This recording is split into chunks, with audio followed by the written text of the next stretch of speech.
for the five to California. So a great volume of the population went through here at that time. Then, and Kansas City was really nothing then. In the 1860 census, St. Joseph was larger than what there was of Omaha and Council Bluffs and Kansas City. That was never true again. Then later on, then came the Civil War, and this was a southern community, and I'm indebted to Harold Slater for his conversation with Harry Truman one time. Harry Truman said when St. Joseph didn't get the railroad, that was the end of the thing. Well, of course, that didn't come till after the Civil War, and they pulled down the flag here, the American flag, in 1861. It was a southern community, and that gave it the reputation of being a rebel community. That didn't help in Washington at all. And then the tide of history swung to the south. Oklahoma was opened up, and Kansas City was nearer to the southwest, and the southwest took over a good deal of the flow of population.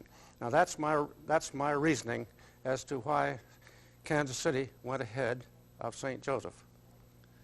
Yes, and it didn't help any, the fact that the mayor of St. Joseph was the fellow who tore the flag off the post office. That was M. Jeff Thompson, and he later on, he left St. Joe and became a Confederate general known as the Swamp Fox. You remember that, don't That's you, right. Sheridan? That's right. And in Sheridan's book, he has some election figures, and while Lincoln was elected in 60 and 64, he did not carry St. Joe, and my recollection was he got less than 1/5 of the vote here. Sheridan probably knows the exact number. More like 10%. Yeah, he got about 10% of the vote here, and the state of Missouri was the only state that gave all its electoral votes to Stephen Douglas. But Lincoln, on the popular vote, Lincoln got about 40%. And of course, we know now that President Clinton has gotten 39%. It's rather similar. But due to the larger population of the eastern states in the electoral vote, Lincoln zoomed on ahead to about 59% in the electoral vote. Of course, the South regarded this as a minority president, and that stimulated the defection of the southern states. And we were pretty much of a rebel town during the start of the Civil War. It was so bad that we had martial law here, and the government ran the town, and the headquarters, by the way, was the Paley House, still standing today and a real historical monument to this city. Incidentally, in the old history books, it shows that while the military was in control of the town, they had some hangings, public hangings, right down immediately south of the Paley House at 12th and Penn Street. But as Sheridan was said, this all the way up to through Prohibition, even after that, this was a typical river town, and it was wide open during Prohibition to liquor, to gambling, and to prostitution. We had what amounted to as licensed prostitution in St. Joseph, with the ladies of the evening paying regular fines without even being arrested. They would show up at the station and volunteer they were in the business. They would pay their fines for a municipal court, pay the bond, offer bonds to appear in municipal court the following Monday. Then the bonds should be forfeited. They would never show up in court. That money was taken in by the city for the police pension fund. And there was, this gambling was this open. There were several dice games on Edmund Street, one of the principal thoroughfares of St. Joseph.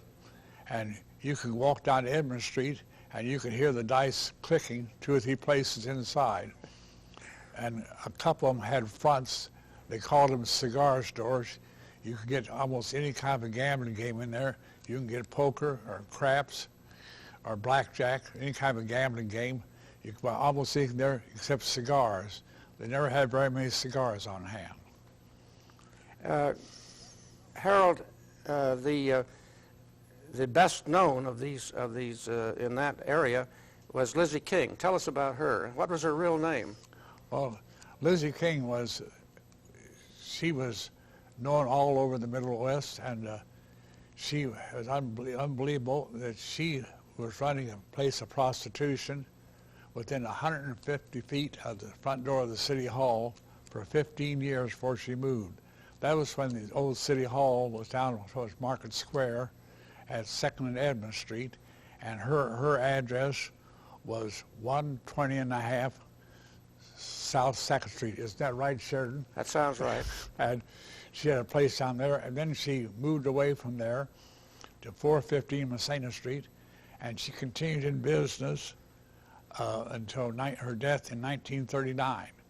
And the police, you might say they respect her. One thing, she was one of the most charitable persons they ever had in St. Joseph, and the police said she always told the truth. She never went out of her way to protect anybody, and sometimes thieves and ex-convicts would come in, and the police would check to see if they'd been there, and Lizzie always told them the truth. And when I was police reporter in 1928 and 29, why, there was a standing order at the police station during the winter. If any man came in, he needed a hat, an overcoat, or shoes, why, send him up to a store up on Felix Street and charge him to Lizzie King. She was that kind of charity. Did it all the time, and she was a business lady. If she had ever been a prostitute, it had to be many, many years ago, because when I knew her, she's up in her top 70s. She was not the most beautiful person in the world, and she was a business operator, though. She had a forelady who kind of conducted the management of the establishment, and the forelady's name was Claudia. And I know this because I was police reporter, and Claudia used to bring the fines into the police station. Incidentally, one day of my life I actually remember, I interviewed Lizzie King and Harry Truman the same day, but at different places. Harry Truman was in town in 1936 to make a speech urging the re-election of Franklin D. Roosevelt to a second term. And I talked to Lizzie King. At that time, they were trying to get permanent registration in St. Joe. And in checking through records of rooming houses, brothels, and cheap hotels around town, we found out there's something like 16 or 18 people registered as living at Lizzie King's establishment on Messina Street. The office sent me down there to talk to Miss Lizzie and see how many of those people were legitimate.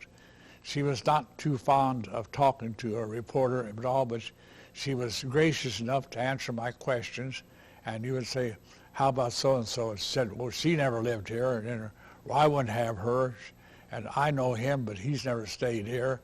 And it turned out that there actually was about 4 legal registrants of these 16 or 18 who were on the registration books. So Lizzie King, along with the League of Women Voters, struck a blow to help us get permanent registration to end a lot of false voting in the city of St. Joseph. I don't believe she ever got a city award for it. What was her real name? Her real name was Mrs. George Ritz. I think she had been married about 3 times.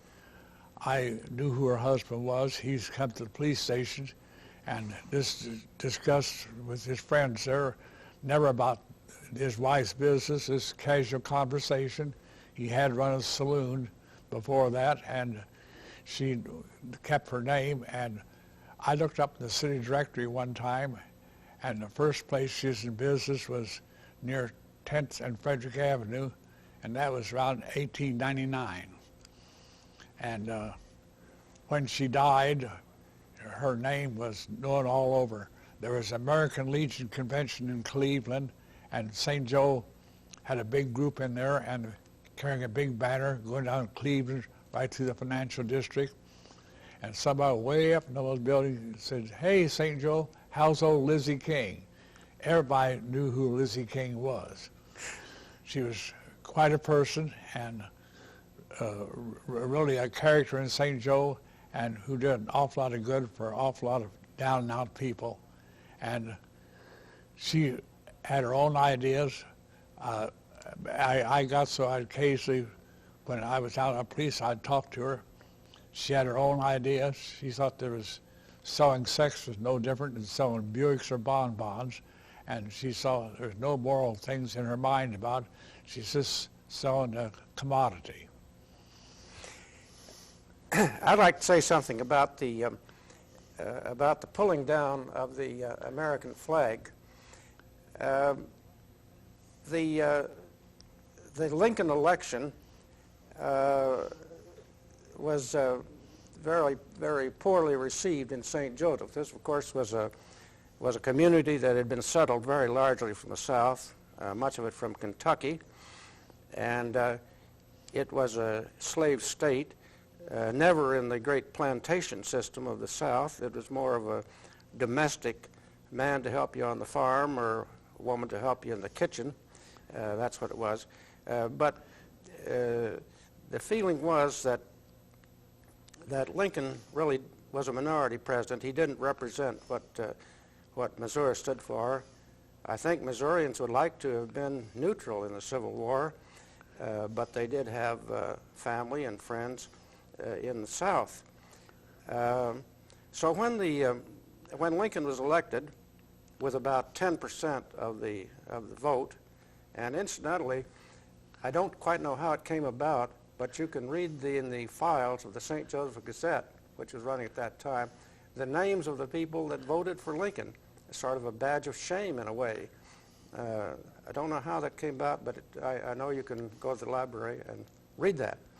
Well, anyhow, when Lincoln was elected, there was a mass meeting, and they sent a telegram to him saying, "We don't want you to change our postmaster."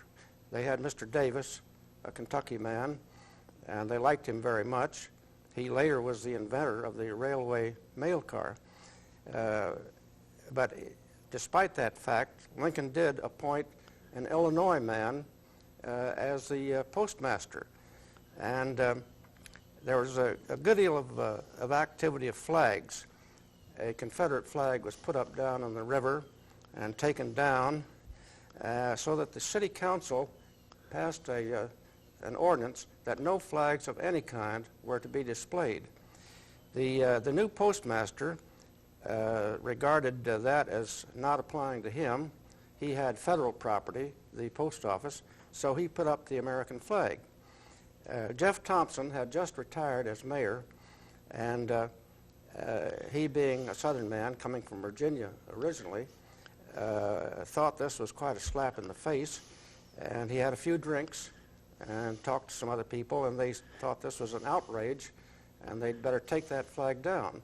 So Jeff Thompson went over, and they took the flag down and threw the flagpole into the river. It just happened that at that time, the Honorable Schuyler Colfax, who was chairman of the Committee on Post Offices in the House of Representatives, came to St. Joseph, and he observed all this. That, of course, didn't help at all. So the word went out that this was a rebel town, and that was quite a black mark for them in all the years after the Civil War, when Republican office holders were in the ascendancy. Another thing that I mentioned before was that this argued against the establishment, the continuation of the Transcontinental Railway from St. Joseph. The railway, Hannibal and St. Joseph, reached this point in February of 1859, and they had a great celebration. It was thought that obviously, when they got to the Transcontinental Railway, they would continue on from here. But that didn't happen. The war came on, and all railway building stopped, and nothing happened then. About 1863, Lincoln in office felt that this was a great thing that should proceed anyhow, and the country and the government was tied up with the war, so it should be done by private hands, aided by government subsidy. He made two visits. He had made two visits to St. Joseph in 1859 after the railway had been established. On the first of those trips, he took the steamboat up to Council Bluffs, spent several days there, and if you go to Council Bluffs Library today, you can see a marker in the public library that the house that Lincoln stayed in was on that site. When he was there in '59, he had asked them what they thought about the extension of the railway to the west, and he was told that the man who knew more about this than anybody else was Grenville Dodge, a civil engineer who was engaged in building a railroad across the state of Iowa. He talked to Dodge. Dodge had just returned from a horseback trip out to the Rockies because he was looking over the land to see what his own decision would be as to the optimum place to put the railroad. And he told Lincoln that in his opinion, the economic best place to put the railroad was the gradual incline of the Platte Valley. Lincoln remembered that. And so in 1863, when he thought something should be done about the railroad, he sent for Dodge, who was then a general with the Army of Tennessee, restoring railroads that had been torn up down in Tennessee. Dodge received this information that he was to report to the White House. He didn't know what it was. He wondered if he had done anything wrong, and he was quite apprehensive. When he got there, he was delighted to find that all Lincoln wanted to do was to talk to him again about the place to put the Transcontinental Railroad. Dodge repeated that, in his opinion, the Platte Valley was the place to go from Council Bluffs. Lincoln took that, and work on the railroad was started. The Union Pacific has the documents. It was an executive order, and it said the eastern terminus shall be a point west of Council Bluffs, and so work did start. There's another bit of St. Joseph folklore that the reason the railroad didn't go from St. Joseph west was a political one because of that pulling down of the flag and getting the bad reputation as a rebel town. I don't believe that. I believe that the decision made by Lincoln was on purely economic grounds on the advice of General Dodge. Later on, in 1868, after the construction of the railroad had really reached out as far as Fort Laramie, and General Grant was a candidate for the presidency. Grant and General Sheridan went out to inspect what was going on with the building of the railroad. It was out as far as Laramie. On their way back, they stopped off in St. Joseph. They stayed at the Pacific House. And a very raucous crowd developed. Of course, General Grant didn't set very high in a southern town, which this was, and so they hissed him. And part of the St. Joseph folklore is that that's the reason that St. Joseph wasn't the terminus of the railroad. Well, the dates prove that that isn't true because the railroad is already built from Omaha west as far as Laramie. Very interesting, there were two newspapers in St. Joseph at that time. The Gazette was always a Democratic paper, and the other one, I think, maybe the News, I don't remember exactly. And so when General Grant departed, the Democratic paper said, well, this is good riddance, this is a fine thing to get rid of him. The other paper, which had Republican tendencies, said this is a great blow to St. Joseph. We've hurt ourselves enormously, as no doubt they had to some extent. Sheridan knows how many visits Lincoln made to St. Joe. One of the stories I've heard, and never heard authenticated, was that he came here one time. He spent the night in what turned out to be the priest's home at St. Peter and Paul Church at 20th and Slater Street, and at that time, that was the home of Willard P. Hall, who became governor of Missouri. But Lincoln had served in Congress with Hall, and that they said he spent the night there. I've never heard that authenticated. Have you, Sheridan? I think it's I think there's no proof, but I think it's a very likely thing, because he did know Willard P. Hall. They had met way back in about '49, I think, when Lincoln was a member of Congress. Lincoln made 2 trips to St. Joseph in 1859. In 1858, he had been a candidate for U.S. Senator from Illinois, and that's when the Lincoln-Douglas debates took place. At that time, senators were not elected by popular vote as they are today, but the senators were elected by the legislature. And as the Illinois legislature was democratically controlled, Stephen Douglas won the election, although many people think the debates showed otherwise. But anyhow, that stirred Lincoln's interest in the question of which was predominant at that time, slavery. Lincoln believed that the institution was so deeply tangled in the economy of the South that it could not quickly be changed. However, he believed that it was not a moral situation and it should not be extended to the territories, the new that came in as states later on. And of course, here we were on the western edge of the states, and out there were Kansas and Nebraska, which were still territories. So he was greatly interested in this, and as soon as the railroad came through in February of '59, he thought it'd be a good thing to come out and take a look at the actual land. So he made 2 trips in '59.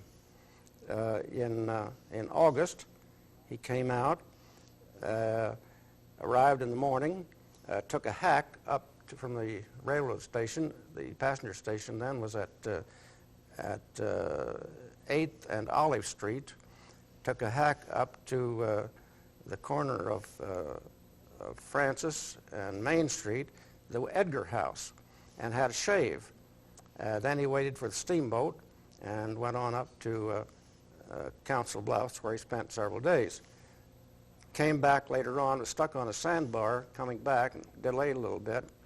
And that's the time that we're pretty sure he did see his old friend, Willard P. Hall, and undoubtedly was taken out to see the house, which is still there just to the south of the Peter and Paul Church on Warsaw Avenue. It's interesting to think that as they went out in a buggy, they must have seen the newly erected Patey House, which had been built between 56 and 58 and was the finest hotel west of Mississippi. The second trip that he made was at the end of November of '59. Came out again, and this time took the ferry over to Elwood, made some talks at Elwood, went on to Troy, and then got a Surrey and went down to Atchison, went down through the old town of Doniphan, which is now a ghost town. And he was there for several days and made a number of speeches. Actually, the speeches he made at that time were building up to his great statement of the Cooper Union Address. From then on, things moved very quickly. He was invited to New York. He made the Cooper Union address. He had his picture taken by Brady. He later on said two things. He said two things made me president of the United States: the picture by Brady and the Cooper Union address. The election of 1860. This issue about extension of slavery was the big question of the day, and it was believed that William H. Seward of New York was the promising man to be the nominee of the Republican Party. However, the politicians of Illinois succeeded in getting the convention moved to Illinois, where Lincoln was better known, more important than Seward. They had 2 votes, and at the end of the first day, it looked as if Seward was definitely ahead. But overnight, the Illinois people worked hard and pointed out that Lincoln was a younger man, and he was not so tied up to the issues. So the next morning, they succeeded in putting him over. Actually, I've heard that one of the big factors, Lincoln had a law partner named Herndon, who was the most skilled politician in the state of Illinois, and he was the fellow largely responsible for bringing the presidential nomination to Lincoln. That was the second time the Republicans had had a candidate for president. Isn't that right? That's right. 56 the first time, and then 60. The Republican Party sort of grew out of the old Whig Party, which disintegrated, and in 1856 they nominated Fremont. Fremont was a Western explorer, and Joe Rubidoux knew Fremont. And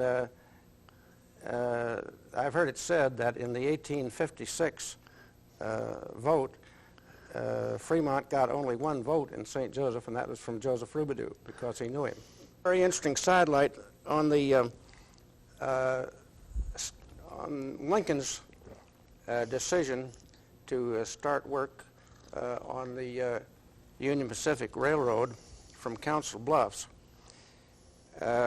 Lincoln had, in the late 50s, Lincoln had established himself as a lawyer very well in Illinois, and he'd even acquired a very lucrative post as counsel for the Illinois Central Railroad.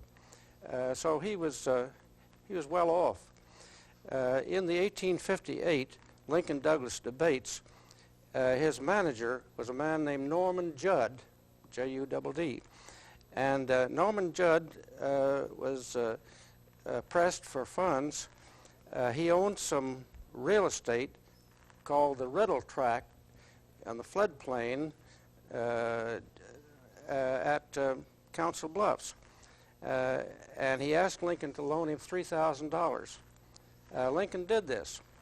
And it's believed that one of the reasons for his going to Council Bluffs on his second trip to St. Joseph in 1859, or the first trip in August of 1859, was to look over the collateral for his loan, which was this real estate.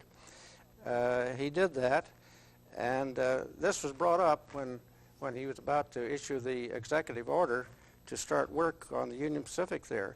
And he said, well, people will say that I'm influenced by that, but I'm not. It has nothing to do with it. And I firmly believe that's the case. I think his decision was purely on the advice of General Dodge, and I think it was an economic decision and not a political decision. Something that Harold, part of the St. Joseph folklore is that there were 7 families in St. Joseph that were prosperous. They had had the leading businesses here, and the folklore is that they conspired to keep wages low. Is there anything in that, do you think? No, I don't believe there's anything. You always hear that those so reputed 7 families, they kept other stores out of St. Joe. But the truth of the matter is, it provided an awful lot of employment. We had several wholesale houses here, had 200 and 300 employees, and going good. The wages were not magnificent. I worked at one of them as a bill clerk when I was 18 years old, and I got $75 a month. And that wasn't unusual. That wasn't too bad a salary. But I think those families have been unjustly accused. I think they've done a lot to help build St. Joe. And I think a lot of this is just a little bit of jealousy. Sheridan, while you were talking about the Civil War, I'd like to go to one of the fellows who was a #1 Republican in St. Joe and became one of the most publicized men in the United States. He became the hanging judge of Fort Smith. His name is Isaac C. Parker. He came to St. Joe in 1859 from his hometown with an unusual name, Vinegar Village, Ohio. He came to St. Joe, immediately got involved in Republican politics, and was regularly attacked by the Gazette, which was Democratic. But he was elected city attorney in 1862, and then 2 years later, he ran on the ticket with Lincoln here.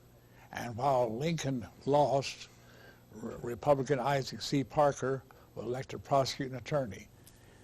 Then 4 years later, he ran on the ticket with U.S. Grant and was elected circuit judge. And from there, in 1870, he was elected to Congress. He served 2 terms in Congress, and then 1874, he ran for United States Senator and was defeated. He was looking for a job, and he went to Grant, whom he had supported, and Grant offered him several jobs, and he finally decided to take the one as federal judge for the Western District of Arkansas with headquarters at Fort Smith. That was an unusual district. That district included all of the Oklahoma Territory, and the district ran all the way from Arkansas to the Colorado border. It was a district that was full of lawlessness. The judge that he had succeeded had quit out of fear of impeachment, the way he had conducted the office, and so Parker went in. Parker in St. Joseph, by the way, had met a young lady who attended the convent of the Sacred Heart in St. Joseph, and they married. She was a devout Catholic. He was a devout Methodist. He was a God-fearing man, and he believed in justice the way the Bible called it out. And while he was judge, federal judge, he sentenced 182 men to be hanged on the men and women to be hanged on the gallows, and he watched most things personally. Actually, 84 of them were killed, were hanged. 43 of them got presidential pardons. Some of them got new trials, others different reasons. But Parker, from his chambers, he could watch. And one day he hanged 6 people simultaneously and watched them. And then later on, one day he hanged 5 people simultaneously, and he watched that hanging too. And there's an awful lot of horse stealing and murderous thugs. And the time he hanged 5, they were all members of the same Buck gang. And at one time he had close to 200 marshals, deputy marshals, all over the Oklahoma Territory and Arkansas. And as a result, an awful lot of time, I think he tried something like 1,300 and some capital cases. He's really a busy judge. He held the position from 74 to 96, and they abolished it. And the last month he was in office, he ordered his last hanging, and his health broke down, and he died just 2 months after his court was abolished. Homer Croy, one of the best-known Missouri authors, he comes from Maryville. He wrote a wonderful book about Judge Parker. The title of the book was He Hanged Them High. And it's really a book worth reading. And getting on the other side, Sheridan, I'd like to point out the most important, well, I think it's the most important civil case ever tried in St. Joseph. That was by Judge William Kimberlin, and it was the interpretation of the will of George Bodie, Jr.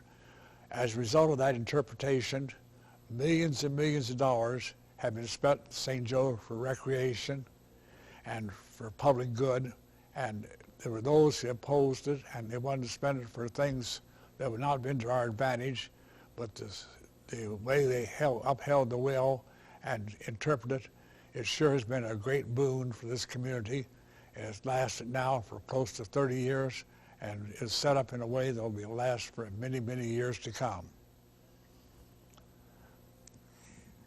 But then to switch to the other side, the most important criminal case, most sensational criminal case ever tried in Buchanan County, I think you agree, won't you, Sheridan?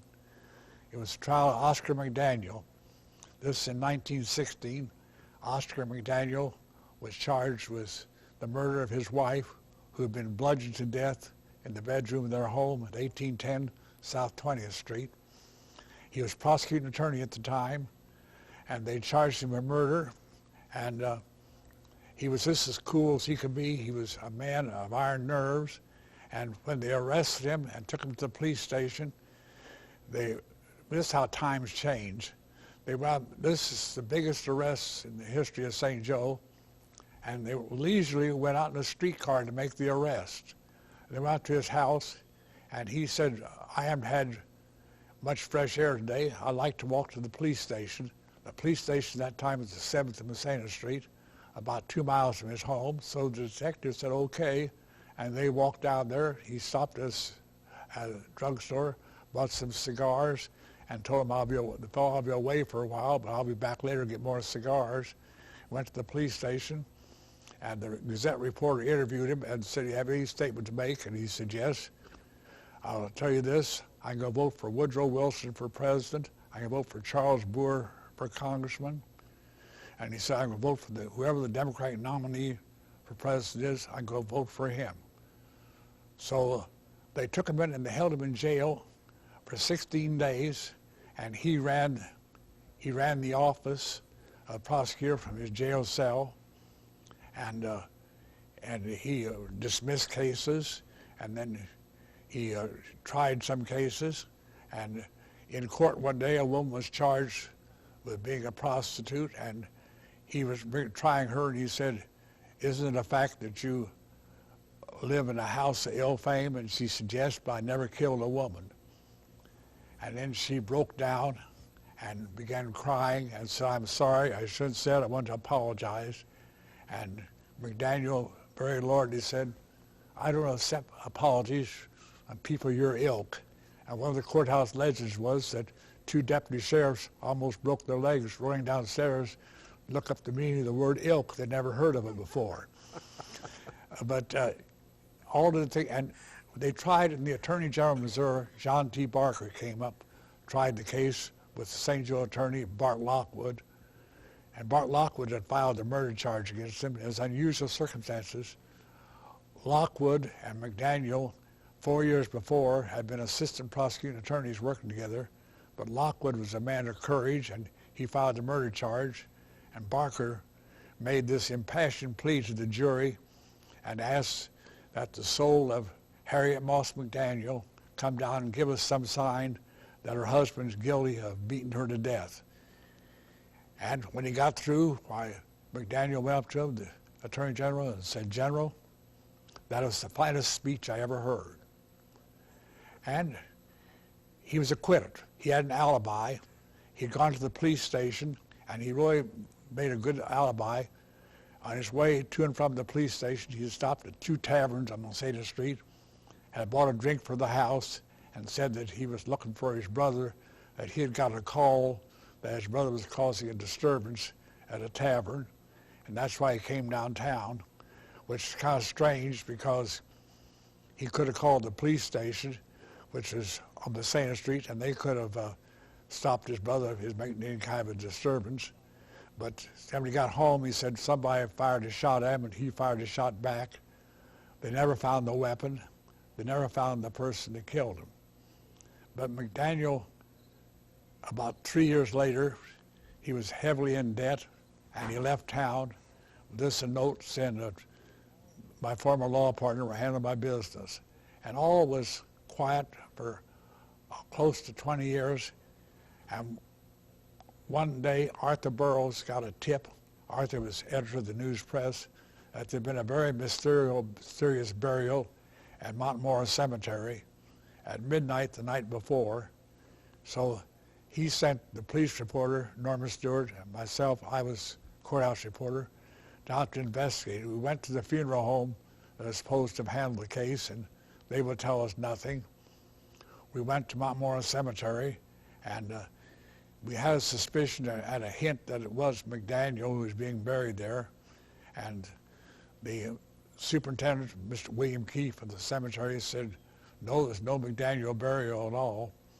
But we were still looking, so we went up to the McDaniel plot, Norman and I did, and found out there was a fresh grave there. So we came back and insisted on seeing the record. And so we showed to it, and the Jew's name Oscar Mack. It turned out that for 15 years he had been working for the government in Washington under the name of Oscar Mack. His dying request was they be buried at the site of the wife of whose murder he'd been acquitted.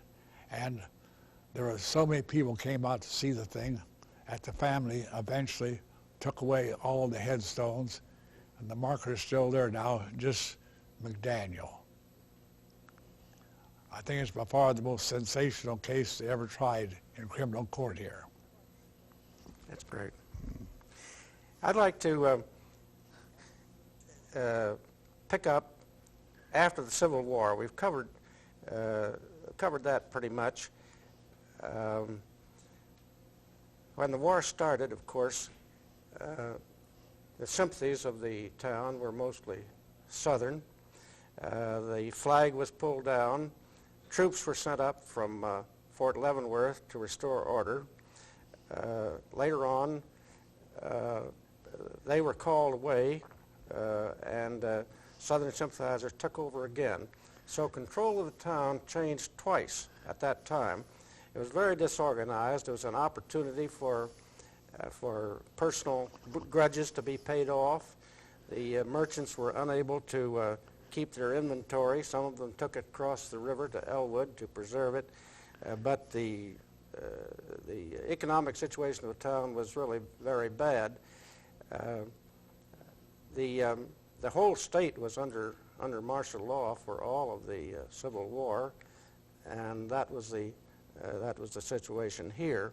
After the war was over, the channels of trade, which had started before, going west, resumed again, and by 1880, prosperity was returning, and the 80s and the 90s were very prosperous times for St. Joseph. Indeed. Several years ago, Dennis Domer of the University of Kansas summarized the history of St. Joseph by saying it was a history of three towns.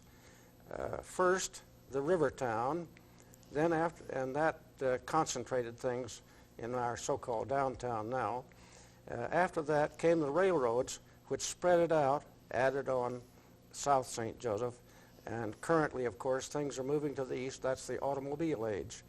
The great prosperity of the 80s and 90s, when the West was being built and the wholesale houses developed here and the salesmen went out, covering all the new West, brought this prosperity. And it's a curious thing that there was just at that time of the prosperous conditions, there was a very able man here, an architect, Edmund J. Eckel, who was born in Alsace and graduated Beaux-Arts in Paris and came to America as a young man looking for a place to settle. And the train he was on was held up by a flood, and he was stuck in St. Joseph for a day or so. He looked around and decided this was a pretty good place to stay. So he moved in 1869 and continued his career here until his death in 1934. And for this reason, there was the prosperity and there was the capable architect. We have a number of outstanding architectural monuments in St. Joseph. I would mention 1872, the Tootle Theater. That was not by E.J. Eckel, that was by Angelo Powell. But it was the gift of a very prosperous young merchant, Mr. Milton Tootle. 1872, the building stands today as the Pioneer Building. Eckel got going, and in 1879, built for Mr. William Wyeth, magnificent house, somewhat reminiscent of a Rhine River Castle, which is now the St. Joseph Museum. That later changed hands and was bought by Mrs. Tootle, the widow of Milton Tootle. In 1881, Mr. Eckel and others built a house on Hall Street for Mr. A.M. Schuster, a leading merchant. That stands. When Mr. Schuster's daughter got married in 1884, he had Mr. Eckel build another house just next door, which still stands. These are two outstanding buildings. Then in 1889, Mr. Eckel had in his employ true genius of architectural design, Harvey Ellis. And Ellis was here until about 1893. And as a result of that, there are several buildings. Ellis had worked for the great Henry H. Richardson, an architect in New York and New England. And so these houses are splendid examples of the Romanesque style. They are the first federal building, which started as the German-American Bank in 1889. There is the McNeely House at 701 South 11th Street. There is the McAllister House at 19th and Felix. There is the Nave House at 22nd and Clay Street. There is the so-called Tootle House at 8th and Hall Street. And there is the Moss Home on South, South 9th, 10th? South 9th. South 9th. 9th and Sylvania Street. 9th and Sylvania. And that is now the site of the Barbosa restaurant. But one of the great things about St. Joseph is the architectural heritage, and so much of it is all here. Of course, the reason that it's here is that after about after the turn of the century, really, and after, I would say 1910 might have been the peak, and then the World War I came along, and we had the agricultural depression. Business slumped off, and so we have this great architectural heritage because we didn't get the new to push away the old, which so many cities have suffered. But this is one of the great things to see in St. Joseph, this marvelous architectural heritage. Sheridan's a perfect guide for trips to those things, too. He knows everything about them and their families. But when I was on old buildings, I like to tell my sad story. I went to school in a Civil War barracks, and I've got a unique distinction. I went to college before I went to high school. The Christian Brothers taught in St. Joseph for many years, and their school was at 12th and Henry Street. When I started, it was Christian Brothers College. It was a business school and a 3-year course, and you were not qualified to go to college or anything like that from there. But so after I've been there 2 years going to Christian Brothers College, why they changed it to a 4-year high school.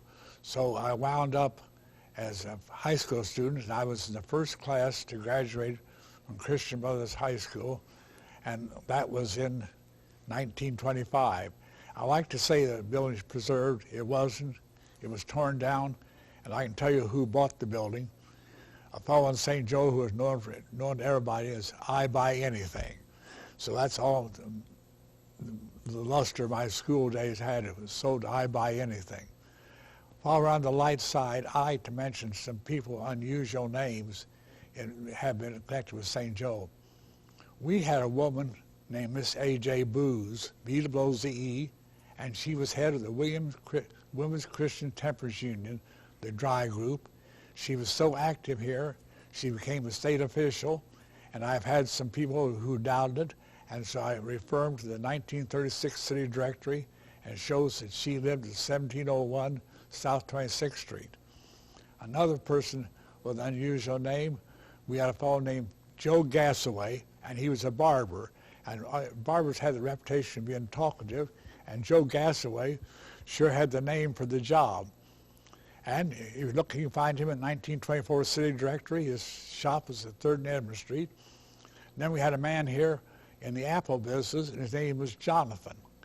J-O-N, and second name A-T-H-O-N. And he lived at 2624 Penn Street. You'll find him in the 1944 City Directory in case you want to look him up. And I won a few bets. Some people said those names had to be made up. They weren't. We just had some unusual people, some unusual things. Harold, don't forget the dentist, Dr. Toothaker. Well, he's an MD. Oh, he was an MD. I beg your pardon. Dr. Toothaker was an MD. And we also had several doctors, Forgrave. Forgrave, yeah. And Forgrave. And of course, there is a Bone Break. Bone Break's still active here, and we also had a police detective named Carl Ketchum, which I always thought was kind of a wonderful name. Speaking of names, St. Joe has a lot of ethnic history too. Various parts of town. Yes. French Bottoms. French. Goosetown, Pateytown, Georgetown, and Wyatt Park, and Tell about how those came about. Well, Goosetown was largely the Polish people settled in the vicinity of St. Peter and Paul's Church at 20th and St. Street, or 20th in Warsaw, on both streets there. And then Pateytown, that was around Patey House, which is the celebrated hotel and that Sheridan had mentioned. And one of the unusual things about it, after the war, Mr. Patey, who was a great developer, went broke, and so he conducted a lottery.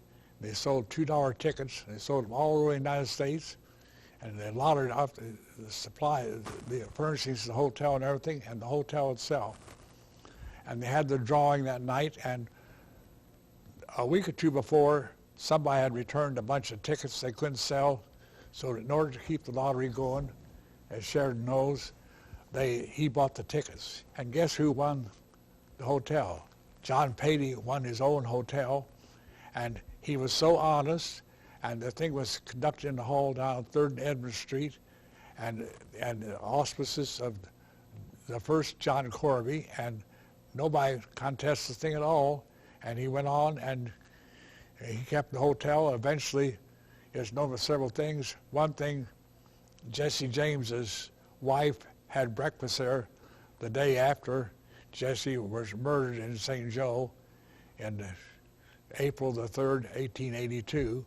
And then it became a factory, and it was a girls' school, and they had scheduled demolition, had orders demolition, and two fellows, Gary Chocote and Lee Starnes, made a fight against the impossible odds. They kept it from being destructed, being razed, and it's one of the finest museums, one of the greatest collections of historical items of any city around here. It's one of the true great assets of St. Joe, and those two did it by rugged determination. It's a thing everybody in St. Joe is proud of. And a very gracious banker, in order to help out, he bought the house that Jesse James was killed in, and they moved it out right next to the Patey house, and it's also a stellar attraction. The Patey House was the eastern terminus of the Pony Express. Someone once told me that Joseph Roubidoux was a riverman. He believed in the river transportation.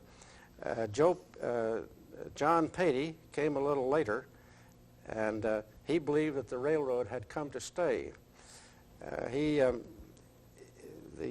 saw that the railroad was going to be built. They'd really started the idea of the railroad in the late 1840s, but it wasn't until 1859 it was completed. But between 1856 and 1858, the Patey House was built, and the original design had put the steps for the upper floors on the outside, which was a terrible mistake. So they changed the architects and got it right, put the inside in. The development of the Pony Express was in this way. As California began to develop, and the gold was discovered in 1848, the great gold rush developed. First of all, a great many went by ship around the Horn. That took a long time. Then they shortened that by sailing down to the isthmus and either walking or getting a donkey to get across the isthmus and picking up a sailing ship on the other side. This took time, so Senator Gwynn of California thought that it could be shortened. The time could be shortened. Mail could be gotten out much more quickly, and he conferred with Russell, Majors, and Waddell, which was a freighting firm, and Mr. Russell was sort of the political contact with Congress, and Mr. Majors was the active wagon man. He walked across the plains a number of times with the wagons, and they finally Russell got Congress to approve this thing. Alexander Majors knew at once that it would be a money-losing thing, but he was convinced by Mr. Russell that this was a very good demonstration, and they might be able to get a large grant from Congress. So they started out. They moved very rapidly to set up the number of stations across the country. They hired horses and riders. There are advertisements for the riders of young single men aged about 18, orphans preferred, and they set it up in a very rapidly. And on April 3rd, 1860, they took off on the first run, and Patey House was the eastern. This was more of a southern place. As time has gone on, that of course those people have died off, and there's more of the western inclination today than there was, I think, right at that time. But there's still a feeling of southern hospitality. Very much so. And southern tradition here. I'd like to get on on the tape what O.O. McIntyre said. O.O. McIntyre was a columnist, newspaper man. He grew up in Plattsburgh, and he then moved on to Ohio, and ended up as a columnist for the Scripps Howard people in New York. And he said, there are two communities in America that are so different than the average as to be outstanding. There's Charleston, South Carolina, and St. Joseph, Missouri. And then there's no doubt St. Joseph had a distinction, which not on the tape, but efforts to remove the distinction have been made by tearing down the Roubidoux Hotel and blocking off Frederick Avenue. That was tragedy. there was one little connection with the Pony Express thing. In April of 1940, James A. Farley came to St. Joseph to dedicate the new federal building, our present federal building. And at that time, they inaugurated the Pony Express stamp. And Farley was running, he had made Roosevelt president. He was the fellow that did all the legwork for Roosevelt. Roosevelt was handicapped by paralysis and couldn't get along, and he did everything, made all the contact. And strangely, most of his contacts were with Elks lodges all over the country, and he was just the ideal elk, and he was the fellow that put Roosevelt across. But he came here, and he was against the third term, and he was going to run for president. And in talking to him, he said that he wanted to be like Moses, and he said Moses was the only political leader in history who carried out all his promises, and he said, that's what I want to do. Incidentally, my father was a stamp collector, and so was the publisher of the news press, Henry Bradley. And Mr. Bradley had 2 sheets of stamps over there and asked Farley to autograph and put his name across these stamps. And everything Farley did was in green ink, and he put his James A. Farley across it with green ink. And so I got 2 sheets of stamps. I believe they were 3-cent stamps, so I wouldn't have had the money for it. I got them from my dad, and he autographed those for my dad too. But Farley, you know, he was known for his wonderful memory. And after I interviewed him, he asked me my name, and I told him. And about a week later, he sent me a copy of his book, Behind the Ballots, an autographed copy. He had my name and middle initial correct. My son now has that book, and I think he cherishes it. See, I like... Are we back? Yeah, you want to back up and tell the story about the Pony Express, writer? Yeah. On April 3rd, 1860, the first run of the Pony Express, the eastern terminus, of course, had been for the operation had been selected as the Patey House, and they were waiting for the mail to come from the east and start the first run west. The mail was due in at 4:30, but the train was late.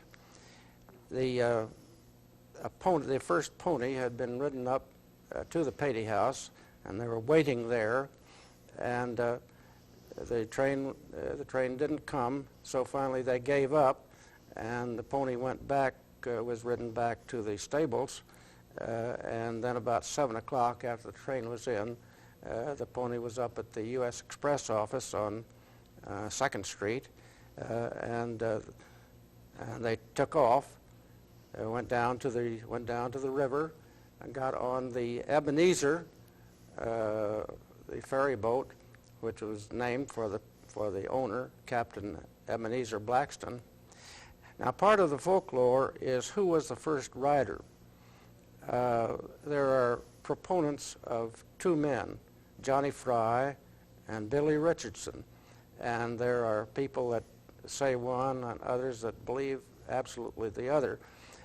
My own guess is that there's room for both views. I think probably Johnny Fry rode up to the Patey House at 4:30, and Billy Richardson rode out from about 7:30 in the evening from the U.S. Express and the post office. But that's just my opinion. I don't think anybody knows exactly who the first rider was. I like to talk about 2 very special people that I was privileged to know.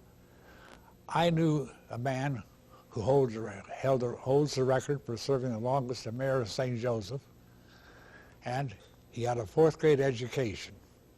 His name was Phil J. Welch, and he not only served as mayor of St. Joseph, he served as city treasurer, and later served 4 years in Congress, and he ran for governor in 1952 and was defeated, which is too bad. But it happened this way. He had gone to school for 4 years and was 11 years old when his father died. In those days, there was no relief, no Social Security, no pensions, and he had to go to work to help support his mother. And he went to work when he was 11 years old, and part of his job, his first job, was driving a delivery wagon for a liquor company. And he served as treasurer, handled millions of dollars, with never a single complaint about a loss.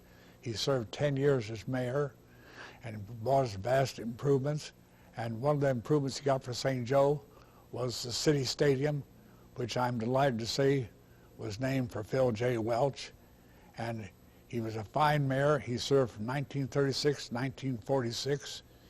Then he was in Congress from 48 to 52. And he credited one thing to help him get along for his lack of formal education, and that was the Masonic Lodge. I'm a Catholic, and I believe he gave it full credit. He said he learned so much in the Masonic Lodge. I want to credit something else. He also read a lot, and he knew how to perfect speeches. He made speeches in Congress that were just as neat as somebody who just came out of Harvard. And he was a smooth guy. And one bill he fought very hard to get across, couldn't get support, was to give $5 million tax-free to any individual or group that came up with the cure for cancer. The other fellow I like to talk about this time was Otto Tyson, a very colorful sheriff of this county. And he was the only sheriff I ever heard of who refused to deliver prisoners to the state penitentiary. He served 2 terms as sheriff. The first time he was elected in 1908, and that time they waited until they had a whole large group of prisoners, and then they took them down on the Missouri Pacific Railroad down to Jefferson City, where the Missouri Pacific runs right alongside the penitentiary. So there was about 22 in this group, and they were coming down Jefferson City, and they got inside of the walls, and some began crying and said how horrible it was to be away from their wives and their children, and how they don't know how they could live in prison, how terrible it was. And so Ott Tyson got up and he said, I want to tell you something. He said, I know all you fellows. He said, I've gone to school with some of you. Some of you were patrons of my saloon. He said, I've done business with you. I've known you. And he said, I'm not going to take you into the penitentiary. We're going back home. A couple of the older convicts spoke up and said, Ott, we can't do that. Said, if we go back home, said, they'll send us back here. And he said, they'll kick you out of office. And he said, nobody getting ahead. And he was a big-hearted and stubborn, wooden-headed little Dutchman. And he said, no, I'm not going to take you into the penitentiary. And they said, well, can we take care of ourselves? And so they asked, he said, will you take the shackles off? He took the shackles off, and there was a strange sight in Jefferson City of 22 men coming up to the door of the penitentiary and asked to be admitted. We've got the papers here. They left the shackles and the handcuffs and everything with Tyson, and they admitted them to the penitentiary, all 22 of them. Well, when Tyson became sheriff in 1932, I wrote some stories about him, and I wrote about that story about how he would not take prisoners to the penitentiary. Of course, what he did, the deputies took him down there after that. So I wrote a story, and that night I got a call at home from a burglar friend of mine I knew, and he was real happy, and he said, you know who the fellow was that told me we're going to the penitentiary, Ott, and we'll take care of this thing ourselves? And I said, no, and he said, that was my daddy. He said, my daddy was a robber. He was real proud of that fact. Tyson, by the way, his career came to a very sad close.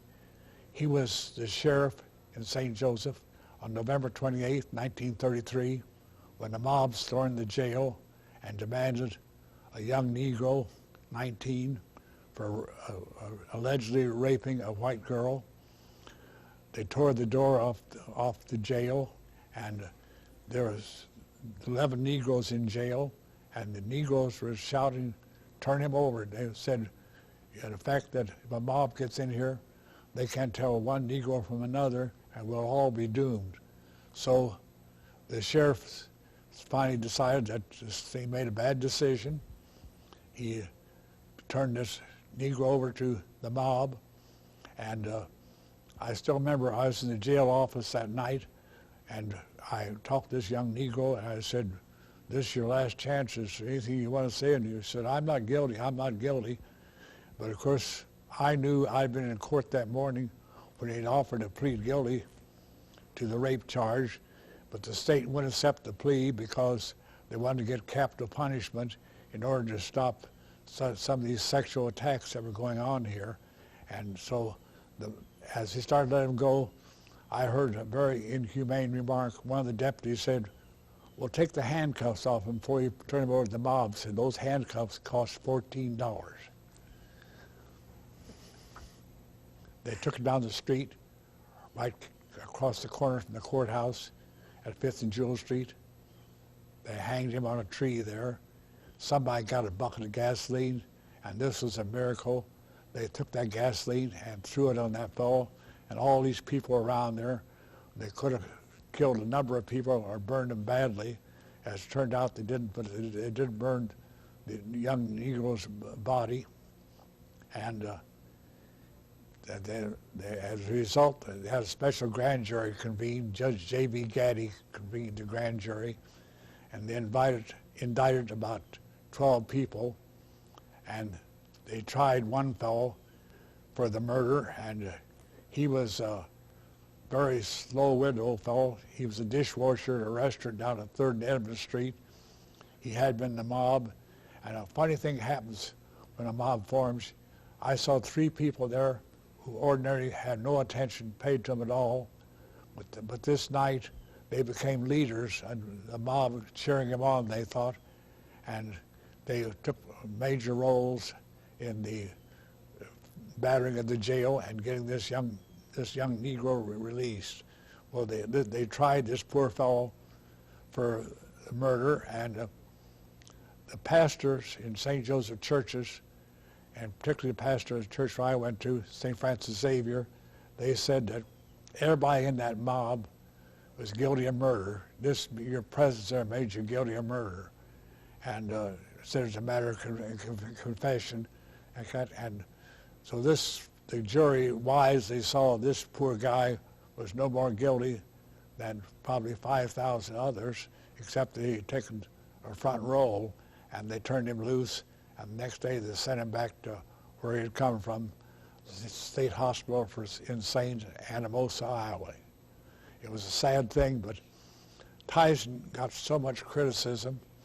It just broke his health, and just a year later, he died while he was still sheriff.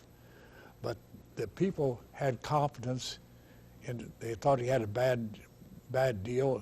A horrible thing had happened to him. He made a severe error in judgment. But his wife became the acting sheriff, so we had a woman sheriff in Buchanan County for about 2 months before we have a special election. Her name was Mary Flaherty Tyson. She did a real good job.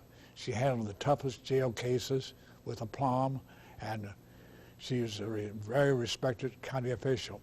And one of the sidelights, one of the leaders of the mob was a fellow running around town. He sold apples. This is during Depression days. And his name was Cowboy Fisher. He wore a big hat. And on the night of the lynching, by going through the sheriff's house, they pillaged his house, which adjoined the jail. They stole everything that was loose, and Cowboy Fisher stole his revolver, and he was caught, and he did jail time for stealing the revolver. Less than a year later, this man who told the mob, "We got to protect American womanhood, we got to protect American womanhood, this man must die," he was tried and convicted of rape himself, but he was a white boy. He got out with a 2-year prison sentence. Did you ever see any hangings here? That was the only. That's the only. We haven't had a legal hanging in St. Joe since 1904. I have, however, covered 23 executions at the gas chamber in Missouri and at the penitentiary at Lansing, and I saw the last public hanging in the state of Missouri in 1936 down in Fulton, where it was the first hanging that had in Fulton since the Civil War, when a Negro woman had been hanged for killing her master. Incidentally, if I might go on a little further, I heard the best sermon that night I'd ever heard in my life. The fellow charged with the murder, he killed State Highway Patrol Sergeant Ben Booth and Sheriff Roger Wilson, who incidentally was the grandfather of Roger Wilson, our present Lieutenant Governor of Missouri. McKeever was there, and he was mean and tough as he could be.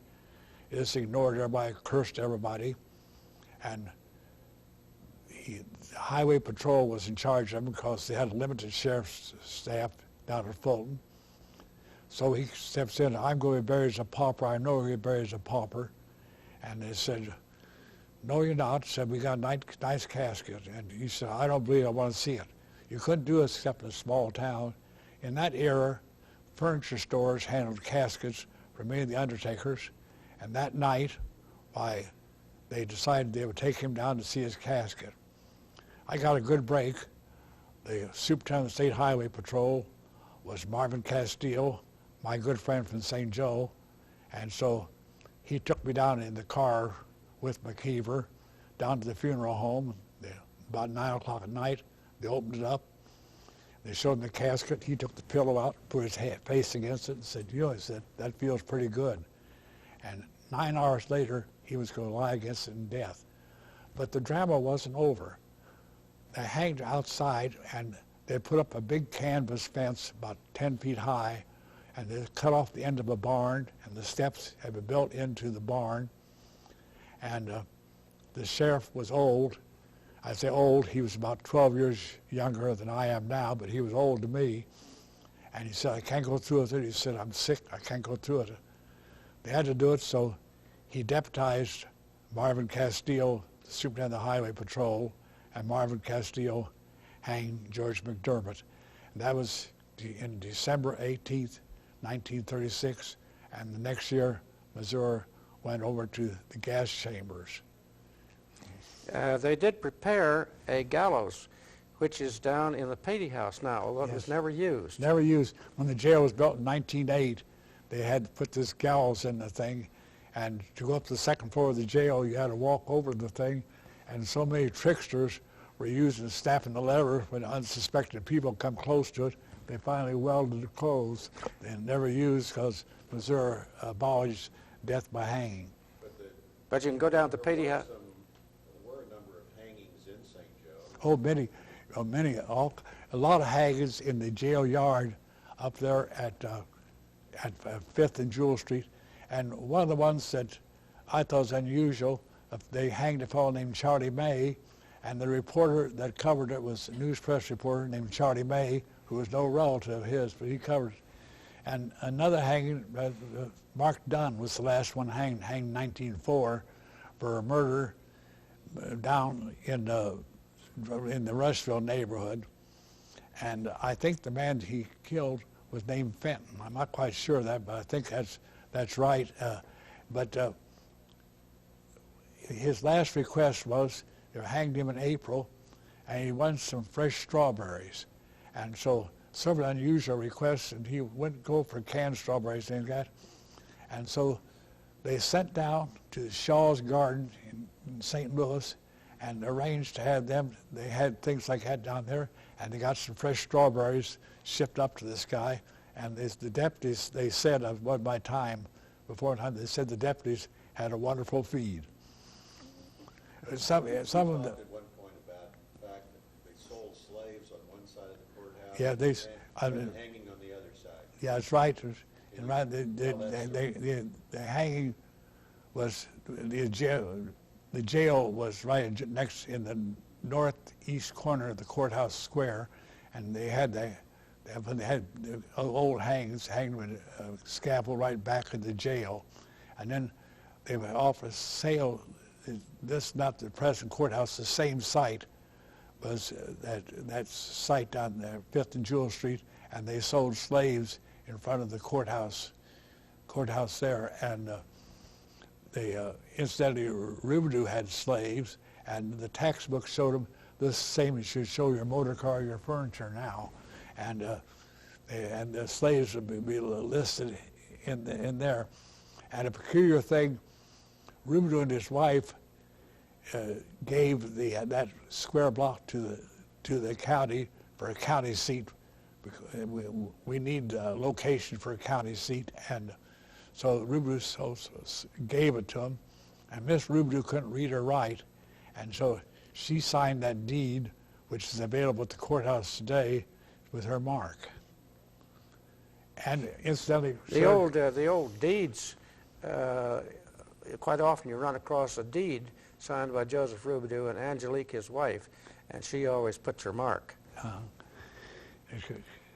Incidentally, our first county seat here was a town called Sparta, down in the central part of Buchanan County, but this place always was opinionated, and originally that town was called Benton, after our famed United States Senator, for whom your club is named, right. The Benton Club, and the people down there objected to some of Benton's policies so strenuously that the county court changed the name to Sparta, because there's nobody here who could object to Sparta.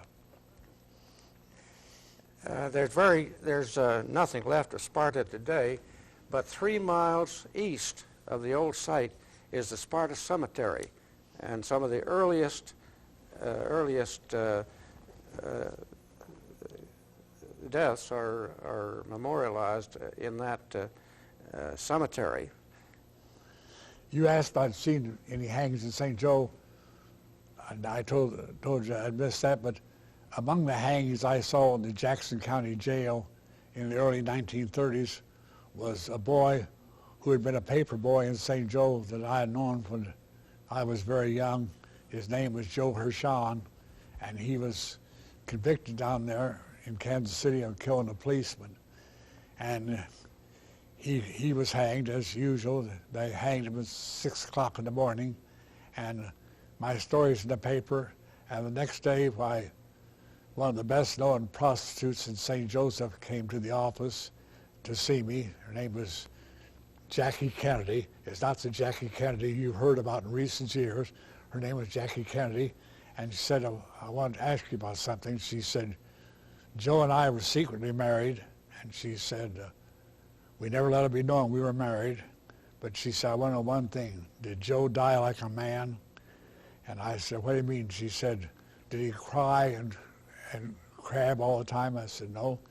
He just marched up to the scales there, went through, and died just like a real brave man. And she said, I'm glad to hear it. I said, it makes me feel better. They died like a man. I did not tell her what I knew to be the truth. They had him so loaded down with narcotics that he couldn't have felt anything. Instead, another hanging I saw down there, a man got on the stand, and he on the gallows, and said, I am Jesus Christ, the Savior of the world, and if you destroy me, you're destroying the world.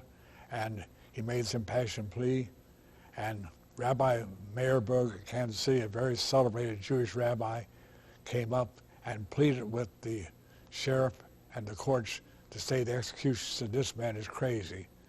But they didn't. They went ahead with the execution. They were kind of colorful things. I was at another hanging down there where a man was walking through the crowd in the wintertime without any shoes on and telling everybody how it was. He was still pretty drunk, and he was the uncle of the girl for whom this fellow was being hanged, whose murder this fellow was being hanged. And he'd been in the tavern the night before, and he couldn't pay for his drinks, and the bartender had kept his shoes. He was really a nuisance at the hanging.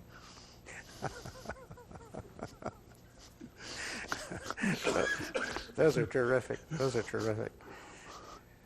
I could put in something about what happened here when the recovery after the Civil War took place.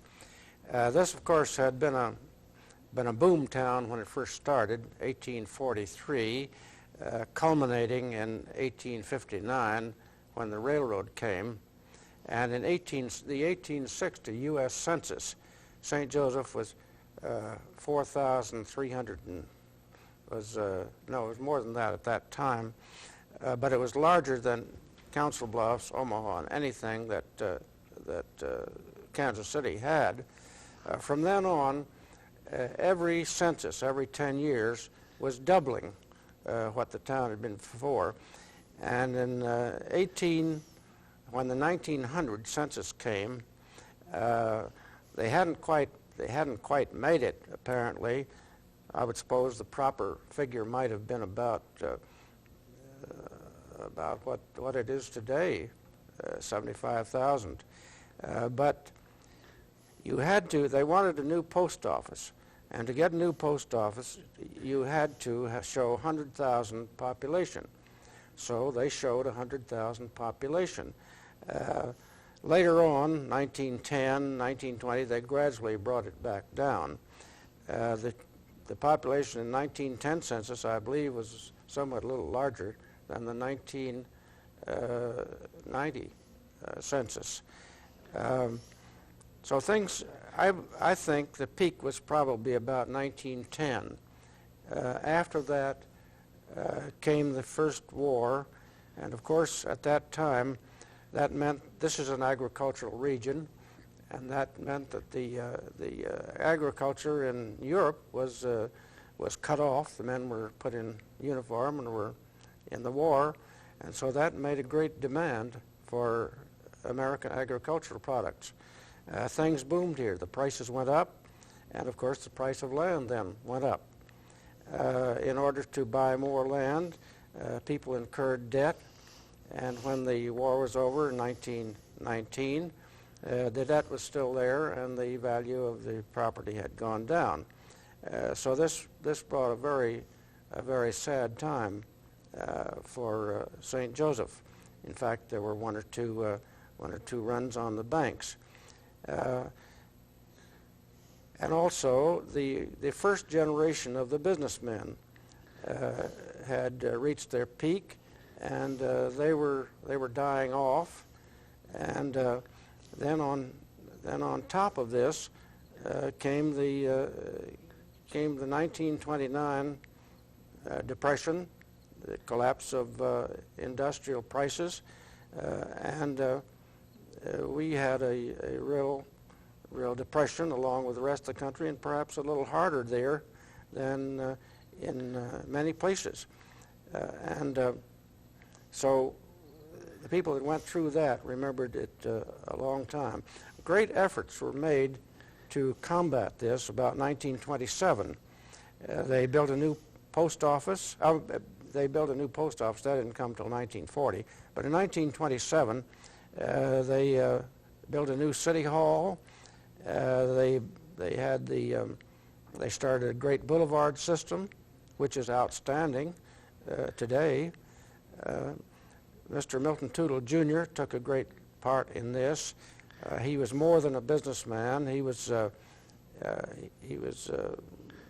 a great broad view, cultural view, and the idea was to have a civic center at about 11th and Jewel Street. They closed off Jewel Street there at the City Hall, have the park, and the boulevard system came along. That went on until very recently seems to have a renaissance today. The riverboat, the river park, the riverfront park, the building of the National Memorial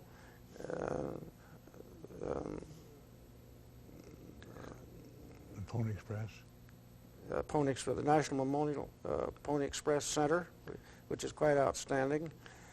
So a great effort is being made today, just as was made in 1927. Incidentally, a Pope expressed his approval of the beauty of our boulevard system, and it happened this way. Bishop Charles H. LeBlond was a very close friend of the papal delegate in Washington, D.C., and the papal delegate was out here visiting him, and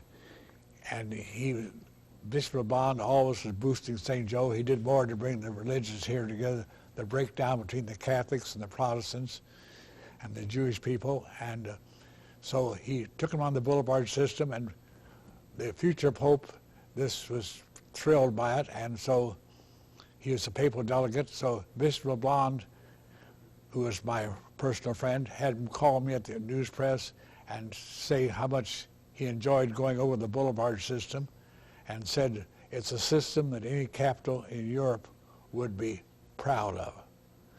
And we used the publicity, and about 2 years later, he became Pius XI, that Pope. But incidentally, I don't go out and tell you with church people. One of the people I met during my reporter days was Ralph Bottles Capone. He was the younger brother of Al Capone, and they brought him through St. Joe in 1931. He was on his way to Leavenworth to do time for an income tax violation, and the train came through our Union Station down at 6th and Mitchell Avenue, and so the man, Steve Abbott, the Burlington agent, said, I know which one he is. He said, you can go in there, but he said, I'll be the marshal, let you by. But I had an idea. I had a friend who was a railroad conductor, so I said, can I borrow your cap for a minute? So I got on with his cap on and walked back there to Mr. Bottles Capone, who was reading the Chicago Tribune.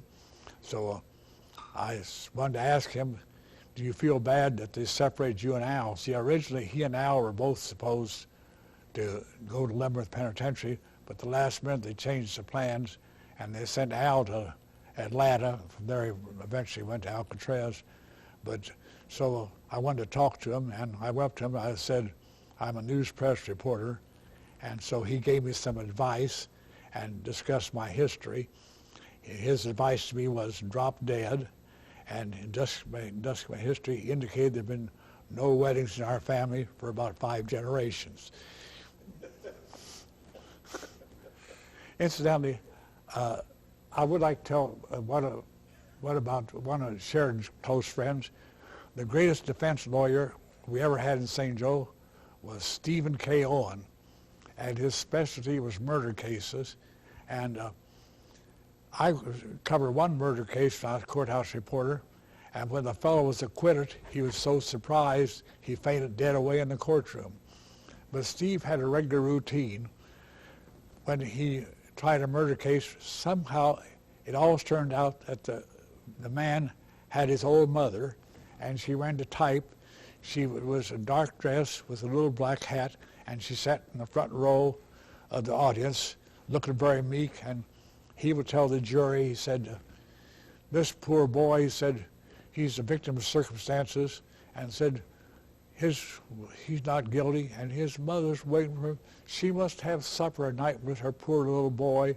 And he was saying, and he said, you're not going to hurt this poor old mother who loves her son, and her son's been unfairly charged here. He's not guilty, he's innocent. And we're waiting for that knock on the jury room door. May we hope that you bring out the word that this boy is innocent, and he can go home and be with his mother for supper tonight. And you'd be surprised how many times it worked. He wanted acquittals, and every time Steve Owens would try a case, why, there'd be a crowd in the courtroom. But the greatest tribute I ever heard paid to him was relayed to me by a prisoner in the county jail. They brought in a fellow named George Herman, who was on a real severe charge, and he was talking to his cellmate, and he said, I'm in trouble. I want a good lawyer. And he said, I don't want this ordinary punk. I want a real lawyer. And this guy said, well, get Steve Owen. And he said, how good is he? The guy said, I'll tell you how good he is. He said, the last time he defended me, when he quit talking to the jury, he said, I thought I was innocent too. He said, I believed I was innocent after Steve Owens talked, but he said, before I was willing to plead guilty. Steve went away, and he was a very active Democrat. He was a delegate and voted in 1960 at the National Convention for the nomination of John F. Kennedy for president, and then, unfortunately, death stroke knocked him down about 2 months later. He was really one of the most colorful men I ever knew. He had one of his distinctions. He had, at one time, he was an attorney general, and he was in habeas corpus cases in Jefferson City for prisoners who were trying to sneak their way out of the penitentiary, and his job was to fight them, but he apparently did it fairly, and we had to leave while the prisoners had a dinner for him at a dining hall at the penitentiary, and it was a chicken dinner, and Steve used to laugh and said, you know, he said, for 2 weeks afterwards, they're trying to find out where they stole those chickens. He was really a wonderful little fellow. You know, it occurs to me we're about to have riverboat gambling, and it's not, it can't be the first time we've had riverboat gambling in St. Joseph. I mean, I would assume when the riverboats came up the river that there was gambling at that time too. Do you know any stories about it? Well, I think as has been pointed out before, there's been plenty of gambling in St. Joseph, mostly along Edmund Street. And I can't believe there'll be any more gambling on the riverboat than we've had already. Isn't that about true, Harold? Yes, actually, we was kind of open on gambling here. We had at one time 11 policy wheels at St. Joseph. Policy is the numbers game, and it was this open that 4 of the policy wheels, they had telephone numbers, were listed for them, and they were all had their offices in the city directory. Incidentally, 4 of them were in the building is still standing, the Herman building at the corner of 7th and Edmund Street. I should tell you about Tom Ferris. You asked about that. When the gold rush developed in 1849 and the early 50s, it was quickly found out that St. Joseph was the optimum place for the jump-off of the wagon trains.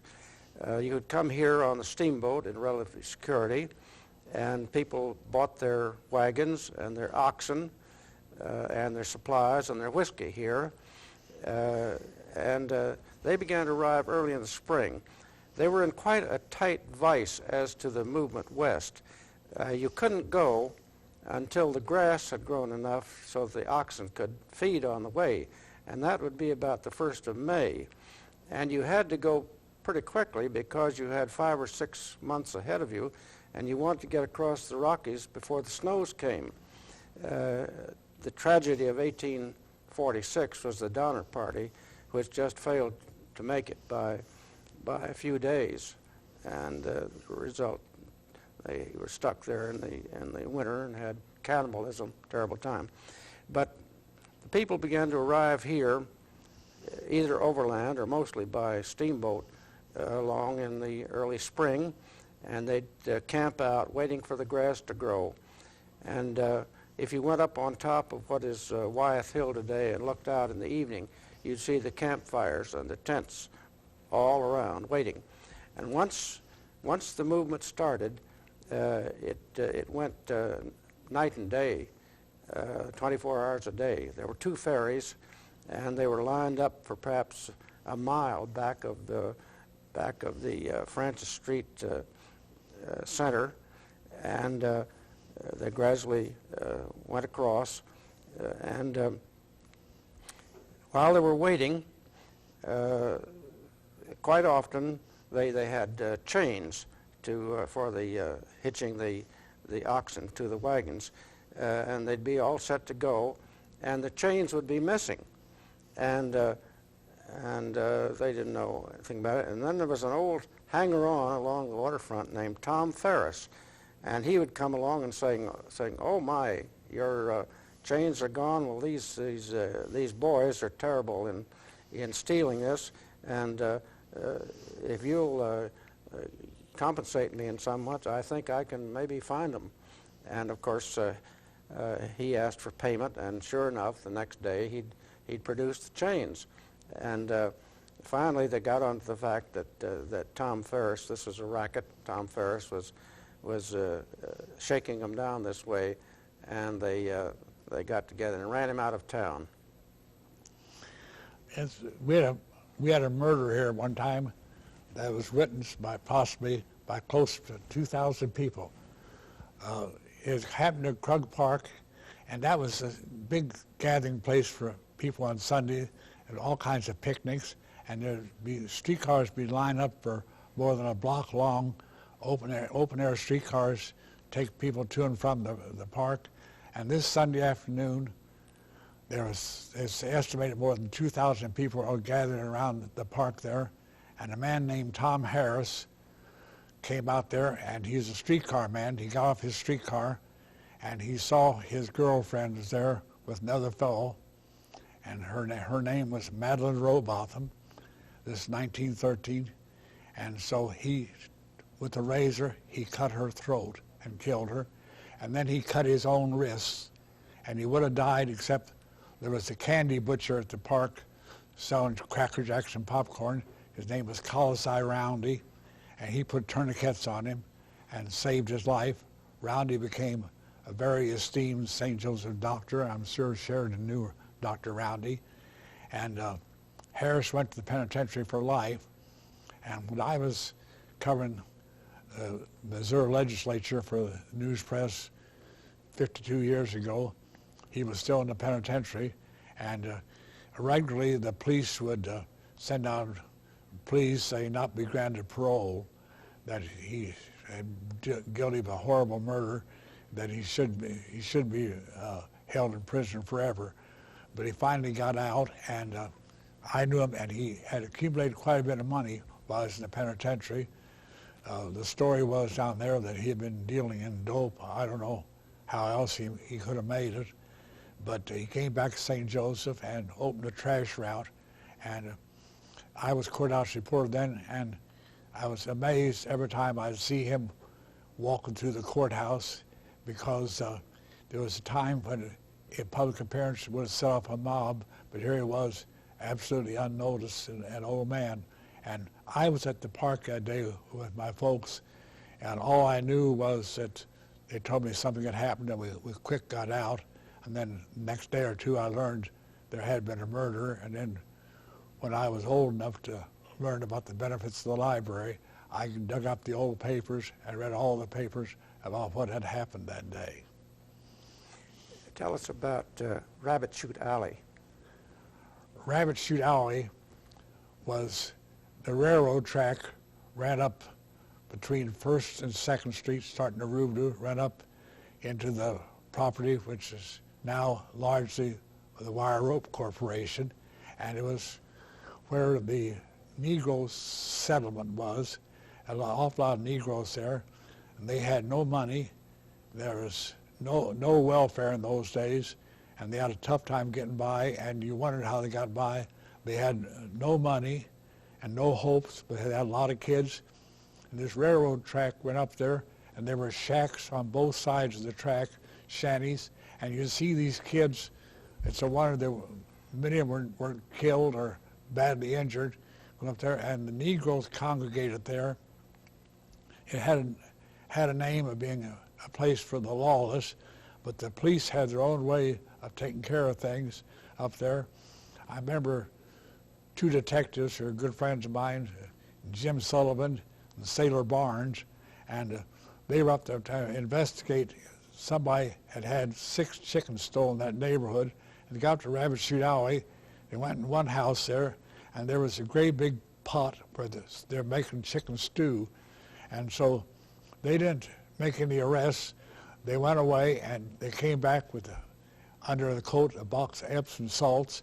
And so while they were talking, one officer was talking to the Negro people, the other dumped the box of Epsom salts into the chicken stew. Now, there was no indoor plumbing in Rabbit Chute Alley, and there was limited outhouse plumbing there. It really caused consternation, and it probably ended some of the chicken thefts up there. At that day, a lot of people heated their house. They didn't buy their fuel. They waited to steal coal from the railroad. And the railroad went right through, and the railroad didn't mind what fell off, but what they objected to was people climbed up and tossed it off. And I was in court one day, and they had this well-known Negro coal thief in there, and Bill Wyatt said, I'm going to handle this case my best way. He told the 2 railroad detectives that arrested him. He said, I'm not going to find this gentleman. He said, I'll give you a piece of paper. And he said, the next time you catch him stealing coal, he said, you just sign your name, this is turned in here. And he said, you kill him. And he said, it'll be okay with me. Said, you just shoot him, and said, oh, we'll take care of it that way. And they said that guy was completely reformed. I remember one of the characters up there was a Negro gentleman named Fitzhugh Lee, and he had been a boxer, but he was absorbed not for his victories, but how much punishment he could take. And he was blind. He would come to the courthouse and trying to mooch things, and he'd come in and yell, oh, Mr. Steve, oh, Mr. Steve. Well, he's hollering for Steve Owen, because Steve Owen, in the meantime, had become probate judge and quit the practice of law, and Steve took care of all his old friends. There are two interesting things up at the courthouse that I know you could tell us about. Buffalo Bill and John L. Sullivan. John L. Sullivan came up. He had been heavyweight champion of the world, the Boston Strong Boy, and he came to the courthouse one day to lick the constable who had an office up there. And Sullivan, after he had lost his title as bare-fisted champion of the world, why, he organized sort of like a little vaudeville troupe, and he would go from town to town, and he would box a couple exhibition rounds, and he had some girls that sang, and he told jokes, and they put on a little act. So he hired a St. Joe newspaper man to handle publicity for him, and he forgot to pay him. And they were leaving town, and they were down there, and they had their trunks carrying their equipment down Union Passenger Station, and this newspaper man got a writ of replevin and attached his trunks down there. So Sullivan was furious, and he came up to the courthouse to see the constable, Ben Arnold. Ben was a one-man constable. He had no staff at all. Sullivan came up there and started mouthing off, and Ben said, sir, he said, we handle things in a gentlemanly way up here. He was saying, you're going to go beat the hell out of the constable. And he said, we handle things like gentlemen up here. And he said, we'll handle your case that way. So Sullivan said, well, you got to take that replevin off that thing. He said, damn fool Arnold attached me. And he said, I'm going to break his nose in for him. And he said, we can't relieve that attachment. You got to pay your bill. That's the only way we release the attachment at all. Well, Sullivan grumbled and grumbled, and he finally paid the bill, and Ben released the attachment. And you know, we used to kid Ben. He said, Ben, you could have made a name for yourself fighting the former heavyweight champion of the world. Ben was a nice, little easygoing fellow, about 5'5", and Ben said, I'm glad I passed up that opportunity. He never did tell Sullivan who he was, but he sure solved the case. But when I was a courthouse reporter, they used to tell about, for my time, when Buffalo Bill would come in, and he'd bring his circus in town, Wild West show, and they said Buffalo Bill didn't walk into the courthouse, he roared in. They said he started on the front door, those dirty, thieving, horse-stealing county judges, them dirty crooks, those lousy crooks, they'll hold me up again, and they'd charge him a permit for his circus, and then a special permit for holding his parade. And in addition to getting the fee the county allowed, they would also make him give enough passes to take care of everybody in the courthouse to the circus. And then he would go out, and each time he would go out and said, bigger thieves this year than ever before. This is the last time I'm ever going to be in St. Joe. You can be sure that I'm through with St. Joe forever. Those dirty thieves in the courthouse there. But he came back every year till the year before he died in 1960. Do you know anything about the frog hop? Yes. The frog hop was built by a man whose name was Frog, Frank Frog, F-R-O-G-G-E, but he capitalized on it, and he drove a car around town with a giant green frog on top of it, and he built this wonderful dance hall out on the Picket Road, and they brought the real top dance bands of the nation in there. I'm not much on dance bands, but I remember he bought the ones that you only see on the very best television shows now, and they had wonderful crowds, and it was destroyed by fire, and they rebuilt it, and then they had a second fire, and then they built a frog hop out on the Belt Highway.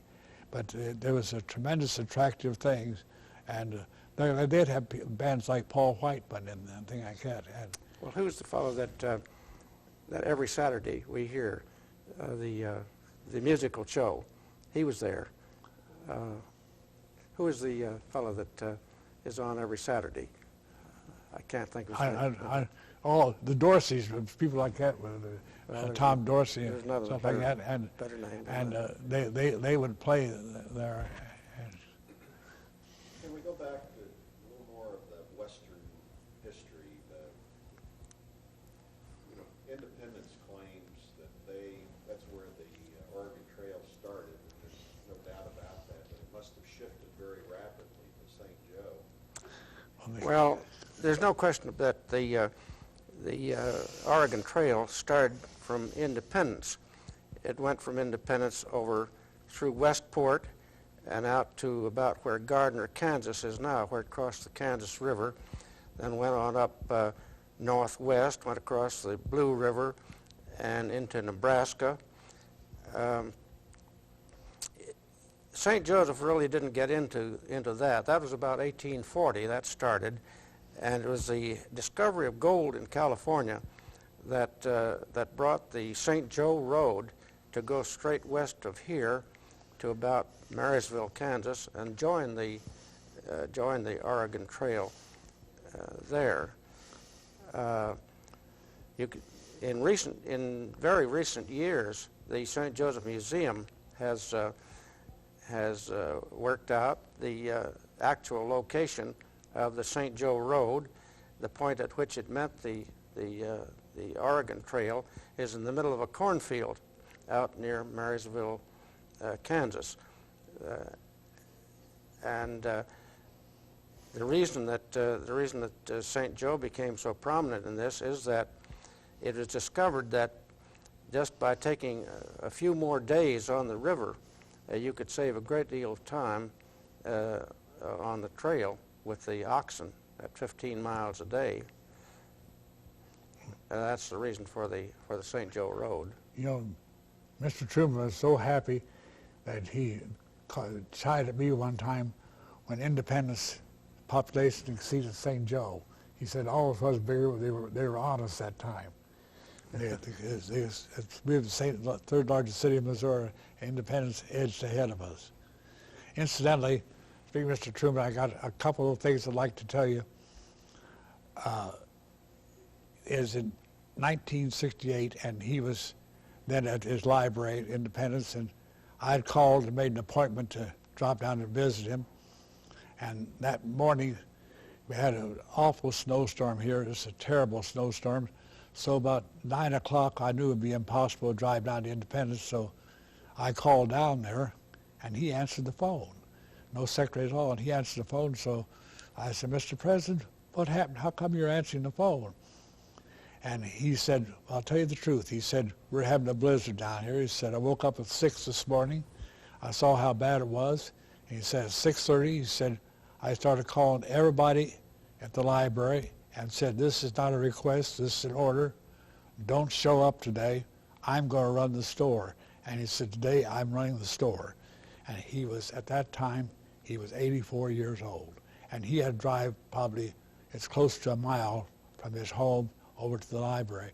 And one of the things, my daughter has a letter from him that is typical, so typical of him. When my daughter Rosemary married Joe Harris, we invited Mr. and Mrs. Truman to the wedding reception because we had been friendly with them. They'd been nice to us. And so he sent a letter that I never go to a wedding reception because the wedding day belongs to the bride. And he said, I learned that from Eleanor Roosevelt for sure. And he said when Eleanor Roosevelt was married, her uncle, Theodore Roosevelt, was President of the United States. Eleanor was a closer relative to Theodore Roosevelt than Franklin was. Franklin was a distant cousin. Eleanor was his niece. And she said, at our wedding, Theodore Roosevelt showed up and said, nobody paid any attention to me at all. Said, I was totally ignored and forgotten all day long. And he said, I made up my mind after that the president or the former president does not belong to a wedding reception. It takes away from the bride. But they sent my daughter and her husband a beautiful silver bowl, and my daughter would willingly kill anybody who would try to steal it. And another nice memory of Mr. Truman, He came here in 1952 to speak for Adlai Stevenson, and my son Bob was going to school at Benedict College, and he and 3 of his classmates hitchhiked up here to hear Mr. Truman speak from the back of his railroad car in the Union pasture yards there. Afterwards, I took Bob into the car and with his schoolmates and introduced him to Mr. Truman, who's always the most gracious man in the world, and he gave him pens that have marked on this pen stolen from Harry S. Truman. And so they told him they were going to Atchison. He said, how you go get back? And he said, hitchhike. That's the way we got here. He said, maybe I can take care of it. And he said, bring in the nearest policeman. So somebody brought in Sergeant Kroll, who later became chief. He brought him in and he said, take these 4 boys down to the Atchison Highway at the end of at the bottom of St. Joe.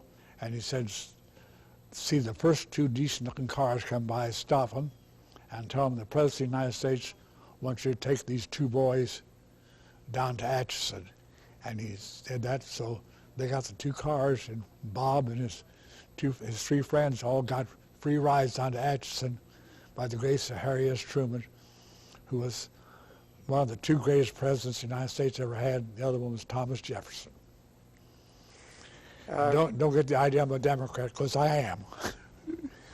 One very interesting thing about Thomas Jefferson that's not generally known, as Jefferson was in Paris when the Constitution was written in this country, and so he had no part in it. But when he came back, people talked to him about it.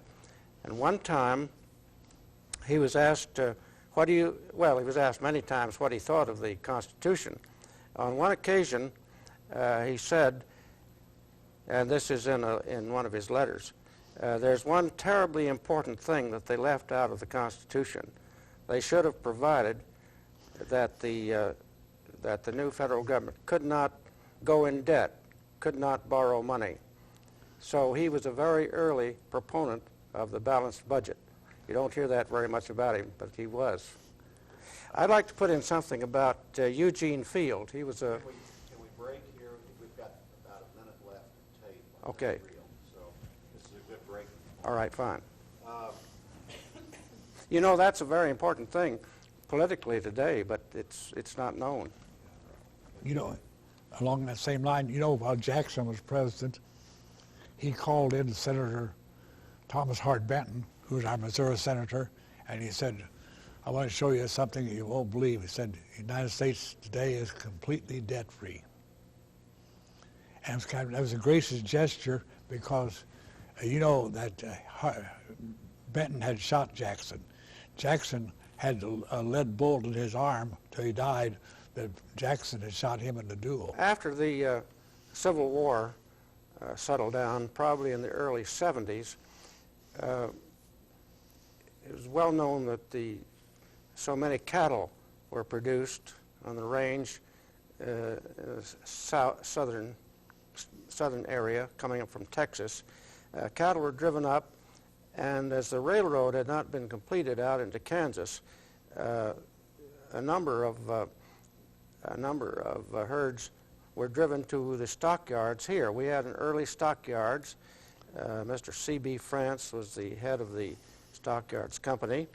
And then the Krug family, there were 2 Krugs, Henry and William, they started a packing plant here, and the 2 worked together, the stockyards and the packing plant. In 1898, of course that was a small thing as compared with the stockyards in Kansas City or Omaha. And in 1898, John Donovan became head of that stockyards, and he brought Gustavus Swift of Chicago down here. Swift started the Swift Company stockyards here, and that was followed by Morris and Hammond, and later on Mr. Swift sent one of his sons, Alden Swift, down here to be head of the thing.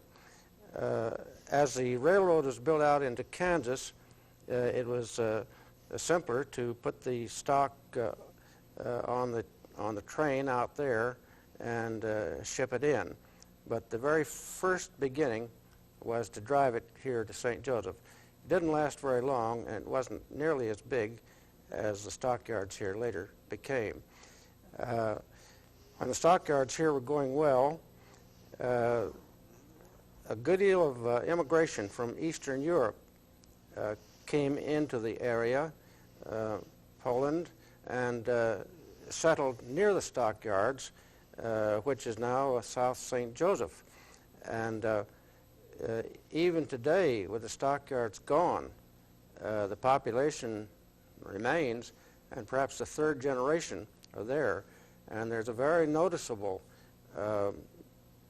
influence ethnically in that area, and a great deal of the old world discipline is evident even in the children of Benton and Benton High School.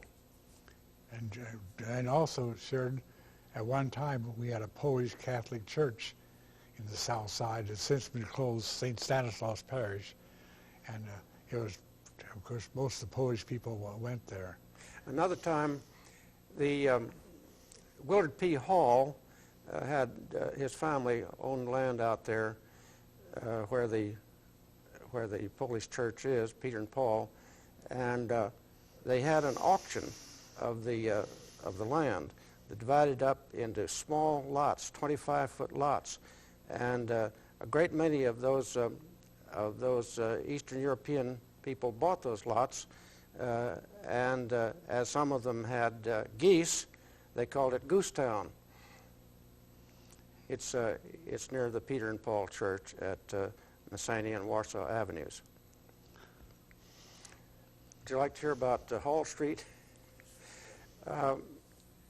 At the peak of prosperity in the 80s, in the late 80s and 90s, when the Harvey Ellis mansions were built, the favorite place to, the high-class place to be, to have your house, was North 5th Street and Hall Street. On North 5th Street, Mr. John S. Lemon, who was a merchant turned banker, built a marvelous house, which is there today. It's large, and I call it the second best mansion that we have. Over on Hall Street, a block or so away, is what I think is our #1 mansion. And that was built in 1881 for Adam N. Schuster, who was a merchant who later on turned banker, not successfully. Mr. Schuster was a successful man, and he was a flamboyant man. He built this marvelous house in 1881. He had 2 daughters, and he gave a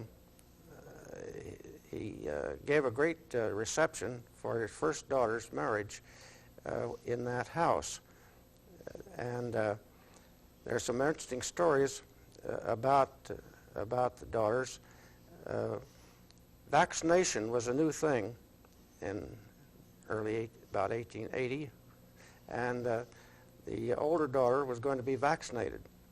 She was very proud of her shoulders and arms for a low-cut dress, so she was not going to be vaccinated on the arm. She was going to be vaccinated on her thigh. And Dr. Baines was the doctor. They had him make a house call. He arrived in the house and was ushered up to the 2nd floor to the bedroom of Miss Schuster. She was reclining on the bed, covered modestly with a sheet, but they had cut a little hole in the sheet and stitched lace around it, and that's where the vaccination took place. Another thing in the house, showing the general atmosphere of the thing, was that the other daughter said that the carpeting hurt her feet where they sewed it together. So Mr. Schuster said, "Well, my dear, we'll get a carpet that doesn't have any place like that in it." So they got a carpet that ran the whole way. The girls were so spoiled. Of course, they were both married several times, and finally, Mr. Schuster decided he would be a banker, and with some other people, he organized a bank, but that was a very poor preparation for banking, and when the panic of 1893 came along, his bank folded up, and the house had to be sold. Next to the Schuster house is the Hosey house. It is very early, but was redone and is more modern. Next to that, to the east, is the Ogden house, which was built in 1885. Mr. Ogden was a school teacher in Newmarket, and and he also had a store which was looted during the Civil War. But he, after that, he got in touch with the Burns family in Weston, and the Burnses got into building railroad branches. And Mr. Ogden went along with that. He prospered mightily, and the Burnses had come up to St. Joseph in the 70s. Mr. Ogden came up at that time, started a bank, commercial bank, and built this house, which has the cornerstone of 1885. Inside it has wonderful woodwork, mahogany, which was carved for him in Italy. That's one of the great things to see. And next to that, on the east, is an earlier house, red brick, which was owned by the Garth family. That probably dates from the 1860s.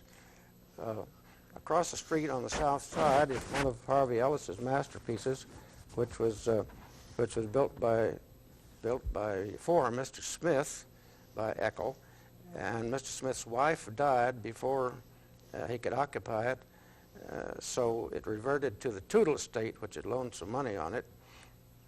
It was later occupied by Herschel Bartlett, and then later on by John Tootle and his son-in-law, Stanley Birdsall. It's in good shape today and occupied by some people who are very friendly to it. Incidentally, you mentioned the Garth home. Mr. Garth served in Congress, and I think he was in Congress during the Lincoln administration. He served in Congress, and he mentioned Alden Swift, and maybe they lived a little fancy in those days, but Alden Swift was manager of the Swift plant here. On occasion, he took his friends down for hunting trips down the Ozarks, and he provided a private railroad car to make the trip down there and live in doing the hunting trips. I've got a sad memory of one of the worst tragedies ever happened in St. Joe, the armor plant. And the armor plant exploded on May 8th, 1930, and 18 people were killed. And I had an unusual experience on this way. At that time, I was courthouse reporter, and I was single. And the night before, I'd been out carousing, I guess, or I wasn't attending tea parties, but I didn't feel too good that afternoon, so I went down to the fire station, left the courthouse, and went to sleep at the fire station. And an alarm came in, and so I got down a fire pole and got in the car with the chief and asked him where they're going. He said, got an explosion down the south side. We got down there, and I met the timekeeper and talked to him, and he said, we think there's 17 to 19 people killed in there. A 4-story brick building had collapsed, and people in the building had been complaining they'd smelling gas all along, and management had ignored it to some extent. And the explosion, and actually it turned out there were 18 people killed. This whole thing, and they had a terrible time digging them out. It took about 2 days before they got the last body out. But I was in a bad spot. Here I was with a big story, and the South Side reporter wasn't around. It turned out that he had gone uptown to see his girlfriend. The police and fire reporter had gone some other place that wasn't around. I was there alone. So I debated, should I call this story in or not? And I decided I better call it in, so I called it in, and they got out an extra. In those days, on big events, I got to get on extra, and they got an extra that afternoon. The explosion happened at 3:20, but they still got the paper out in time for delivery to the homes. And so there's no bylines in those days at all, but anyway, they gave the story, and the boss called me in 2 days later and gave me quite a bawling out and told me, "You're supposed to be at the courthouse. You shouldn't have been down there. You were loafing on the job down there," and gave me a bawling out. And then 2 weeks later, I got the best raise I ever got as a reporter. So it came out, had a happy ending. Incidentally, this is about a friend of Sheridan, Colonel John McNeely, one of the smartest men I ever knew. And he told me one time, look up a certain statute. He said, this is the shortest statute on the Missouri books, law books, and it's the most important statute ever enacted. It's only 6 words long, and here's what it is. Imprisonment for debt is hereby abolished. And before that, you could be cast in jail and didn't pay a bill or like that, and you folks couldn't pay it. You stayed indefinitely. There was no limit on the thing. It was a horrible, horrible law that did allow it, and it was all over the country. And Missouri, over 100 years ago, fortunately got rid of that debt and abolished that law. And Wasn't there a terrible fire where a number of women were killed, a shoe factory? Noise Norman Shoe Factory, yeah, and I believe it was a 6-story building over on 3rd Street.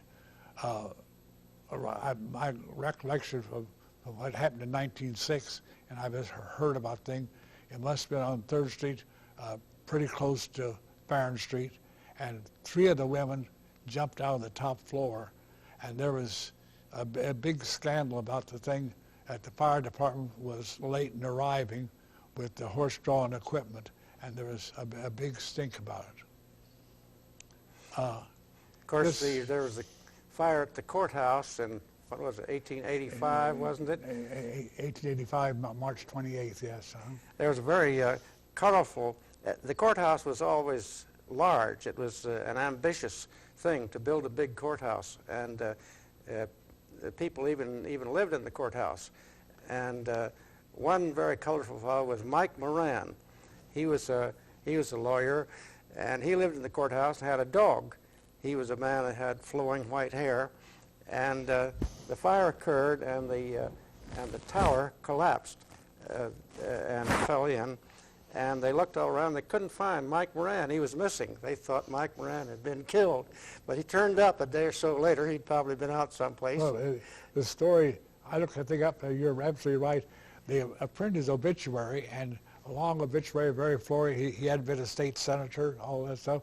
And then he showed up, and it said that Moran is alive. He has spent the night with a friend. And so they built a new... So the insurance company came up with some money, and they built the new tower on the courthouse. Yeah, Mike ran. One of the legends of the courthouse was the baptism of Jim McGreevy. And Jim McGreevy was a South Side political leader. He owned a saloon, and he had a lot of power in the Democratic Party, and because he dispensed drinks freely. And so they had a county convention at the courthouse in about 1911, and when I was courthouse reporter, they were still talking about it. Well, McGreevy hired 2 or 3 streetcars, and to bring all his cohorts up from the South Side for the Democratic Convention, and it held in Division number 3 courtroom, Judge Rob's courtroom now, and had a thing, and Senator Moran was presiding, and McGreevy was continuing interrupting him, a gun going up in front, and making a motion, so I was making a speech, and Moran had enough of it. Finally, he got close, and Moran picked up the pitcher of ice water, and he just poured it over McGreevy's head, and he said, "I hereby baptize thee, Jimmy, with the big mouth." And it was a legend. People, for years later, everybody claimed to have been present the day that happened, that he had baptized. And this Moran was an unbelievable fellow. He had been educated as a priest, and he was had then went into law, and he was a rabble-rousing kind of a speaker. And these different lodges, when they would have national conventions, Masonic and Catholic, anything, where they would hire Moran to go to be their spokesman. He really did a magnificent job. See, this one aside. I interviewed Eli Culbertson, the bridge expert, one time. So I asked him a question, how about playing poker? And he said, I never play poker with friends. He said, poker's not a game. He said, poker's a science. And he said, I never play poker with friends. And he said, is this too good on it? It's very interesting. Incidentally, a while back we had been talking about Lizzie King. I thought some of the colorful people we had in that same profession. We had a lady named Diamond Tooth Nell Williams, and she had a diamond set right in the middle here, and she operated a place up on Corby Street, and she had 2 or 3 ladies working with her. And I got a surprise one day. I was at Benny Gordon's jewelry shop, and Mr. Williams came in, and it turned out that diamond was in a bridge, and she apparently had been eating barbecue ribs or corn on the cob, and the diamond was loose, and she had the jeweler tighten it up. Another one of the prostitutes was frequently arrested. I loved her name because it was so true. Her name was Ima, I-M-A. Her last name is P-A-Y-N-E, Ima Payne, and when she'd come in drunk, she was. Another one of the very well-known bands here was Ma Doherty. She operated a variety of places, and finally they had a robbery case. Lumberman Supply Company was held up, and the employees there identified a fellow as the robber, said absolutely they knew him and he was the robber. And Ma Doherty came into court and testified he couldn't have been, that he spent that afternoon at her bordello and hadn't left the place at all. So Vern Starmer was the chief detective, and he called her in. The fellow was acquitted on the testimony that Ma Doherty gave, and he said, I want to tell you something. He said, I can have you arrested for investigation. He said, I can hold you for 20 hours, and I will. He said, I'm going to turn you loose. And he said, 4 hours later, I'm going to arrest you again, hold you for 20 hours. He said, that's going on indefinitely. He said, I'm going to arrest you every 4 hours and keep you in. He said, you're not going to operate here anymore. I like to say that that converted her, but it didn't exactly. She moved to Albany, Missouri, and opened a place there. This, I don't think this is worth carrying any further than the tape. I don't think you could use it. But one of the prominent manufacturing men of the 90s had a daughter who lived into the 50s probably, very outspoken indeed and well known. And one time at a party at the Bennett Club, a newly arrived physician with his wife was there, and he was very sort of very kindly man and very quiet man and all that. And she went up to him and she said, well, I like your looks. I'm the proprietor of the leading bordello in St. Joseph. I wish you'd come by and see us sometime. Can't use that. I know a good bordello story. Sheridan got this is the Sheridan story about this very well-known a social and business leader in St. Joe who died in Lizzie King's bordello. Why don't you tell him about that? Oh, yes. At Rubidoux Row, very interesting. We got a lot of visitors. And one time, 2 very nice ladies came by, and they said, well, they were from out of town, and they said, we're very interested here. Our father used to live, a family used to live here. Father died here, and got to talking to him, and said, well, how did he happen to die? She said, well, said it was rather difficult. Said he was driving his buggy down at about 6 and Edmund Street, and a newspaper blew across the street, frightened the horse, and the horse ran away with him and carried him clear down to 4th and Masseny Street, where it hit a pole and knocked him out. And they carried him into the house right there, which was Lizzie King's house, and he died there. So I said, we don't talk about that very much. He died in her house. I like the story about the horse running away. Yeah, it's a good one. Sharon and I both had the very nice favorite. We both knew Alexander Kerensky, the man who's forgotten, who was the first premier of Russia. And Sheridan, I wish you would tell what you do at Alex, I'll tell mine. I think, I'm not sure of the date, but I think the time that Germany finally attacked Russia was about 1940, wasn't it? Something like that. Yes, wasn't it? And 1940. Alexander Kerensky, of course, had been the original socialist who came in when they had the revolution in the October Revolution of 1917 in Russia, deposed the Tsar, and Kerensky took over for a short time until Lenin kicked him out. Well, Kerensky sort of wandered around the world then for a while, and it happened in about 1940.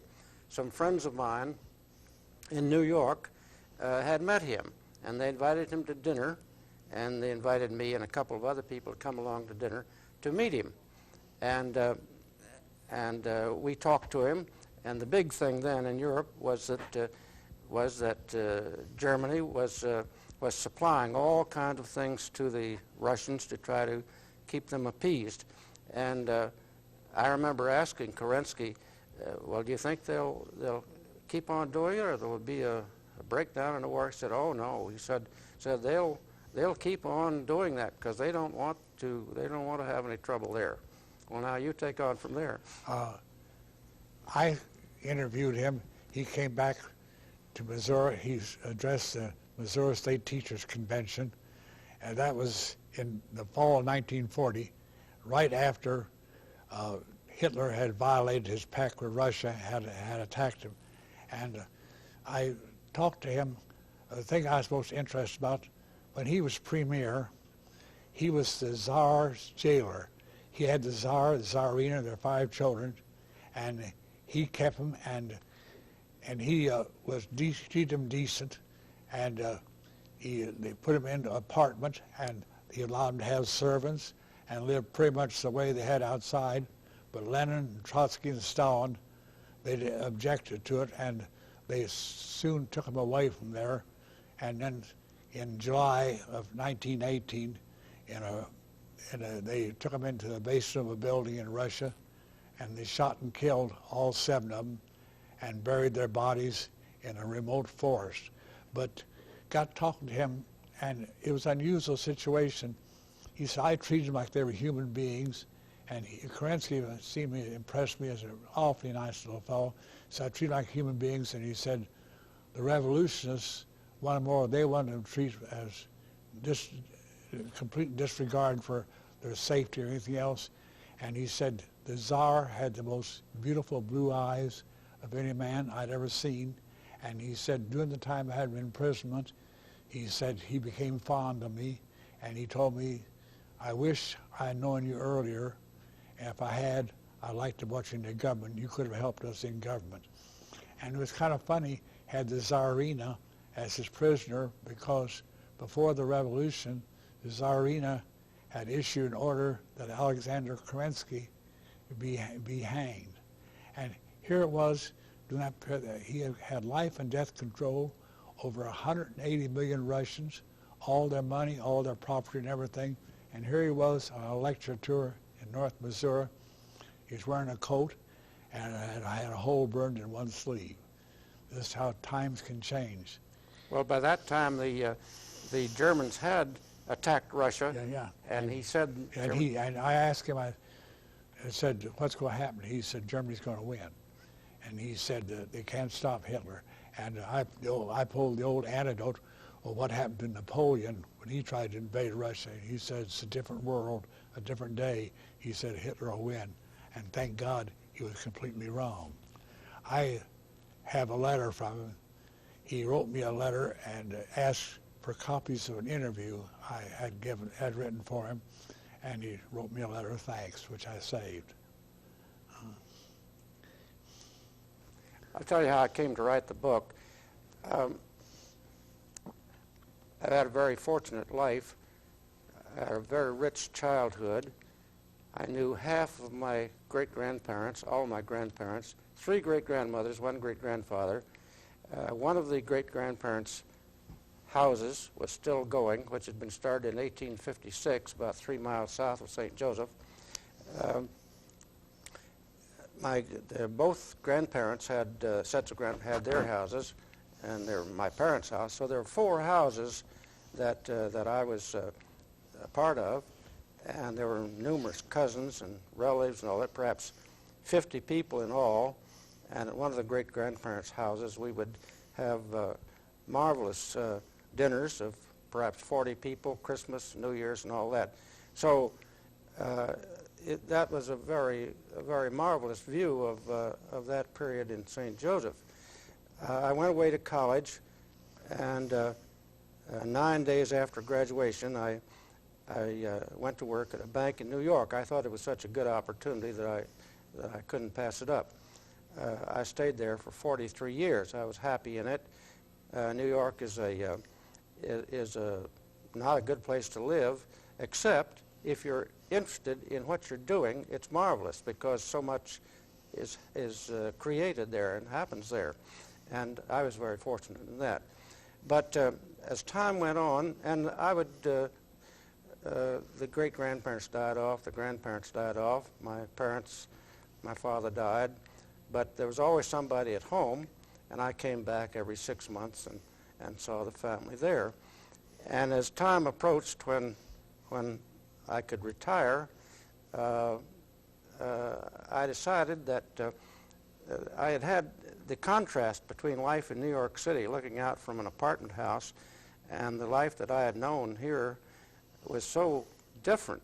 And this was really such a privilege that I'd had a rare opportunity, and I should record it if I had time. So about 2 years before the time to retire, I got a tape recorder, and I began, on my trips home, I began seeing older people and getting their story. One of the outstanding sources was Bob Clayton, the son of the mayor of St. Joseph. Bob was a great storyteller. He had wonderful tales growing up here. He had ushered in the Tootle Theater, and at that time, St. Joseph was a very formal place. They dressed to go to the theater, and they had carriages. He was very appreciative of all that, and he told these stories. So I got about 2 hours of tape of Bob describing life in St. Joseph in the Golden Age. And as time went on, I worked on the writing the book. Took several years to do, and finally had time enough to print it. I never thought I would have the privilege, but I did, and I'm very proud that I got it done. You sure did an excellent Period. job. It's really a masterpiece. Incidentally, I like to tell about a Catholic high school in St. Joe. 2 students who were Protestants became national figures. One of them was A.P. Clayton, and he had gone to Christian Brothers when he was at college, and he was potentate of Moeda Temple Shrine, and he became imperial potentate of the shrine in North America, and did all kinds of good all over the country, as the shrine does for burned children and everything else. And in order to keep him in line for the imperial potentate, the shrine here kept him on as potentate for 6 years. Ordinarily, a potentate serves as 1 year. The other Protestant that went to that same school, this was the one that was a barracks in the Civil War, was Richard M. Duncan. And He was one of the architects of the Social Security Act. He was on the House Ways and Means Committee in the early 1930s, and Roosevelt came out with this idea of Social Security, which has been a boon to all of us, and he was on the committee that helped draft it. And later on, Roosevelt, after he was defeated for Congress by William C. Cole, a Republican, by Roosevelt named Dick Duncan to the federal bench, and he became a wonderful federal judge, and he had wonderful decisions, and he was rarely reversed. And the wonderful thing about it, the unbelievable thing is, he never had gone to law school a day in his life. He had been a deputy circuit clerk in Buchanan County, and this deputy circuit clerk had studied law in his off times and had passed the bar examination and had been a lawyer and had been city councilor of St. Joseph and served 5 terms in Congress before he was named to the federal court. Alva P. Clayton, mayor of St. Joseph, was a very unusual man. First place, physically, he was very tall. He must have been well over 6 feet, and very vigorous. He made a wonderful impression, and he was a great storyteller. Anecdotes. He collected them. He had a scrapbook in which he kept the stories to tell. Many people borrowed the book to get some of the stories, but and he was in great demand all over the country as a speaker. And one time, someone on another city said, "Well, I believe St. Joseph is the site of Jesse James, a terrible robber. I suppose you're not very proud of him." He said, "On the contrary, he was the best of his line, just as everything is in St. Joseph." It's just perfect. Incidentally, I like to tell you the first time I met Tom Pendergast, one of the county judges took me down, and Pendergast was in his hotel room down headquarters at Monroe Hotel, 1908 Main Street in Kansas City, and he introduced me. He said, "Mr. Pendergast, this is Harold Slater." He's a newspaper reporter. And Mr. Pendergast, being very gracious, said, "I don't like no damn reporters." So I told him, "Well, you got to be different than me because you and I went to the same school." And he said, "Where's that?" And I said, "Christian Brothers in St. Joe." And he said, "Did you go to the shack?" And it worked out perfectly. That said the shack. It was affectionately known all over town because it was terribly worn. It's just fallen down, practically fallen down. They were still having school there. It had one big advantage. On real cold days, we got out of school because they couldn't heat the building.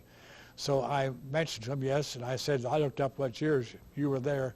I told him you were there. It's like 1894 and 1895. And he said, "Yes." And he said, "I went there over to St. Mary's, Kansas." And he said, "They asked me to go there to be a pitcher on their ball team." And so we had a very pleasant conversation. I saw him several times after that, and he never told me anything. He didn't tell reporters anything. The last time I saw him was in the yard at Meyerhoff Fleeman Funeral Home.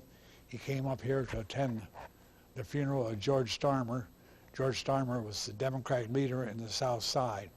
Incidentally, Pendergast, he went to a public office, a point of office, he'd give you a letter urging your appointment. But one thing all the professional politicians knew, it didn't amount to anything unless it was signed in red crayon. Otherwise, it was a pleasant thing. With red crayon, it means I want this done. And he did some favors for people that never got into the papers.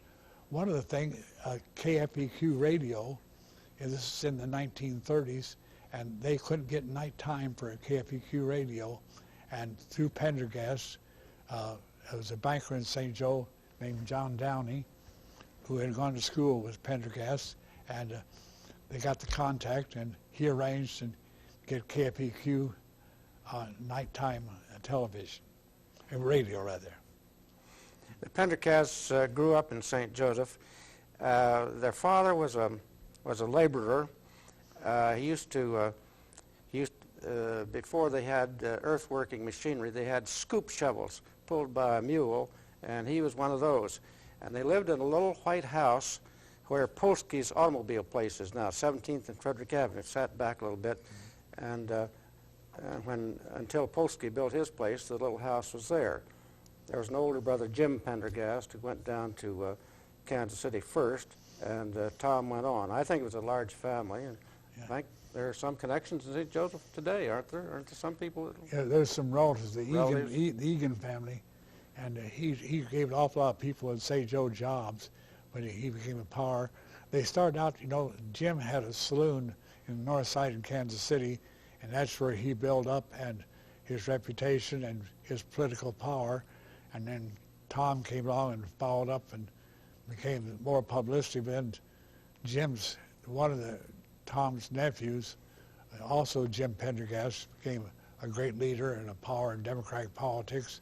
And he kept absolutely clear. Of course, poor Tom got stuck on his income tax and served 2.5 years at Leavenworth Penitentiary.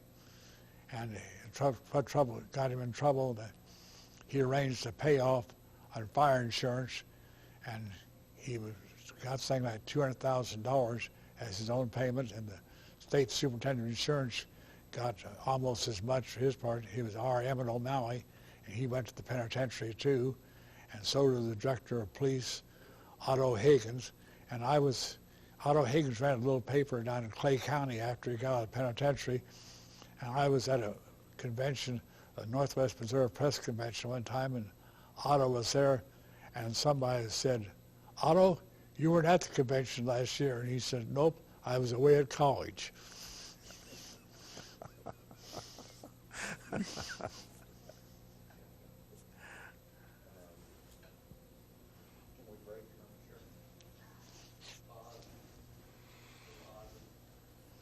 could just stay all day, but I've got to be...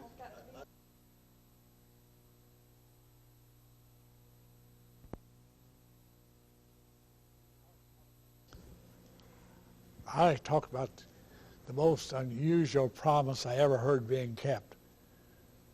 I knew a man who wore a black shirt every day for more than 50 years, different black shirts, and keeping a promise to his mother. His name was Charlie Fredericks. In 1894, he was in a group of young fellows who planned to hold up a train in French Bottoms. And he got worried about the thing, and he told his mother about it, and she said, "Charles, you came close to doing a terrible thing," and said, "You tell the police about this, and we'll have to get this stopped." So he told the police, and the police said, "Well, you go ahead and stay right with the gang," and said, "Go right through with the plan, and then when there'll be shooting. When the shooting stops, well, you drop down." So he did. And the train, the railroad sent out a dummy train, loaded down with deputy sheriffs, railroad detectives, policemen in French Bottoms. And sure enough, the shooting started. One of the would-be robbers was killed. Charlie Fredericks dropped down, and he escaped injury. Another fellow, one of the potential robbers, also had confessed in advance to the plan. He escaped prosecution. But Charlie Fredericks, his mother told him, "Charlie, you almost did an awful thing. I want you to remember it the rest of your life, and I want you to promise me that you'll always wear a black shirt." That was in 1894. I first met Charlie about 1938. He had been a printer, our pressman on one of the papers here, and he used to loaf around the courthouse. He was a friendly old fellow, and he liked to talk, and he told me the whole story why he wore this black shirt, and he kept his promise to his mother, and he had never been in trouble after that. And at that time, the war broke out soon afterwards, and they were hard-pressed to get people, and they needed somebody to work on the switchboard Sundays to handle complaints that people didn't get their paper. And I knew about the opening, so I called him, and Charlie had the nicest, sensest, softest voice you ever heard, his idea of hearing complaints. And so he took the job, and he held for 3 or 4 years, and He still wore his black shirts regularly, and he kept his promise and never got in any more trouble. Incidentally, he lived in a very run-down little house on North 3rd Street, and all the money he could get hold of, he bought march records for his Victrola, and there was a circuit judge up at the courthouse, Morris Hoffman, who had the same fondness for march bands, and a couple times Morris Hoffman said, "You aren't doing this, go up and listen to some music up at Charlie's house." So we would go up there, and Charlie was always greeted us very well. He lived in poverty, but he was really one fellow who knew how to keep a promise. That's great. One of the fellows nationally known from St. Joseph was Arthur Pryor. He was playing a trombone or a trumpet. He was in D'Souza's band. He called him the man with the golden trumpet. His father was a band master here, I believe. I think they lived at one time in a little house up near Rubidoux Row, and then later on they lived on South 9th Street. Arthur Pryor was famous. He was a soloist with D'Souza's band in the 90s and early 1900s. You hear a great deal about him. Didn't he write some nationally famous marches? Yes, I think he did. I'm pretty sure. As I like to tell you about the most unique poker game I've ever been in. When I was covering the legislature for the news press, a fellow from St. Joe who was an embezzler, who had taken a loan company here for close to $250,000, and he'd been convicted and got 5 years for embezzlement. His name was William F. Walpole. He owned 3 stores in St. Joe before he got in trouble, in drugstores, and also sold appliances. And so he was in the penitentiary, and I got a note one day inviting me to come over and have dinner with him. And I went over there in the afternoon, and he had been made a trustee, and he was out at the church prison farm with the other trustees. And so after supper, he asked if I'd like to play poker. I told him yes. So they had no chips. They weren't allowed in prison. But they had nickels, they had sacks of tobacco, just like old Bull Durham sacks. But old Bull Durham sacks were flat. These weren't flat. They were little round sacks, about 3 by 2 inches. And so you bought $2, and for $2 you got 40 sacks of tobacco. And then you bet like that, and the quarter limit has 5 sacks of tobacco. You win a pot. You only buy $1.20 in it, but it'd be practically cover the table. So we played with him. I was the 7 of us in the game. I was the only one who wasn't a convicted felon, and they watched me close as possible. They're afraid I might cheat. And about 5 minutes to 9, Walpole said, "Okay, we're through for the night." He said, "Lights out in 5 minutes." We cashed in our tobacco sacks, and that was the end of the poker game. It was the most unique game I ever played in. I can't remember now if I won or lost, but the experience was worth something. That's great. Yeah. Would you like to say anything about Homer Croy? Yeah. And I think it's great that he nominated you or wanted to nominate you for a fellowship. Yeah, Reed Fellowship. Great point. Homer Croy was a Maryville boy, and early in his career, he had been a reporter for the news press. That was right at the turn of the century. And he began coming back to St. Joe regularly, and he was the first student in the journalism department at the University of Missouri. But it was kind of a tragedy hit him. On the day he was supposed to graduate, he found out that his credits were not sufficient. And he tells a sad story. His father, who was an old-time rugged farmer, and made a trip down to Columbia to watch him graduate, and they had to tell him no, he wasn't going to graduate. And Homer went on and became a celebrated author, and he was a member of the Algonquin Luncheon Club, was famous for its humor and its wisdom, and he wrote many, many books. His best-known book was Jesse James Was My Neighbor.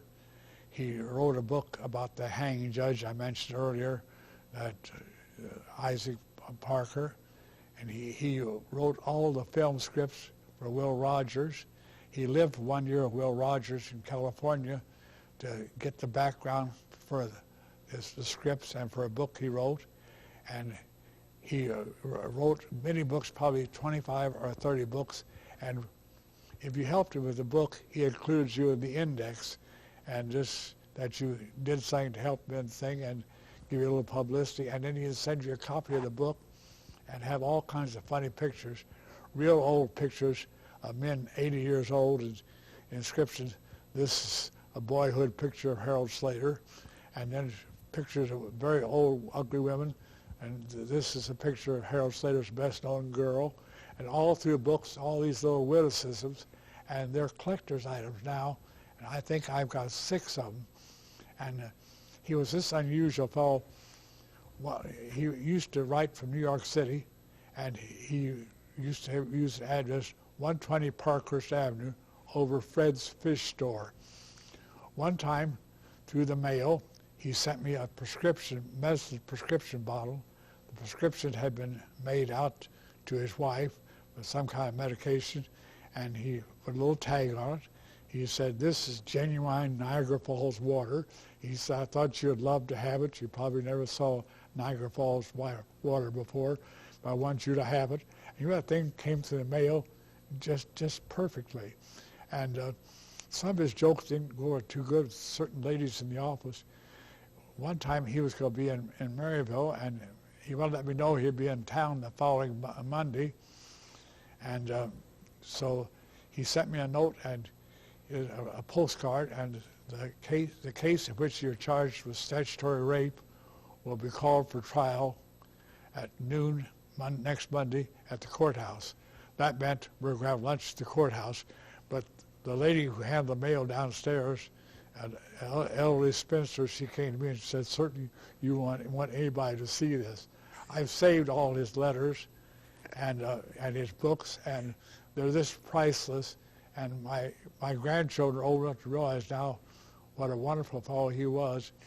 And at one time, he was editor of the magazine Baseball, and they bought the script from him Jesse James was my neighbor, and he said they didn't use anything in the book at all. They made up their own Jesse James movie, and the most he got for it was this for the title. You knew him, didn't you? I think I met him once, yes. He used to dress kind of outlandish. He'd probably have on green socks and a yellow shirt and a little hat with a feather in it and a blue coat. He just tried to dress out of style. I got to do him one favor. I wrote to Dr. James Brady, the vice president of the University of Missouri, and told him what a tragedy it had been for Homer's father. They didn't get to see his son get his degree, and suggested to give Homer an honorary degree. And so Brady was a lovely fellow, and he sent back, "We'll take care of it," and they gave Homer an honorary degree in some kind of a doctorate, and he had to buy his cap and gowns, but he was different. The night he got it, he came back to St. Joe, and with a group of his friends, we made a tour of St. Joe's saloons with him wearing his cap and gown. I don't believe Missouri University thought much of the idea. The farm where he grew up was outside of Maryville, and had a great big barn, and they had painted on the barn a supposed picture of their arriving by ox cart. And there was painted on the barn a wonderful picture of oxen drawing this wagon. That was the arrival of the Croy family in Missouri. I was just marking down something I thought it might be interesting to you, that one of the best excuses I ever heard given in court was for Judge Sam Wilcox, and the case was on trial, and a very prominent St. Joe doctor was supposed to testify, and he didn't show up. So Judge Wilcox called the bailiff over, Deputy Jones, and said, "Deputy, go out and bring that doctor in." He said, "He's supposed to be here. He's in contempt unless he comes in." So Deputy Jones was out, and he came back in, and Judge Wilcox said, "Deputy, what'd you learn?" And he said, the doctor can't come in. He's sick in bed with a trained nurse. It broke up the courtroom, and there was no contempt of court. Incidentally, one of the first jobs I had was a piece job working down at Armoring Company. I was helping unload a car as summer work down there, and I learned you didn't be too smart to be a foreman. The foreman came out there and he said, we're working inside of a boxcar, and he said, how many fellows are in there? And somebody said 3, and the foreman said, half of you come out.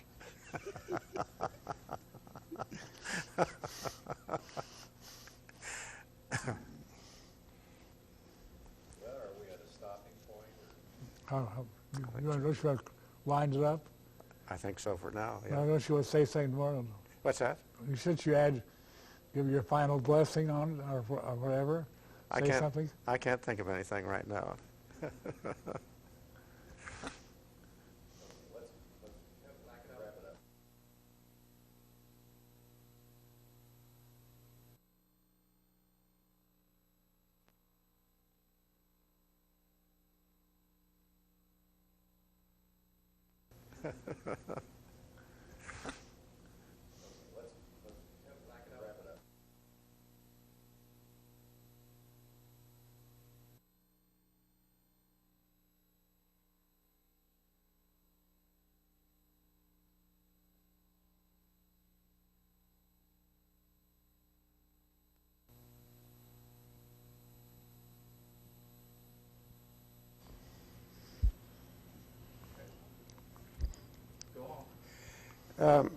I can say something about the Benton Club, which is over 100 years old now. In 1887, there was a legal firm of St. Joseph called Judson and Motter.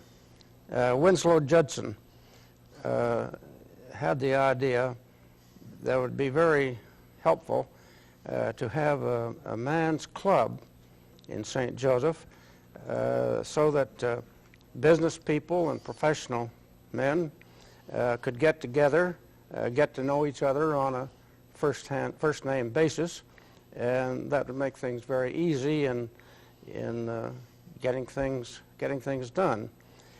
So he sent out a letter to about 25 men. I think 20 responded and put in $5,000 each to buy some property at the northwest corner of 7th and Farron Streets. There were 3 houses on that property, and so they went to work and combined the 3 houses, and in November of that year they opened the clubhouse. The original 20 men were members then, and they sent out a letter to probably another 200 asking them if they would like to join. About 100 did, and the club opened up, had very nice facilities. They had meals, of course. On the second floor they had 7 bedrooms, so that in case of a man felt he had to move out of his home, he had a refuge in the Benton Club. They had a pool table, and it was a great meeting place. They thought that the first prominent guest would be President Cleveland.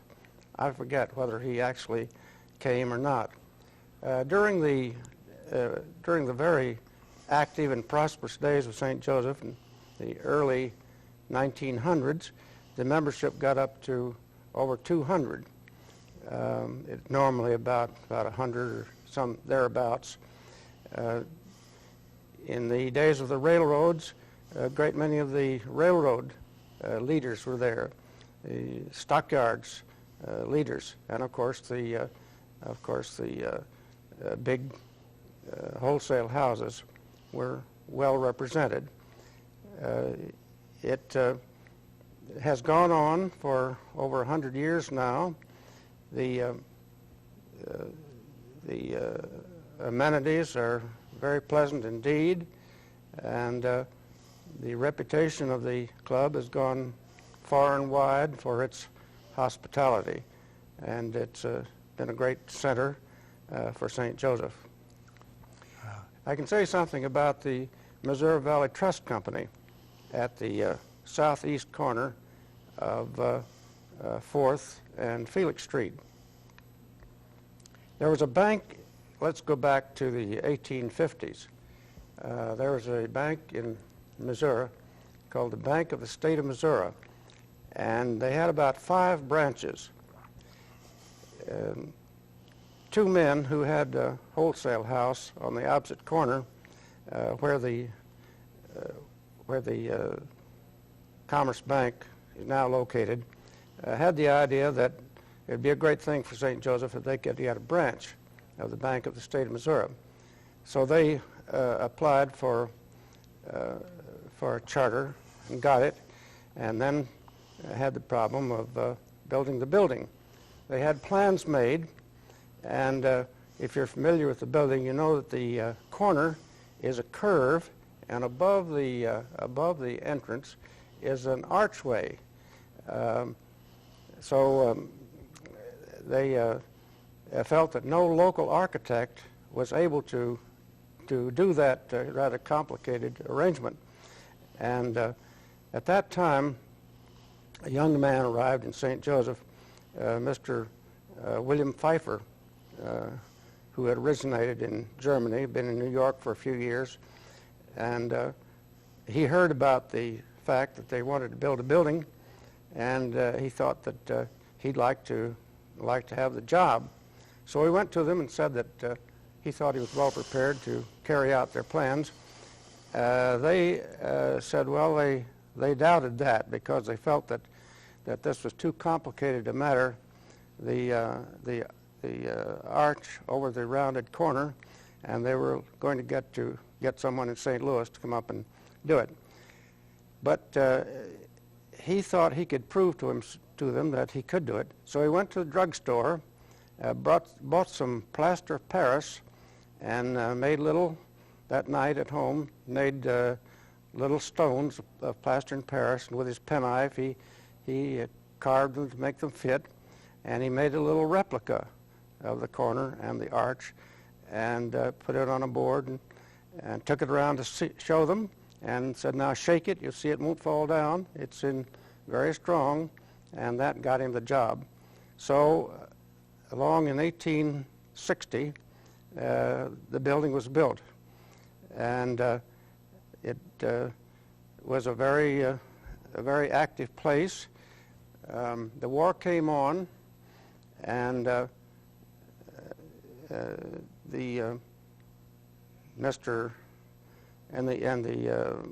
head of the bank had come from North Carolina.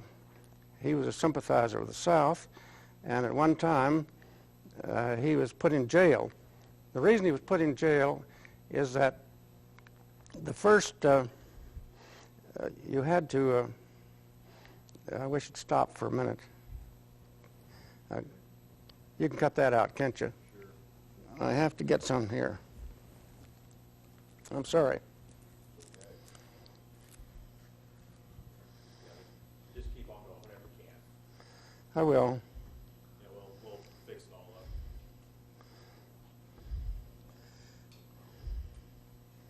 I wish you could shut it off for a minute, but you can't do that, can you? Well, we can. We'll take care of it, though. We'll edit it all on tape, and it'll all be smoothed out. Let me talk. Yeah, you talk a little bit. Talking about that building, Mr. Pfeiffer also supplied the giant stone columns at the Buchanan County Courthouse, 1873, and they're still sturdy. And a project right now to fill in some of the vacant places where they've been chipped away during the year. And incidentally, that bank at 4th and Felix Street that Sheridan was talking about, 110 years ago, the Supreme Court used to hold regular sessions there. It was an era when they Supreme Court held the sessions in the different parts of the state quarterly, and they had one quarterly session in St. Joe every year, so it served as a Supreme Court thing. And Sheridan was talking about the Benton Club. I like to tell you my first visit there.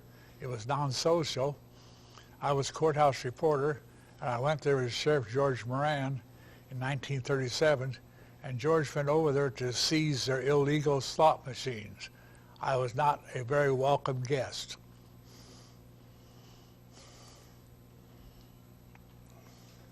Incidentally, speaking of Benton Club, not too many years ago, Thomas Hart Benton, the great muralist and a great nephew of Senator Benton, came here to St. Joe, had a meeting out at the Albright Gallery for him, an art meeting, and then he was an honored guest at the Benton Club, and he had quite a time there. And one of the stories I remember he was telling that in 1933, Andrew Jackson called in his great-great-uncle, Missouri's United States Senator Thomas Hart Benton, and said, I want to show you something. You're the only person that knows it. As of today, the United States does not owe a single penny to anyone. We're debt-free. And you think of that today when our debt is over $4 trillion. Incidentally, at one time in a feud, Senator Benton had shot Andrew Jackson. Andrew Jackson died with a bullet still in his arm that he had lost in a duel in which Senator Benton had been a part. And Senator Benton was the first senator from Missouri, and he had the record. He served for 30 years, and an amazing thing, he was the most controversial man. He was always in the middle of every fight as there was. Let me pick up something there. Thomas Jefferson, referring to the debt of the United States that has just been mentioned, Thomas Jefferson is quoted as saying, "The best government is that one which governs the least." And also, there's another interesting quotation of Thomas Jefferson. He was in Paris at the time the United States Constitution was written, so that he had no part in it. When he came back, someone wrote him and said, "What do you think of the document?" And he replied in a letter, which has been printed, saying, "I think there's a very serious omission in that document. It should have said that the federal government should never be allowed to go in debt." As we think of the debt that has been incurred today, it's rather interesting to refer back to that. It sure is. Now getting back to the Missouri Valley Trust Company, Robert Washington Donnell and Albie M. Saxton were the two men who had the wholesale business across the street and who got the charter for the bank. When the building was completed and the war came on, it was known that Mr. Donnell had come from North Carolina and was a Southern sympathizer. So he was called upon to take the oath of allegiance. The first oath of allegiance provided that not only did you swear that you were a loyal citizen of the United States, but you also had to say that if you knew of anyone who wasn't, you would inform upon them. He took exception to that, as did a number of other people, and they were thrown in jail. Abraham Lincoln then changed the oath of allegiance to remove the informer part of it. Things were very upset here in the Civil War, and Donnell decided that he could spend his time to better advantage by going out west. So he sold his interest to his brother-in-law, Mr. Lawson, and went out to Montana. He operated stores out there, and in addition, he made a very good gold strike, so that he used to send the used to send the gold dust to the bank, and I have seen at the bank with Bartlett Boder a deerskin bag with the sealing wax adhering to it, which brought gold dust into that bank and went across the counters.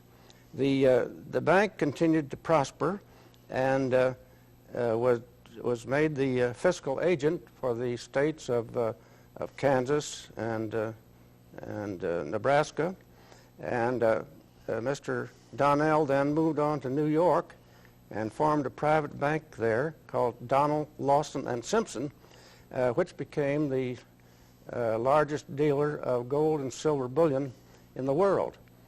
Mr. Lawson was very active in that. They moved on to New York, and Mrs. Lawson was presented to Queen Victoria. She came back to St. Joseph, and in the 1930s was still here, and finally died in St. Joseph. The building was became the office of a savings bank. Mr. C.B. France was the head of that.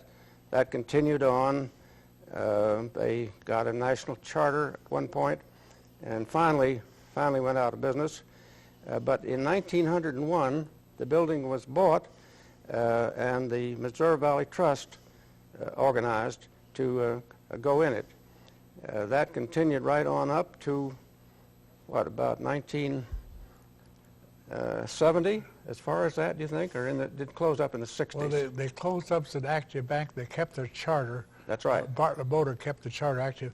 As an active bank, I believe it probably closed down in the late 20s, about 28 or 29. Right. And they did keep their office there, and as you know better than anybody else, it's decorated just exactly the same way it was in the 1860s. All the ornate office fixtures and cashier's windows, and they've done a remarkable job of keeping it just the way it used to be. It's very well kept. After Bartlett Boder died, his widow, Mary Boder, resisted all attempts to dispose of the building, kept it up, and kept some business in it.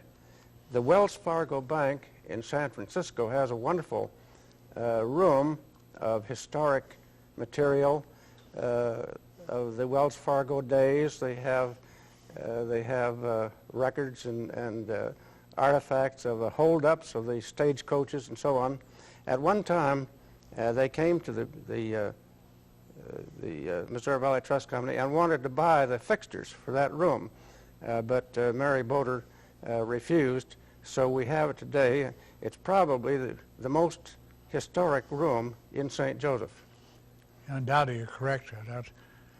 Incidentally, you were mentioning about that gold, and back before World War I, the employees at the armor packing plant here were paid in gold, and it was very convenient.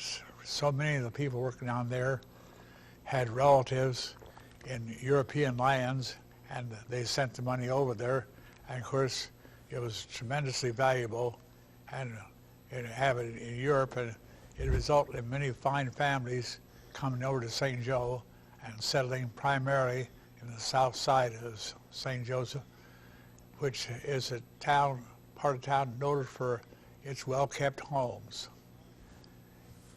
Incidentally, with all this new interest in the river on account of the gambling boat coming and the flood, there are some memories, old-timers, of one of the great heroes of the Missouri River. Is a fellow named Jack Ring, and he was so popular as a rescue man on the river that right at the turn of the century, the people here got up a fund and they built him a little house, a little two-room house. It was close to where the bridge to Missouri, over the Missouri River is now, down on South 2nd Street. And in front of it, I remember there was a ring painted on the front of it, and in the middle it was named Jack. Everybody knew who it was. And they said that he probably saved more than 200 lives, and he was a daredevil besides being a riverman, and besides saving lives, he was the one, when people drowned in the river, he could tell them where to go to look for the bodies. He had a wonderful faculty of relating bodies in difficult circumstances, and some of the things he did were very foolhardy.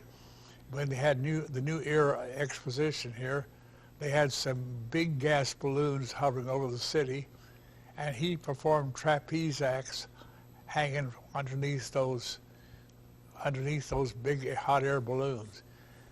Jack Ring got a Carnegie Medal one time.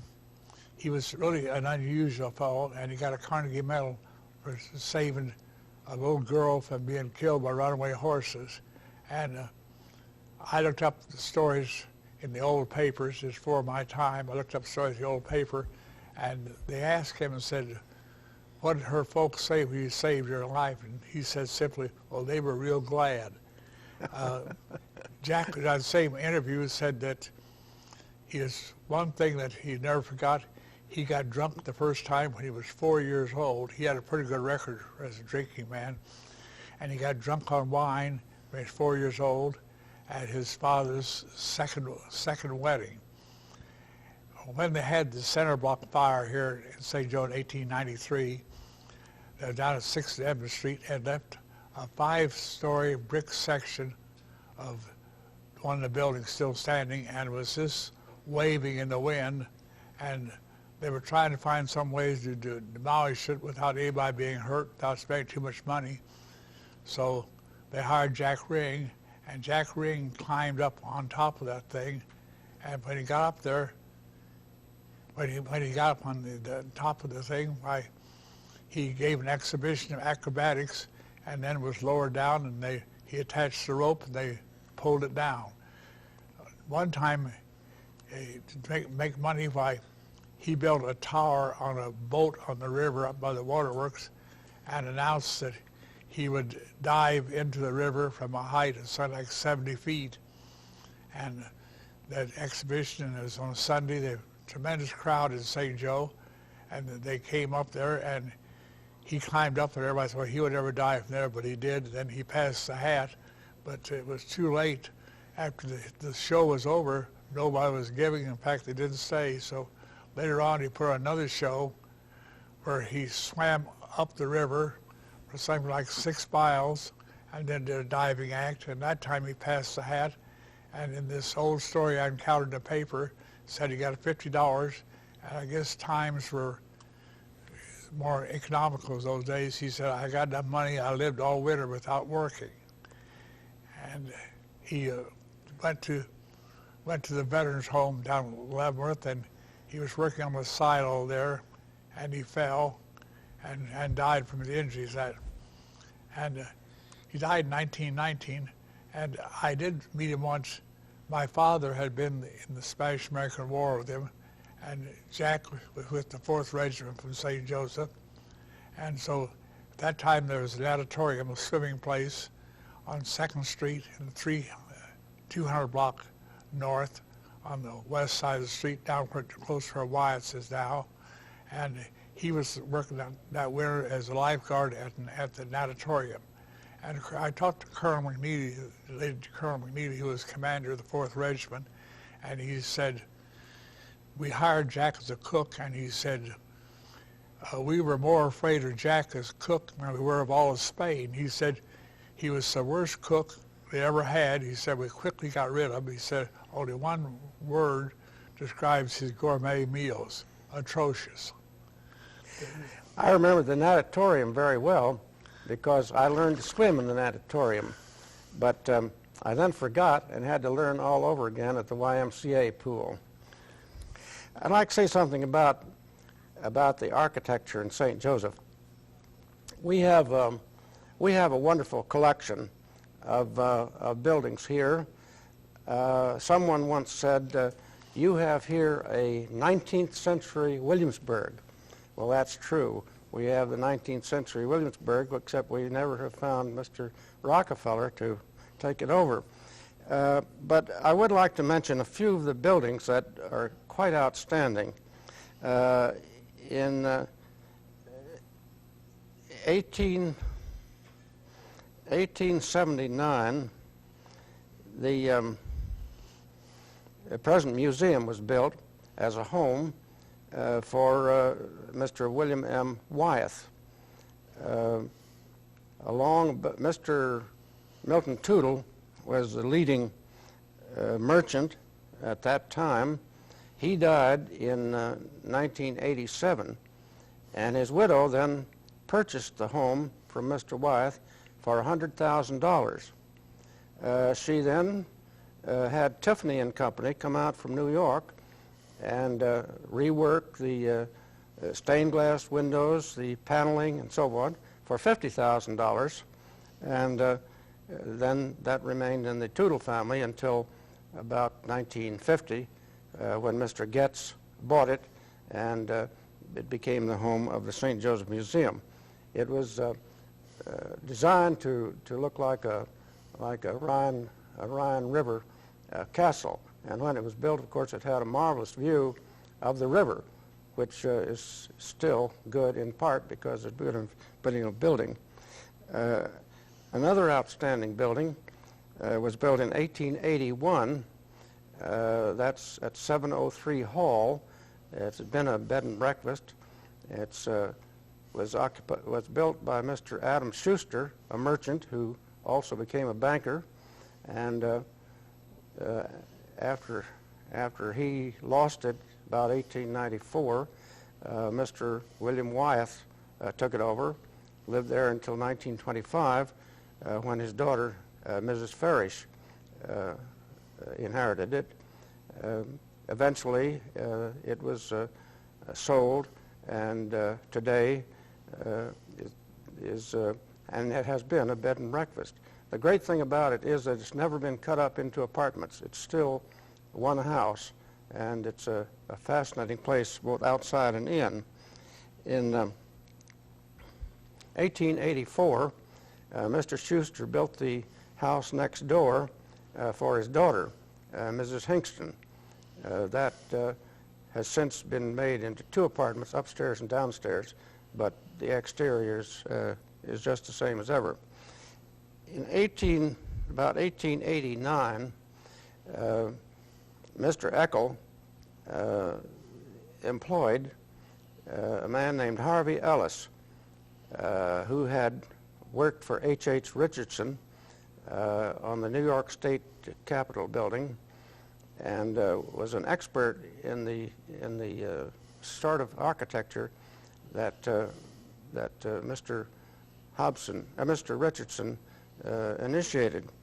And there are about half a dozen buildings that show Harvey Ellis's touch. The German-American Bank building at 7th and Felix Street, they turned the name into the American National Bank at the time of World War I, and later on it was occupied by other people, the First Federal and the Blue Valley, and I think now it's generally known as the First Federal Building. It's red brick and has many of the touches that Harvey Ellis liked so much, the colonnade up on top. He then built the McAllister building at house at 19th and Felix, the McNeely building at 701 South 11th Street, the Nave House at 22nd and Clay, the house known as the Tootle House at about 8th and Hall Street, and the Moss House on about 9th and Sylvania, now occupied by the Barbosa family. These later buildings are all similar in appearance, and at one time a writer in the Kansas City Star called them the Missouri River Chateau.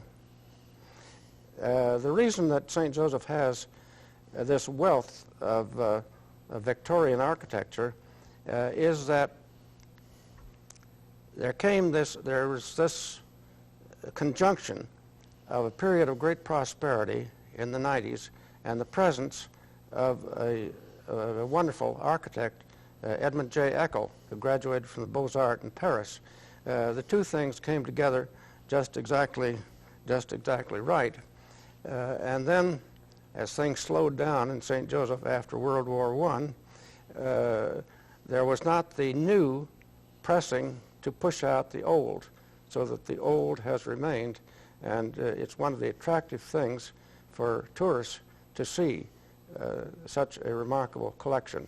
It's really like an outdoor museum.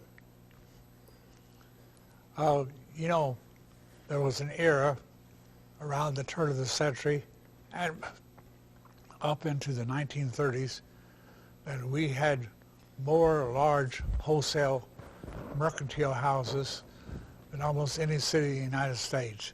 And they were big.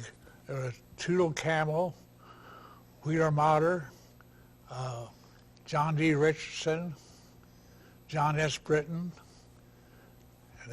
and Noyes Norman, a big shoe company.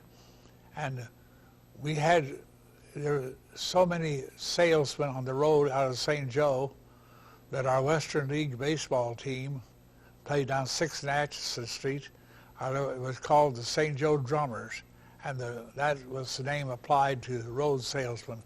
And I know that anybody who worked around a wholesale house knew that the management regarded their road salesmen as just super people. Every fall in St. Joe, the first part of this century, they used to have a big festival of retailers, and they would heap honors to all these salesmen, do everything possible to turn the town over to them for 4 or 5 days. And wholesale business was real big, and of course mail order came along, and mail order just played havoc with it. I remember Wheeler Motors had hundreds of customers all over the Middle West and including Oklahoma. I worked on the bill desk there for 8 months when I first got out of high school, and I remember that one of the bills used to come through regularly was large sales made to the state penitentiary of Oklahoma. There'd be orders to come through for 4,000 pair of coveralls, or maybe 3,000 blankets and things like that. They're wonderful customers, and those places really flourished. The Wheeler family, the Motter family, the Tudor family, the Camels, the Thomas P. Holland family, the Nortons, the Noyes family, which has done so much for St. Joe and for whom the boulevard is named. They established a home for little wanderers. They also established a home for elderly in North St. Joe. And we had a tremendous business. It's all gone in the tragedy to such places inflicted by the modern era of largely mail order shopping and giant department stores. I'd like to add something there. I remember very well a great friend of mine, Hamilton McCord. His family had one of the wholesale houses, Nave McCord and Company, and they had branches. I think they had about half a dozen branches. And finally, he said that he could well remember the consternation on the first day that they found out that one of their best customers out in Nebraska had told them that he could buy small amounts of ivory soap from Procter & Gamble at the same price at which they bought a carload lot. And that indicated to them that there was no place for their services as a wholesale house.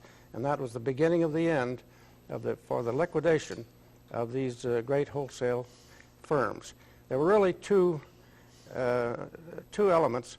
In the first place, the better highways had been built so that trucking could take place very easily, and the chain store idea, cut down the middleman, which the wholesale houses were. St. Joseph had been very big. They had 5 wholesale dry goods firms here, and I believe that Kansas City had none. New York City, St. Louis, and St. Joseph was the order of the great wholesale dry goods firms.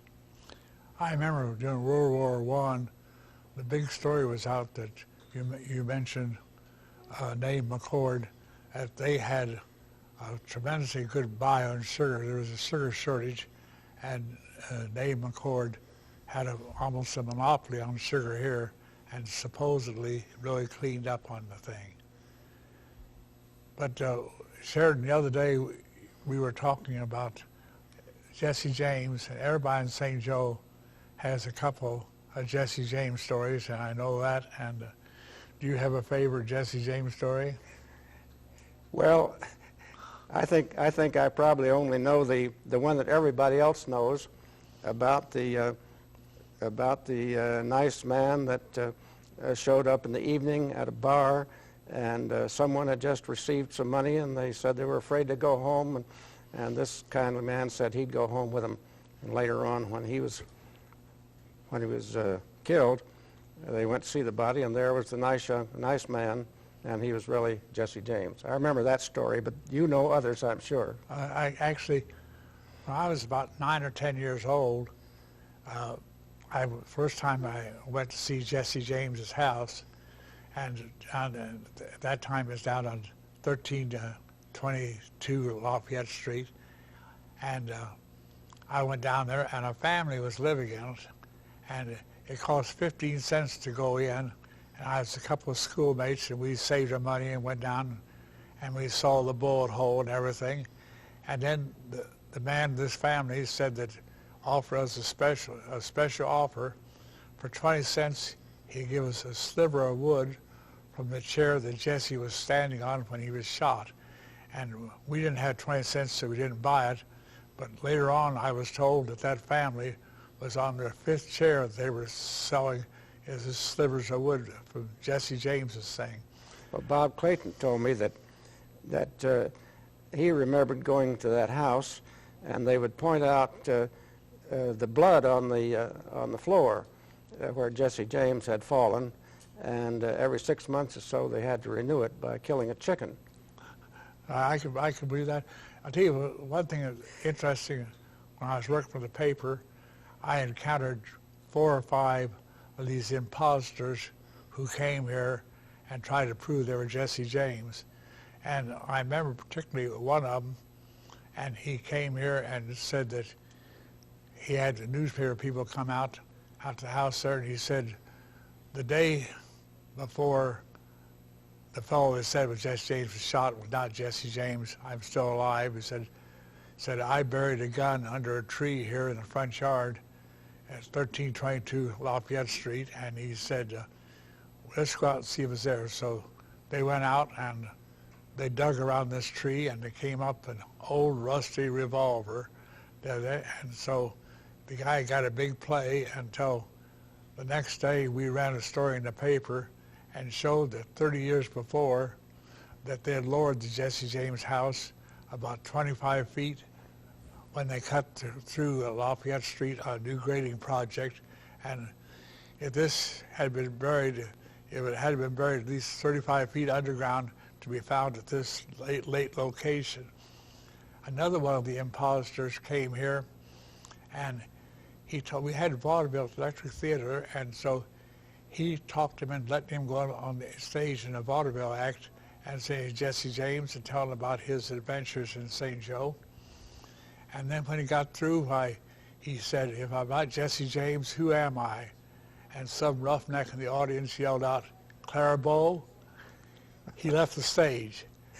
Another one I really enjoyed, I met an old imposter, and he had been an outlaw. He was really John Dalton, remember the Dalton gang, but he came to St. Joe, and he had records to show he was over 100 years old, and he came here, and they put him up very fittingly. At that time, we had Jesse James Hotel, and they had the Jesse James there, so I went down to visit him, and he was having breakfast in bed, and he invited me to join him, and I declined.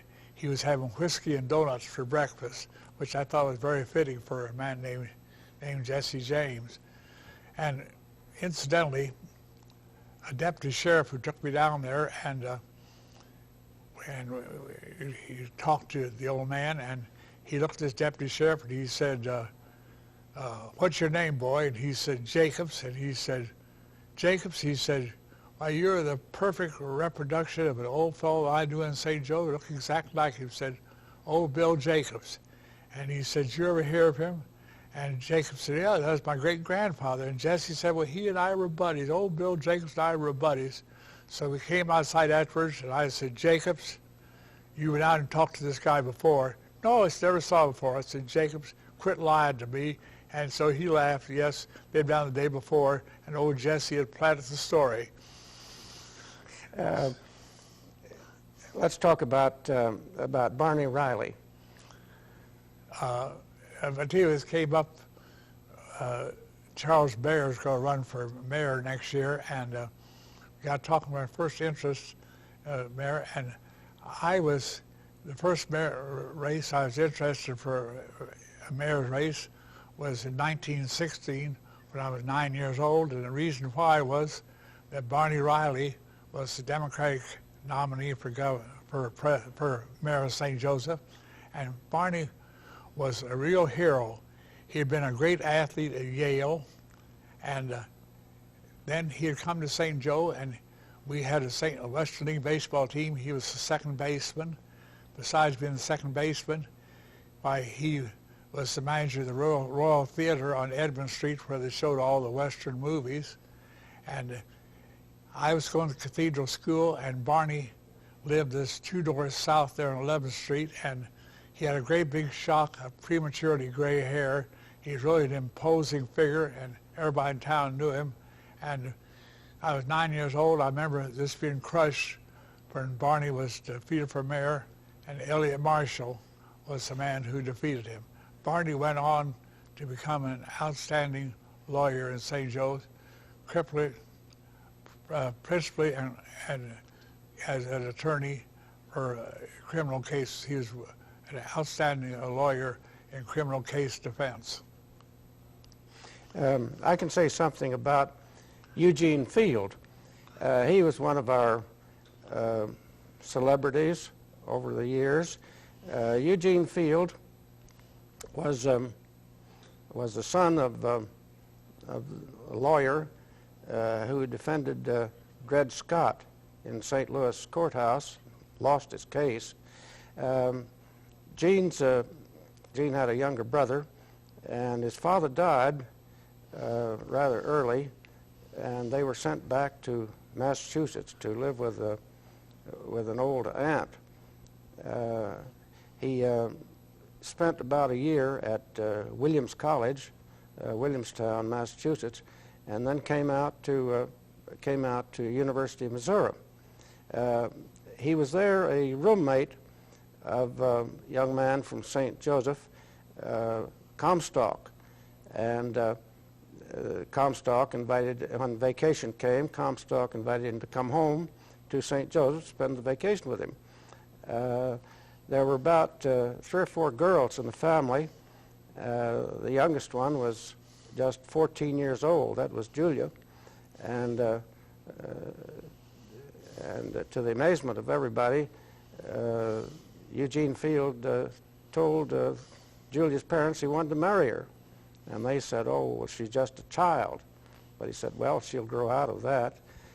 But they sort of agreed that if he still felt the same way when she was 18 years old, he could come back and they would be willing at that time.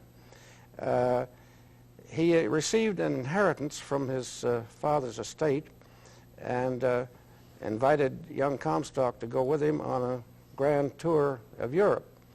They traveled through Britain and the continent, making extensive purchases along the line, and finally they ran out of money. They wired back for more and said there isn't any, so they had to retrace their steps and sell back to the original owners many of the things that they had bought. and they finally got here safely. And they prevailed upon Mr. Comstock to yield his restrictions, and when Julia was 16 years old in 1873, they were married at Christ Church. The reception was held in the house on North Fifth Street, which still stands. And it was a wonderful celebration. The family provided little bouquets of flowers for all the ladies. They had 31 cakes provided, and then the next morning they had a wedding breakfast at the Pacific House with wonderful menu. You could have almost anything you could think of, and they had a very good time. And Gene Field, in his usual flamboyant ways, invited everybody to continue the party by going on to St. Louis with them. And two of the bridesmaids actually did go down to St. Louis with them. He came back to St. Joseph, worked for a while for the St. Joseph Gazette. They had a little boy who died, and he wrote the very poignant poem, Little Boy Blue. And then he went on out to Denver, worked there for a while, and finally ended up in Chicago, where he died in the 1890s. His health was bad at one point, and the paper gave him some time off, and he took a trip to England. And when he was in London, he wrote Lover's Lane, St. Joe, how I sit in the gloom of this rented room in St. Joseph and think about Lover's Lane, St. Joe. Actually, they're building a marker on Lover's Lane right now, so that people can go by and see it. We think that the name was given to the old Rochester Road by Eugene Field, because he did his courting of Julia out on those lanes. You know, Gene Field, he was the courthouse reporter for the Gazette at the time. The present courthouse, was opened in late 1873, and he had look back at the old Gazette, some quips in there that he made about the courthouse and about the politicians, and he had a wry sense of humor. Sheridan, I think one thing that we worthy of mention in these talks is how St. Joe was hit by the Depression, and we were awfully hard hit, and but we came out remarkably well because we had some courageous leadership. One thing, they cut the salary of every employee in the city by 10% to help out, and the old City Hall was down at 2nd and Edmund Street, and they opened that as a shelter for the homeless. But it was a cold winter, and they opened the old City Hall. They put cots and provided blankets so people could have a warm place to sleep at night. And naturally, the Democrats first gave it a name, quick gave it a name. It became the Hotel Hoover. And one of the things that helped tremendously here, Father Charles Buddy, pastor of the cathedral, later the Bishop of San Diego, he opened St. Vincent's Cafeteria on the 200 block of North 2nd Street. And it was a cafeteria where anybody could go from 6 o'clock in the morning to 9 o'clock at night and get a meal. And there's a lot of mooching, and to stop the mooching, they had a plan where they sold the merchants tickets good for one meal. And I believe the tickets cost either 5 or 10 cents, and every store had a supply of them. If somebody came in and said they needed food, they gave them a couple of tickets out at St. Vincent's, and they served thousands and thousands of meals over a period of more than 2 years at St. Vincent's Cafeteria, and it was operated entirely by volunteers. You would go there, you would see the wives of bankers and wealthy merchants. They're there working side by side with fellows who are out of work, who were just anxious to help out in any way possible. And prices, the thing that helped an awful lot during the Depression, money was short, but prices came down, and particularly in restaurant food, there were a number of places in St. Joe where you could get a substantial meal, 15 or 20 cents, and there were hot dog places where you get hot dogs for a nickel a piece, 6 for a quarter, with all the fixings. There's a place at 617 Edmund Street. You get barbecue sandwiches, barbecue rib sandwiches, very decent barbecue rib sandwiches for 15 cents a piece. And I remember that Marguerite and I got married in 1931, and the Depression was still real bad then, and you could buy a whole picnic ham for 95 cents. We ate an awful lot of ham, and it was good, but it was also reasonable, and it was hard hit. And of course, during that era, same era, that's when our wholesale houses were hard hit by the advent of the large mail order houses that had discount places all over, and that added to our unemployment problem. And you saw fellows who had highly responsible jobs going around town and just offering to do anything to get a day's work. And one of the early depressions, I don't remember offhand which one it was, probably yes, I'm pretty sure it would be about 1907. Of course, everybody locked up their money and held on to it and wouldn't let it go into circulation. So the city council had an issue of scrip. I remember it was white paper, printed on white paper, and it was good for $1.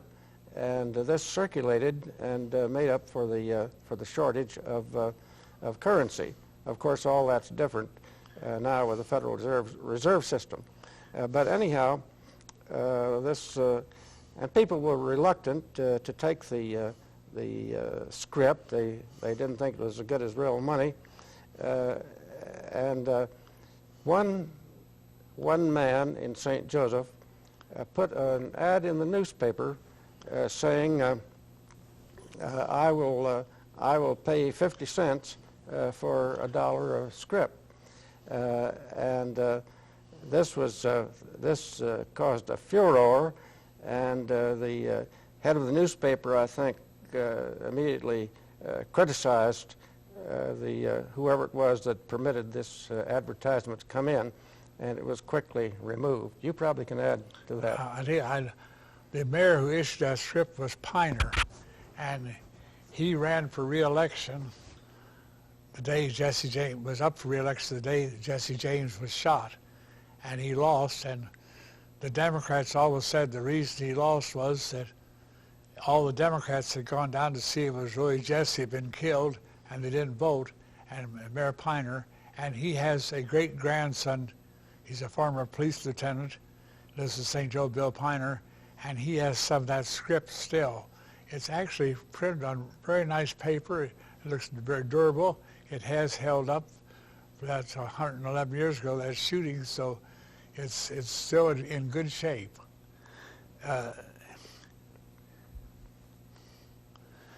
Let's get right, a little light side. I was coming to the legislature one time, and they had a bill down there to legalize nudism in Missouri.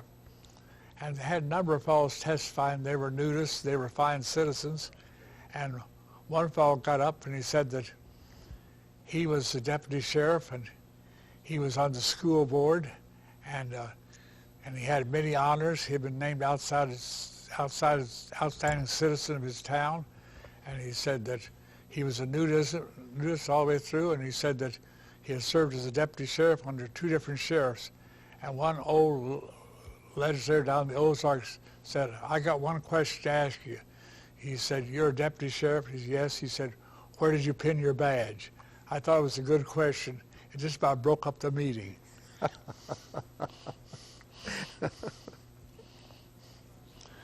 How about Edmund Street? Now, you know about Edmund Street. Edmund Street, in the Prohibition era, it was wide open.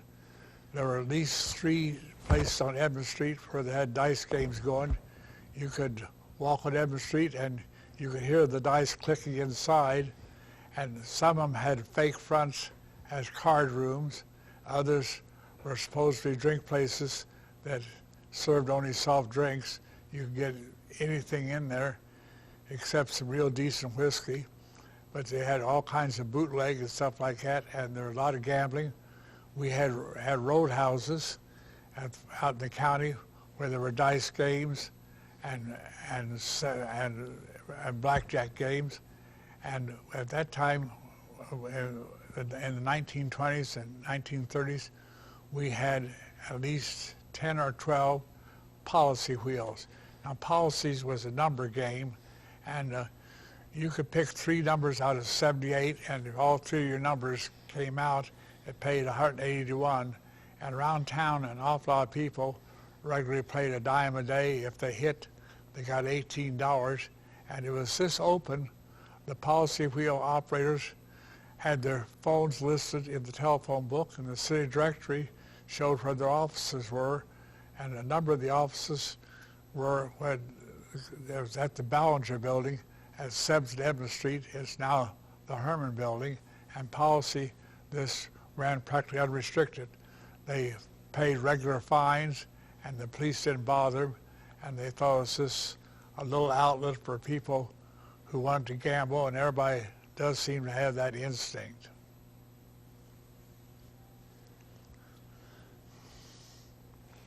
We could talk a little bit about the Patey House. I don't know if we mentioned that before, but the Patey House was built by John Patey between the years 1856 and 58. And the reason he built it was that he saw that the railroad, which had been started several years before, was approaching completion, and it actually was completed through in 1859. And he thought that the Patey House would benefit greatly by that, and it surely did. In the 1860s, anybody going west would come stay at the Patey House and get their coach that took off from there for the west. So that in 1861, when the Pony Express started, the Patey House was the eastern terminus of the Pony Express. There was a little bit of competition to have the eastern terminus of the Pony Express, so that in the St. Joseph Courthouse there is a document signed by 21 citizens sweetening the deal for Russell, Majors, and Waddell, and turning over to them some real estate in anticipation of their coming to St. Joseph. Very interesting. They've done a remarkable restoration job down there.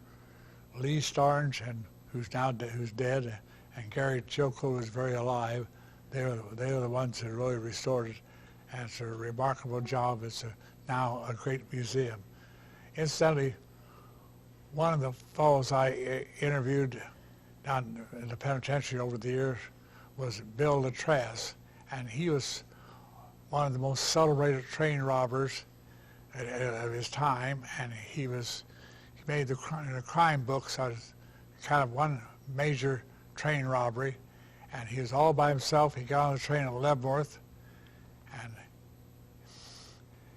he got on the train at Leavenworth and was headed to Kansas City, and he had been drinking. He was ill prepared, but he held up the people, and this stuffed the money into his coat pockets. Got to Kansas City he pulled the cord, stopped the train, and got off. And he got away for a while until some fellow he had confided to his success, an ex-convict, by the way, tipped off the authority, and he was arrested. But I talked to him in the penitentiary, and he's doing 2 life sentences down in Lansing, and for murders in a crap game over at Wichita. And he's very reluctant to talk to me and talk at all. And so I mentioned, well, the first time you were arrested in St. Joe, you held up Martin Curry's saloon on Illinois Avenue. And I said, I went to school with Martin Curry's son at Christian Brothers. And all of a sudden he changed completely. He said, are you a brother's boy? And I said, yeah, I went to Christian Brothers 4 years.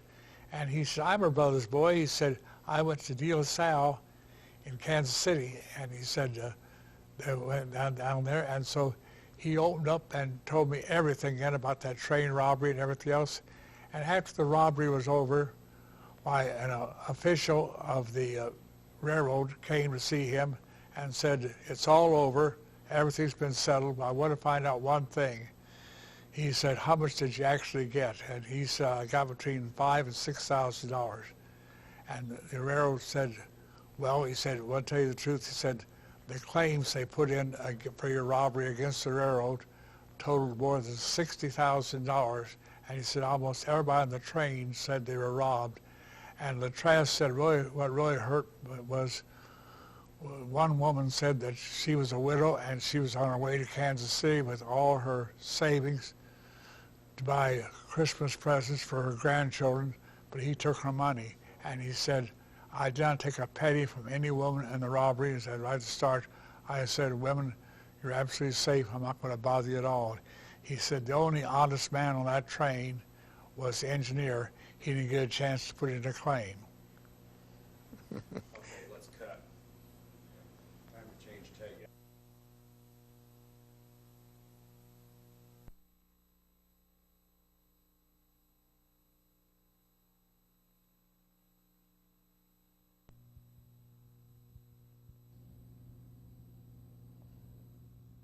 Okay. I thought I'd mention a little bit of the ethnic influence in St. Joseph. First of all, the French. This was a French territory, and Thomas Jefferson bought it from Napoleon, 1803, and in addition to the Indians, the people here were the French people, and who went up and down the rivers, trading with the Indians, getting furs, taking them back to St. Louis, where they were probably sent, a great many of them sent down to New Orleans and sent over to Europe to make beaver hats. At one time, accounts in St. Louis were kept in terms of beaver skins instead of money. And of course, Joseph Robidoux first saw this area when he was 16 years old in 1799, and he went up the river with some older French fur traders. The French influence in St. Joseph, however, was a transient one. Not a great many settled here, although one name that persisted was Blondeau, outstanding French family. One of their daughters became Juliet Chips, who was active in business, and the Blondeau house was up on North 3rd Street, right next to Robidoux Row. I never made a trip over to French Bottoms, but I have been told that the mailboxes along French Bottoms had a great many with French names. That area has been pretty largely taken over by the airfield. Isn't that about right? Right. Yes. Yeah. Now the German influence was different. They came to stay, and at one time, the Heckel family had a house on 2nd Street, and it had a little balcony over the front door. And the tradition is that when Abraham Lincoln was here in 1859, he made a speech from that balcony. The Heckels had a German language newspaper, which was distributed by a boy riding horseback. And the Heckles also, at one time they had a sign up saying Heckle Benevolent Institution, and they operated a soup kitchen. The Krug and Hacks Packing Company supplied them free with some meat each week, and they kept a kettle going, and so that the newly arrivals who were not yet established could always go by the Heckle place and get some soup to keep them going. On the French side, in the St. Joseph Courthouse, in the probate court records, there is at least one will written in French. That's of Jean-Baptiste Roy, who was the friend of Joseph Roubidoux, and whose name is perpetuated in Roy's branch. You mentioned that German thing, influence. There was for many years here a weekly German paper, the Volksblatt, and it was printed in German and it was distributed every Friday afternoon. That was the one. Yeah, and of course, the Irish settlement here goes largely back to the fact that this was a tremendous railroad town. One time we were looking up some things at the News Press office and found out the biggest railroad year in St. Joe was in 1888, and an unbelievable number of trains came into and out of St. Joe every day, and there was a need for people to work at railroads, not only the hard work, but to work in the offices.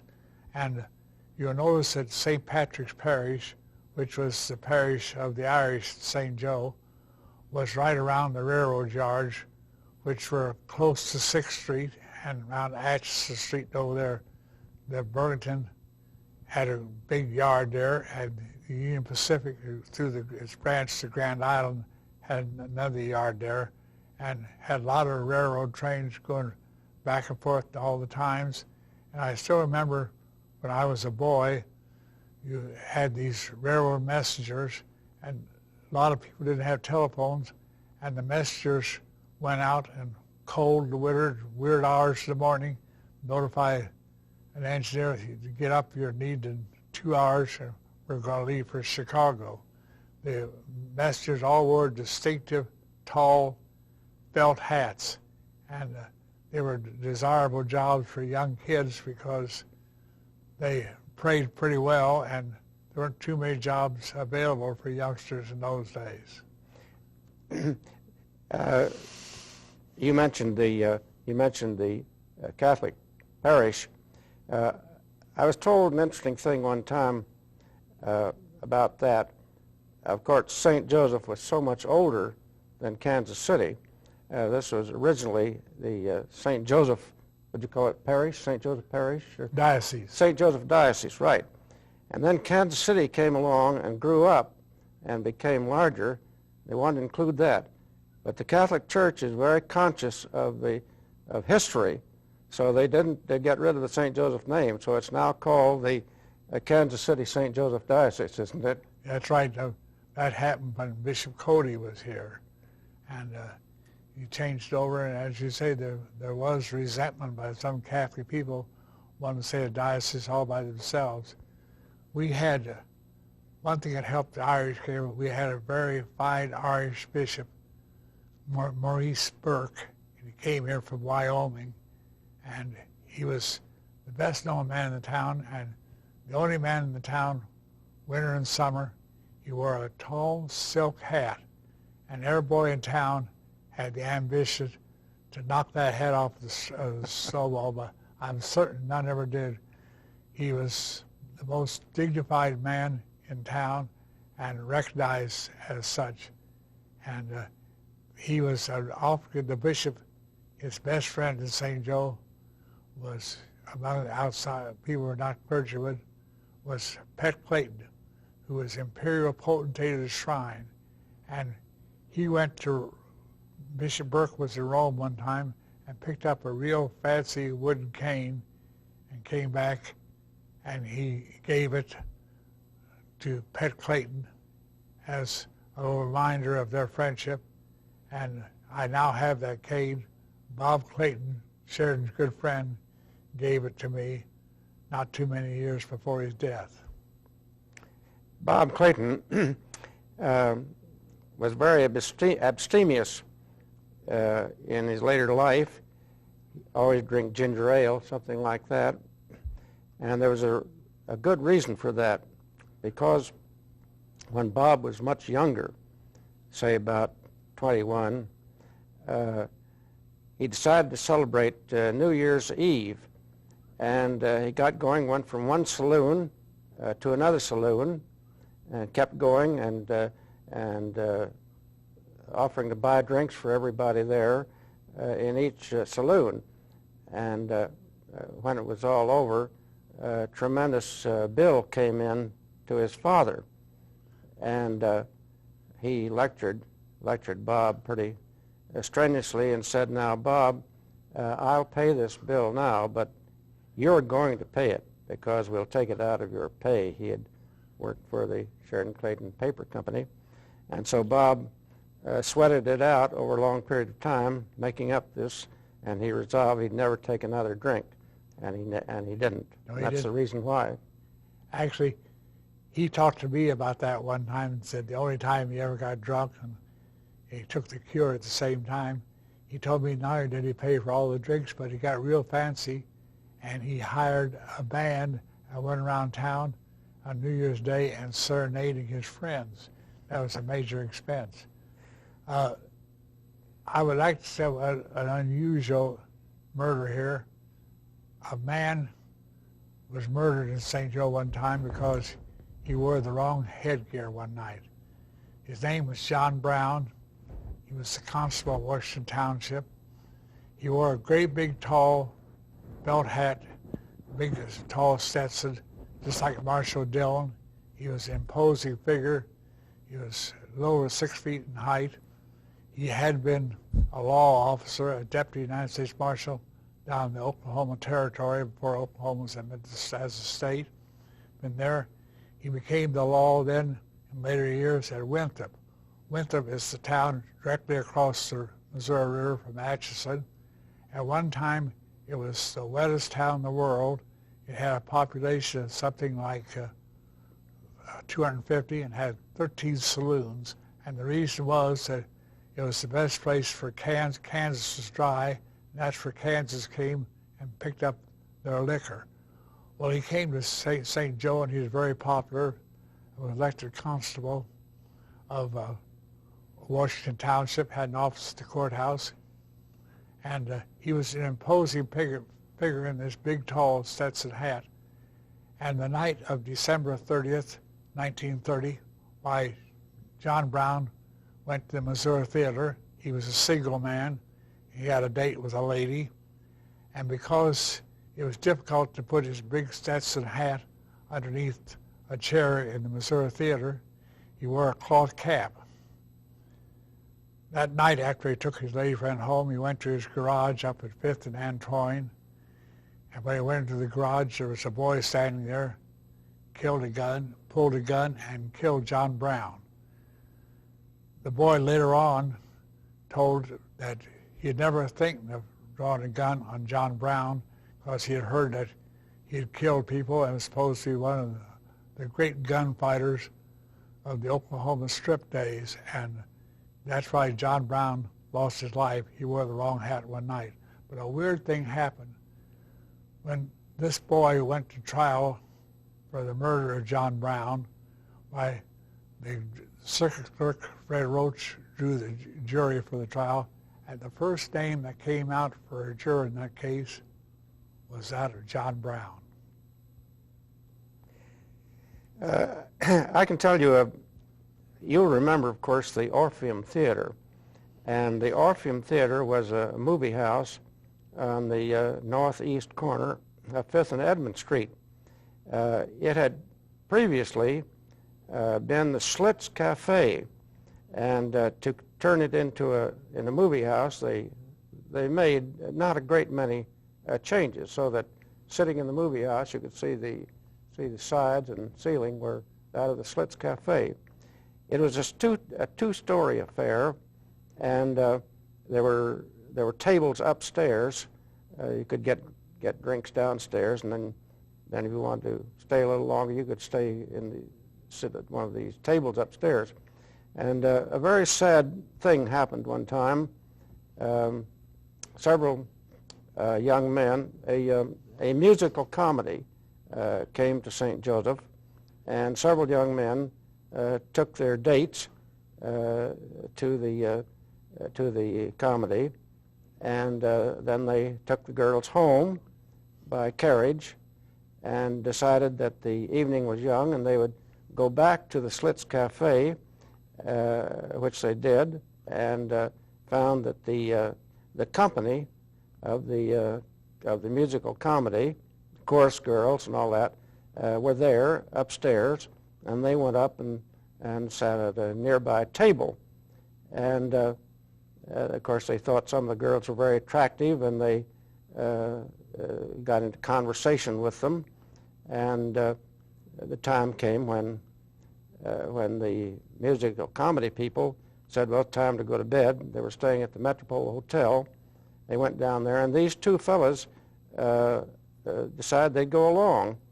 And when they got down to the Metropole, they went up to the rooms where the girls were staying, and after a while they said, time for you to go home, and they didn't go promptly.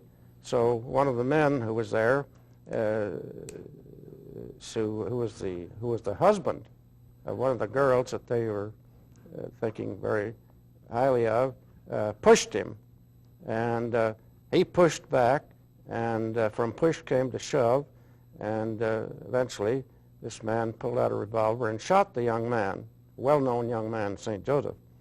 Then they all became very frightened, and they sort of ran away and left him there to bleed, and the poor fellow was finally picked up and taken to the hospital, the Ensworth Hospital across the street from the Presbyterian Church.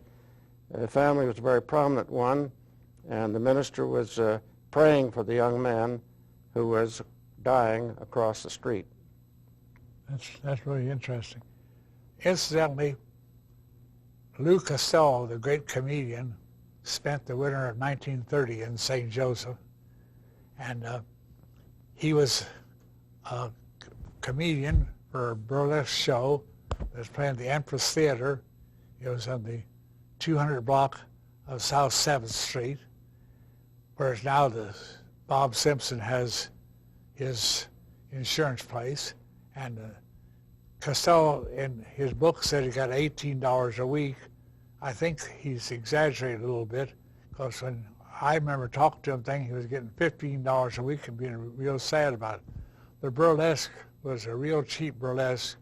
This is before Costello teamed up with Abbott, and he had to put on about 4 shows a day, and he was homeless. He was a lonesome little fellow. He spent most of his time, when he wasn't on the stage, at the Turner Hall, where they'd rent out a place down there. There was one of the best known prohibition-era speakeasies in St. Joseph down there, and it was called a Key Club, but anybody could get a key. You had to have your key to open the door, and everybody had to accept probably the members of the elite ladies social clubs, and the fellow ran it, later became a very successful county judge. And Costello spent the whole winter there, and he roomed in a real cheap rooming house right across the street from the public library at 10th and Felix Street. And afterwards, his daughter called here to get a lot of information on him and about him, and wondered how much he drank. And I told her real frankly, he didn't drink very much because he was making $15 a week, and even though drinks were cheap in those days, he stayed there because he's a lonely fellow, this companionship. He made an awful lot of money and became one of the great comedians. And Sheridan, you were talking about this tragedy. I think one of the weird things about St. Joe is that one of our best known streets is named after a man who was murdered. The man who was murdered was Charles Robidoux, the youngest son of Joseph Robidoux. you've heard of that tragedy. Yes, I have. You want to tell about it? We've told several stories about saloons and penitentiary. I have two stories about church. We haven't had many church stories, but at the Presbyterian Church during World War I, the minister referred quite often to his younger brother, who was in uniform and overseas, and he had much on his mind. He talked about him. Everybody knew about this, and just hoped that all would go well with this boy. One day they heard that he had been killed, and they knew how much this meant to the minister. Well, of course, the minister didn't come the next week or the next week, but finally he did come, and he never said a word about it. He made his sermon as usual, and when the sermon was finished, he stopped for a minute or two. Everybody wondered what was going to happen. And then he said, "I have touched bottom and found it solid." Another story, many years later, I was reading Pilgrim's Progress. And if you're at all familiar with Pilgrim's Progress, you know at one point the pilgrim says, "I have touched bottom and found it solid." And without a doubt, that's where the minister got it. Another story of the church is that a young girl of one of the families was very ill indeed, and everybody was greatly concerned about it, but she was very sick, and the best-known doctor who called her said to others, I can't see how this child can possibly recover. But the church thought that they would pray for her, and they prayed for her a great deal. And when things came to the worst, and they thought she was surely going to die, the word came down that just about that time she'd taken a turn for the better, and she recovered. The church always referred to that. That's very interesting. Getting back to this young Robidoux, here's how he happened to get murdered.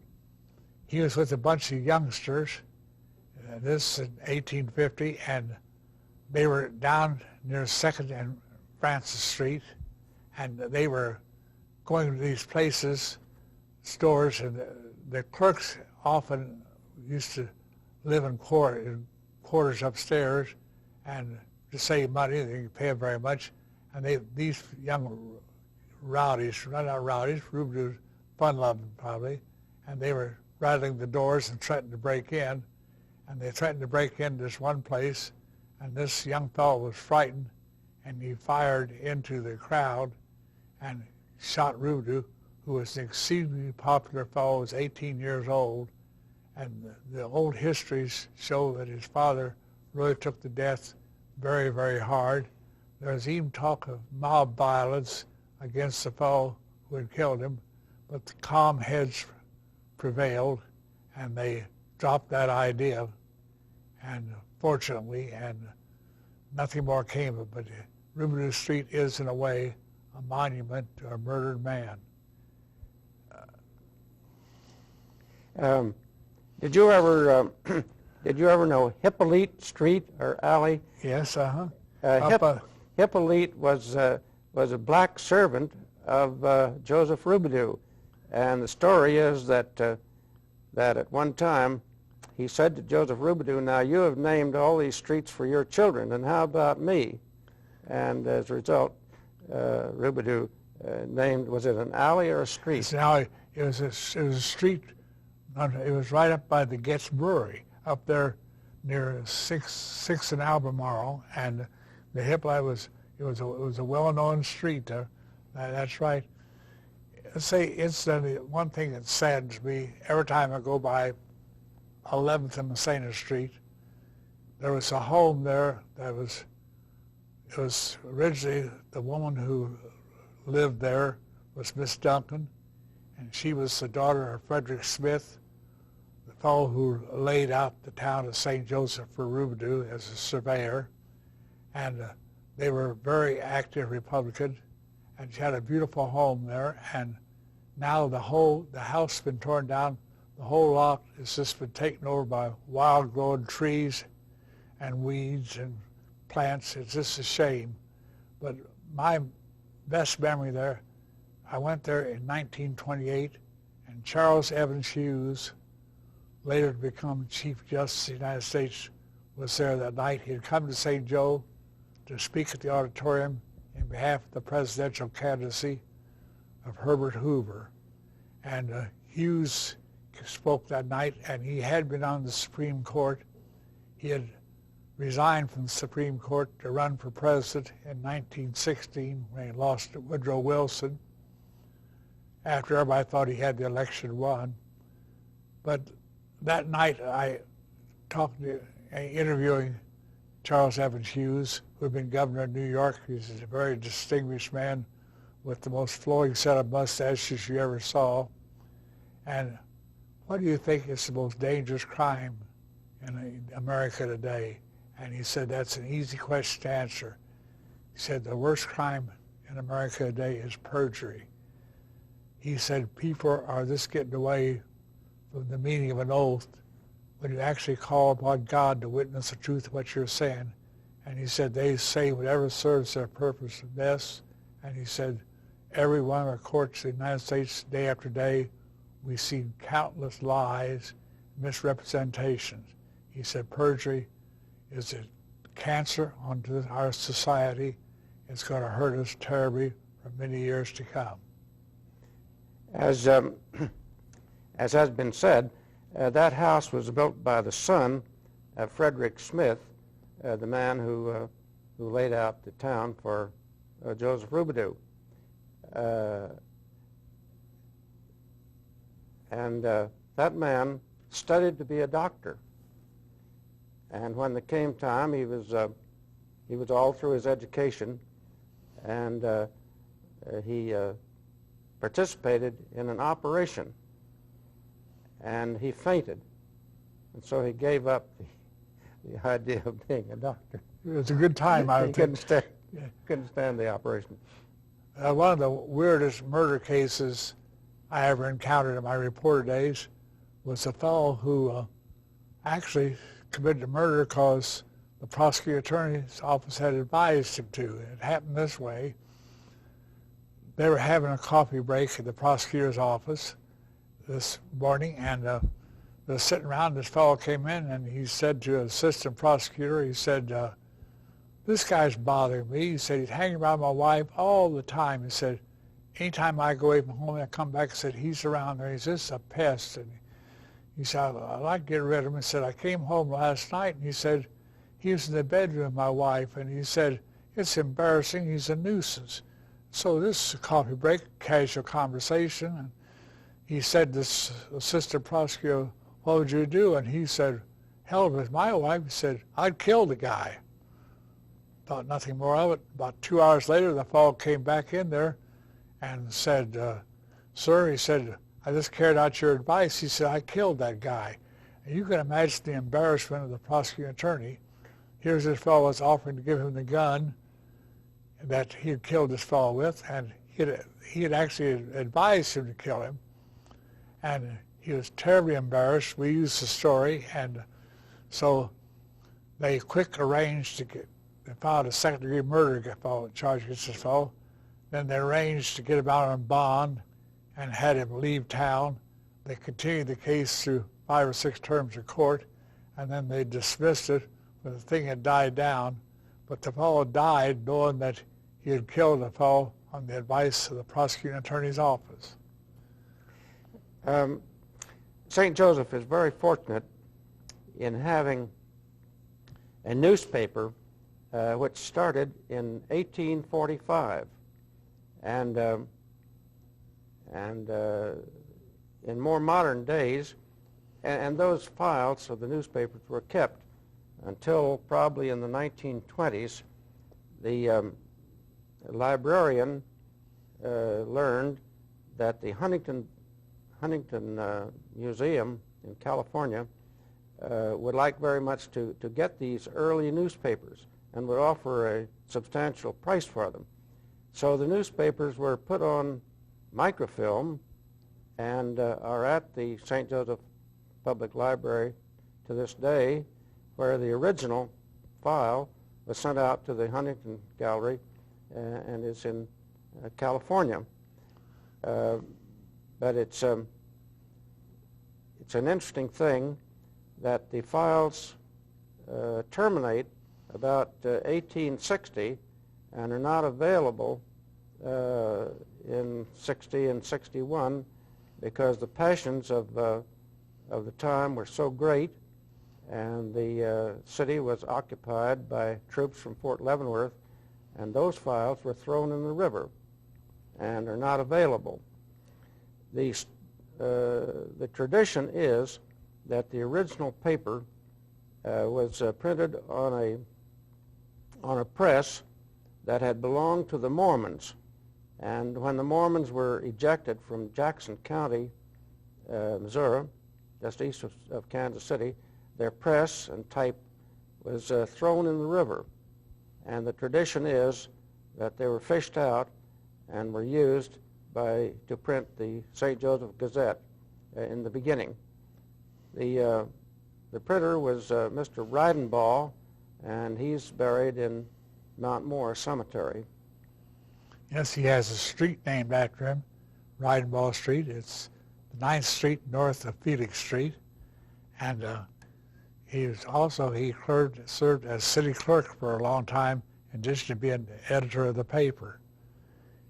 And you know, one of the characters in St. Joe, one of the interesting ones was Gus Karras. He was a wrestling promoter here, and he brought some weird, interesting people to St. Joe, including Happy Humphreys, who weighed 650 pounds. But one of the fellows that he brought that I remember most, he brought an Egyptian here, and the fellow wore a fez, and all around town a red fez, and he put on a thing that how much he hated St. Joe, because the villains in wrestling could draw more money than the nice guys, and you had to have a couple of villains for every card for the people to boo. So we were talking one day and trying to get some publicity, and it was terribly hot, and I suggested something to him, and he went on, and he said it was so hot that his fez was melting, and he said, I don't like St. Joe, I hate everybody here, I hate his people, but he said, they're sorely lacking. He said, I've been all over St. Joe, there's not a single place in St. Joe where you go and get your fez pressed. And he said, that's ridiculous. He said, in Cairo, there's a fez pressing store in every block in Cairo. It said St. Joe doesn't have one. And because he was a wrestler, they used the story in the paper, and people hated him all the more for criticizing St. Joe. What about the Wadlow incident, the tall man? Yeah, Wadlow came here. He's the tallest man that ever lived, and he sued the Journal of the American Medical Association for a libelous description of his body. The federal building was being rebuilt, and at that time, so they had his trial in the council chamber of the city hall, which is turned over for federal use, that thing. And it was really sad. He came here and he stayed in Hotel Rubidoux, and the only way he could be comfortable at the Rubidoux was they took 3 beds and laid him out, and then he would sleep across those 3 beds. And I remember talking to him when he got out of high school. They thought he'd be a great basketball star. He came from Alton, Illinois, so a college over there signed him up because this year they tossed the ball to him and he'd just drop it through the hoop. At 8'8", it'd be no trouble at all. But he played only one game, and he said the only game he played, as soon as the opponents got the game, they would throw it against his legs, and hammer his legs. They knew he had a weakness in his legs and in his feet, and he couldn't stand that hammering, so he quit playing basketball. They drove him out of it, but those blows to his legs. And one of the things, he was a publicity man for his shoe company, and they had his shoes on display in stores in St. Joe. Without exaggeration, they were at least 22 or 24 inches long, and he said that his feet had been ruined on account of his weight, and his folks couldn't afford to buy him good shoes when he was young. He died about sometime in the 1940s, not long after the jury refused to give him any damages. What about Colonel McNeely, who was a police superintendent? Colonel McNeely was one of the most interesting people I ever met. He had served in the Spanish-American War. He served in World War II. He had been president of the police board. He was largely instrumental for getting new buildings at the state hospital. He was chairman of the state eleemosynary board. And he had been in San Francisco in 1906 on reserve duty for the Army. At the time, they had the terrible explosion there, and he stayed there for many months, helping the city getting straightened out from that tragedy. He was a man, he had some very strong personal beliefs, and one was he thought the telephone was the greatest enemy this society has ever created. He said, a telephone breaks in on you without any permission at all. He said it's unfair and unjust. And the colonel ran for Congress under unusual auspices. In 1918, the Republicans nominated him for Congress in this district up here, and he ran all the time while he was out of the country. He lost Boer, who was a very popular Democrat. But McNeely was an exceptional man and a very, very gifted lawyer. Wasn't it Colonel Clay McDonald, who was police superintendent, and sort of put the police department on a military basis? Yes. In 1921, Colonel Clay McDonald, who not only he had served in World War II and the Spanish-American War, but strangely, he had held a post by appointment of President Grover Cleveland. He was keeper of the port in St. Joe. And the job was long ago abolished. The keeper of the port was the one who collected the import duties on things that came into St. Joseph. And they named him as chief of police because they were having a lot of trouble, and he instituted military procedures into the department, and policemen didn't walk to their posts, they marched to their posts, and it was by squads and everything else, strictly military. And one of the gags around town was that if he had stayed on as chief very much longer, he would have all the patrolmen living in pup tents and keep with Army tradition. But something happened. One of the only times I remember the Ku Klux Klan showing real muscle here. The police were out one night, they're chasing a car, they thought bootleggers were in it. This in 1921. And the car kept going, so they fired some shots into it. And they killed a little girl, 14 years old, her name was Nellie Hale. She was riding with her brothers in the car. This is out for an innocent evening riding. And there was a great uproar about the police to it, and they had a trial for one of the officers. He was sentenced to the penitentiary for 2 years, but the Colonel McNeely, who was a great defense attorney, eventually got that case overturned in the Supreme Court. The officer did not go to prison. But the day that Nellie Hale was buried, the Klan wanted to make a big thing out of it. They were very much against the colonel's colonels of Methodists for McDonald's Methodist for preserving order in St. Joe. They decided they were going to parade to Mount Morris Cemetery, and Chief McDonald said, "Well, you can parade, but you can't wear your masks."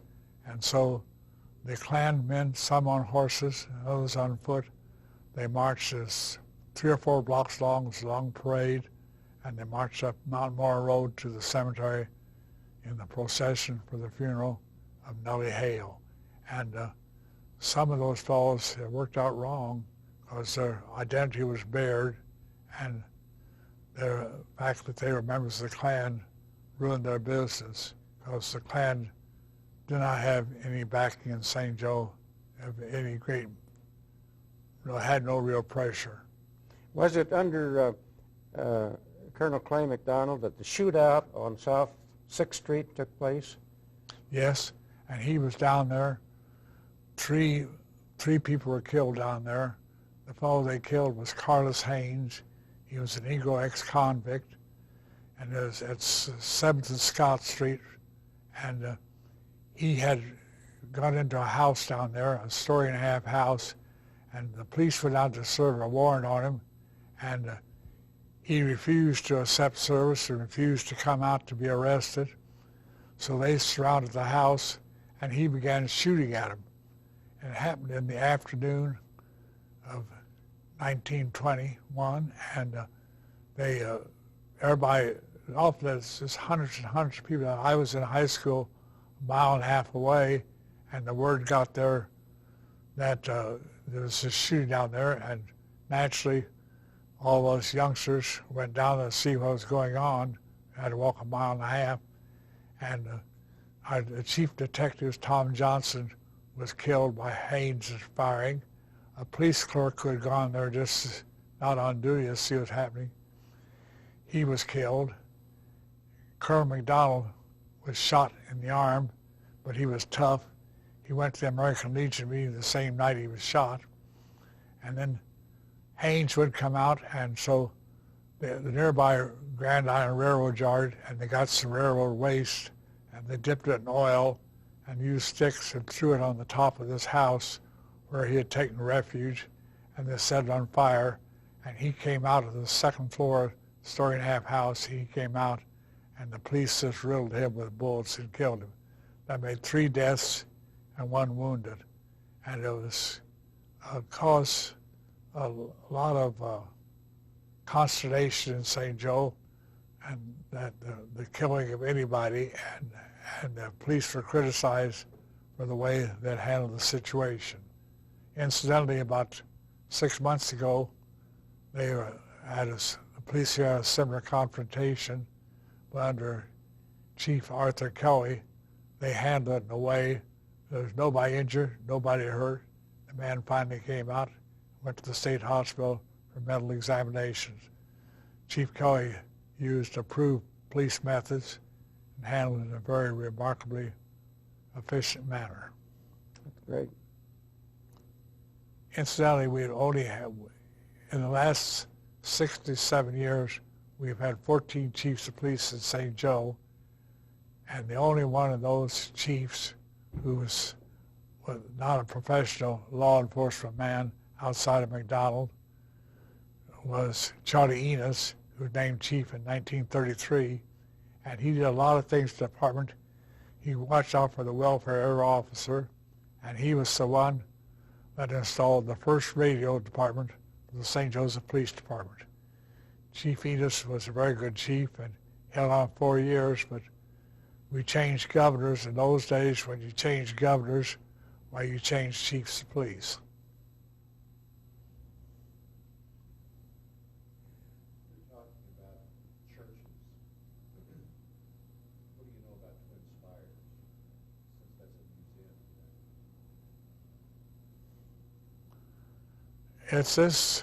It started out when it's Twin Spires. It started out, it was a German parish and known as Immaculate Conception. There had been another building there, and a brick building, a red brick building, and then they built that, and You know, I worked for the man who was on the board that built that church, Chris Rutt. He was a trustee of that parish, and he said one time when they built the thing, somebody criticized it, said, look at that church. He said, it looks like a charging billy goat. And you think of those two spires, it does look like a billy goat's horns at that. But at one time, the school there, they taught part of the lessons in German, and regardless of your nationality, you took your lessons in German and you learned to speak and write German. My mother went to school there in the 1870s, and she was of an Irish family. All her older brothers and sisters were born in Ireland, but she had learned to read and write German, and it came in handy. In World War I, we had some neighbors who had relatives in Germany, and they wanted to correspond with them, see how the war was getting on before we'd entered it, and they used to call my mother, who would write letters for them in German, and then she would, when the letters came back, she would translate them to their United States friends on what they were really saying in Germany. An early high school in St. Joseph was down there, catacorner to the library at 10th and Felix. And didn't they teach that entirely in German, I think? I don't know, there was a German-English school there at 10th and Felix Street until World War I broke out, and then there was a strong anti-German feeling here, and they changed the name to Longfellow School. They taught an awful lot of things were taught. They did teach German in some of the schools. So.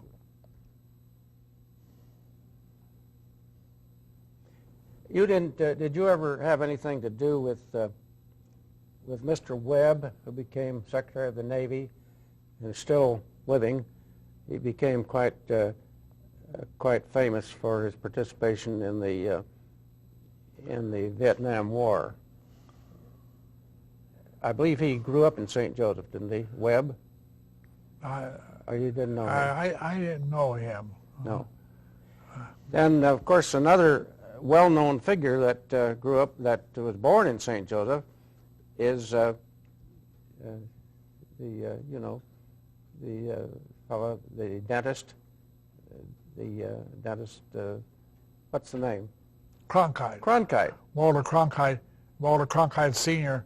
was a well-known dentist in St. Joseph, and his son was born here but lived here very briefly because Cronkite Sr. was called away to service in World War I, and his son became the most distinguished broadcaster in the history of journalism. Well, I think that Cronkite's father and grandfather both were dentists here down in the Ballinger building. Yeah, and his father's dental equipment and his office are now part of the Patey House. Dr. Cronkite died some years ago, and the son came here, and I remember a very lovely picture came in the paper. It was son and dad's the only caption on it, and Cronkite, they're both handsome men.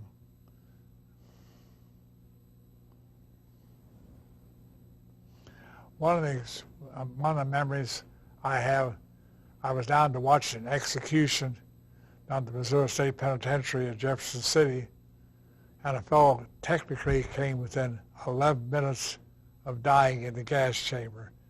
It was Oscar Ralph Ashworth, and he had been sentenced on a plea of guilty to kidnapping a little girl and taking her to a quarry up in Andrew County. He actually had not molested her, the little girl, at all, and the girl's folks were very much against it, the death penalty, but they had sentenced him to die, and he had made his peace with God. And then they took in their shorts and shirts, ready to go in the gas chamber. The minister was with him and all that. And 3 attorneys in St. Joseph drove through a blinding storm down to Jefferson City that night to file a writ of prohibition. And they finally knew they're on the way. About 2 years about 2 hours before the scheduled execution, they told Oscar that they're on their way. I think they can save you if they get here in time. They didn't get there until 11 minutes before they filed the writ and they stated execution. It used to be a double execution, and the other fellow who was to die was a fellow named King. And so King, they delayed the thing for 2 hours, make sure that the writ got there in time and the governor could act on it. And so King asked, postpone my execution, give me that extra 2 hours to live. And a real sad thing, he died 2 hours there. A real sad thing, we came out of the prison that night and it was raining real hard in that cobblestone street in front of the Missouri Penitentiary. There was King's mother kneeling there praying aloud to God to save her son, unaware that he had died about 10 minutes before. Do you remember in WPA days, they graded a road halfway up the cliffs near the waterworks. It's all grown over now. Yes, I do. But they had a road and they had a building up on top. They had a camp there, a camp for a youth group there that Roosevelt organized, a youth corps group, and they had a camp there, and I believe there's still a stone fireplace that's a remnant of that thing up there. And at one time they used that for a field for some of the overflow troops, Rosecrans Field, and they called it Camp Petrie after Wheaton A. Petrie Jr., who was the first man from St. Joe to be killed in World War II. During the war, there were a great many Air Force men being trained at Rosecrans, isn't that right? That's right, yes. A huge number, and they had very active groups to entertain them and to assist them in every way possible. And many of those fellows settled down in St. Joseph and married St. Joseph girls and are very well-known businessmen today. We had a Colonel Keene out there, and he was quite a promoter, and he really promoted that field and did a lot of good for St. Joe. Do you recall other activities of the WPA?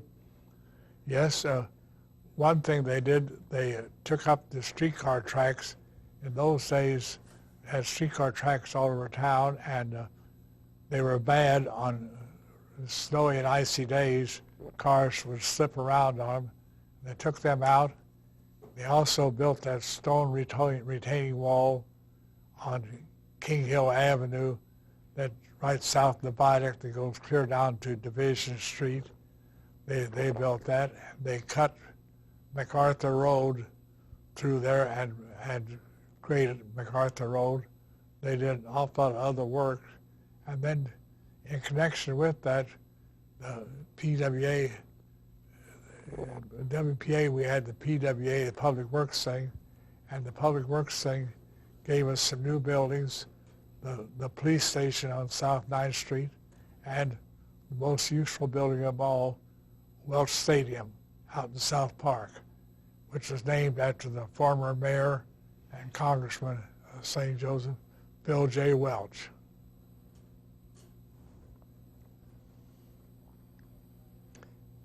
Let's talk about the old Union Station. Now, the Union Station was started quite early and burned, and the one that we remember so well was the second one. Yeah. It was a long building. It had a hotel at one end of it, had a newsstand or a restaurant, a baggage department, a railway express thing, and it had all these fancy benches in there for the people waiting there, and it was really a picturesque place. The railroads were really busy in those days. And for political figures to come to St. Joe, they would stop at Union Station and make their talks there. President Truman made his last talk in St. Joe as president. He came there in October 6th, 1952, and he spoke in the railroad yards there from a private car, and he spoke for urging the election of Adlai Stevenson as president. I remember going down to the Union Station when I was in high school. We had a day off because we could go down to the Union Station and see Woodrow Wilson on his swing around, his last trip, swing around the country, and he came out on the back platform of the Pullman car, and that was the first time I'd ever seen a president of the United States. I was greatly impressed. He was very tall and dignified. He was immaculately dressed, and in his lapel he had a little American flag, and he was very, very serious. And of course, at that time, being in school, we heard a great deal about the war, and we didn't know whether we would get in it, or personally whether we would be sent into, whether we would get into military service or not. And the atmosphere was that of a crusade.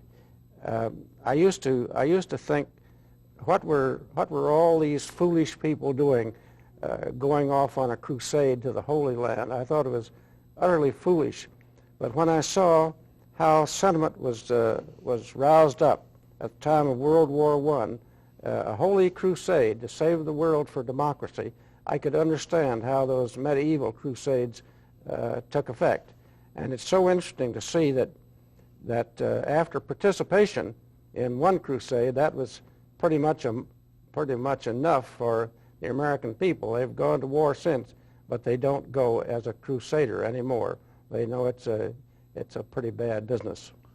You know, that trip, the time Wilson came here, he spoke twice in St. Joe that day, and he was urging the adoption of the League of Nations, and I mean that was in 1919, early 1920, and he stopped up at the Great Western Yards up north of Grand Avenue in St. Joe and spoke to a crowd that gathered there. But on that trip, a matter of a week or two after leaving St. Joe, he suffered the stroke that incapacitated him for the rest of his life. And it's pretty well known that his last months as president, the White House was run by Colonel House, his advisor, and Miss Woodrow Wilson, who was a very strong-willed woman. And Sheridan, I think it'd be interesting if you would tell something how your late brother, Colonel Bern Logan, brought the Air National Guard to St. Joe, one of the great attributes and one of the finest things in St. Joe now, one of the big major employers, and a real mark of pride for every citizen here. We're very proud of my brother Bern Logan. He grew up here, went to University of Missouri, and joined the ROTC there. At that time, that led into the field artillery. He graduated down there in 1936. Then he had 2 years in business school, which got you up to 1938.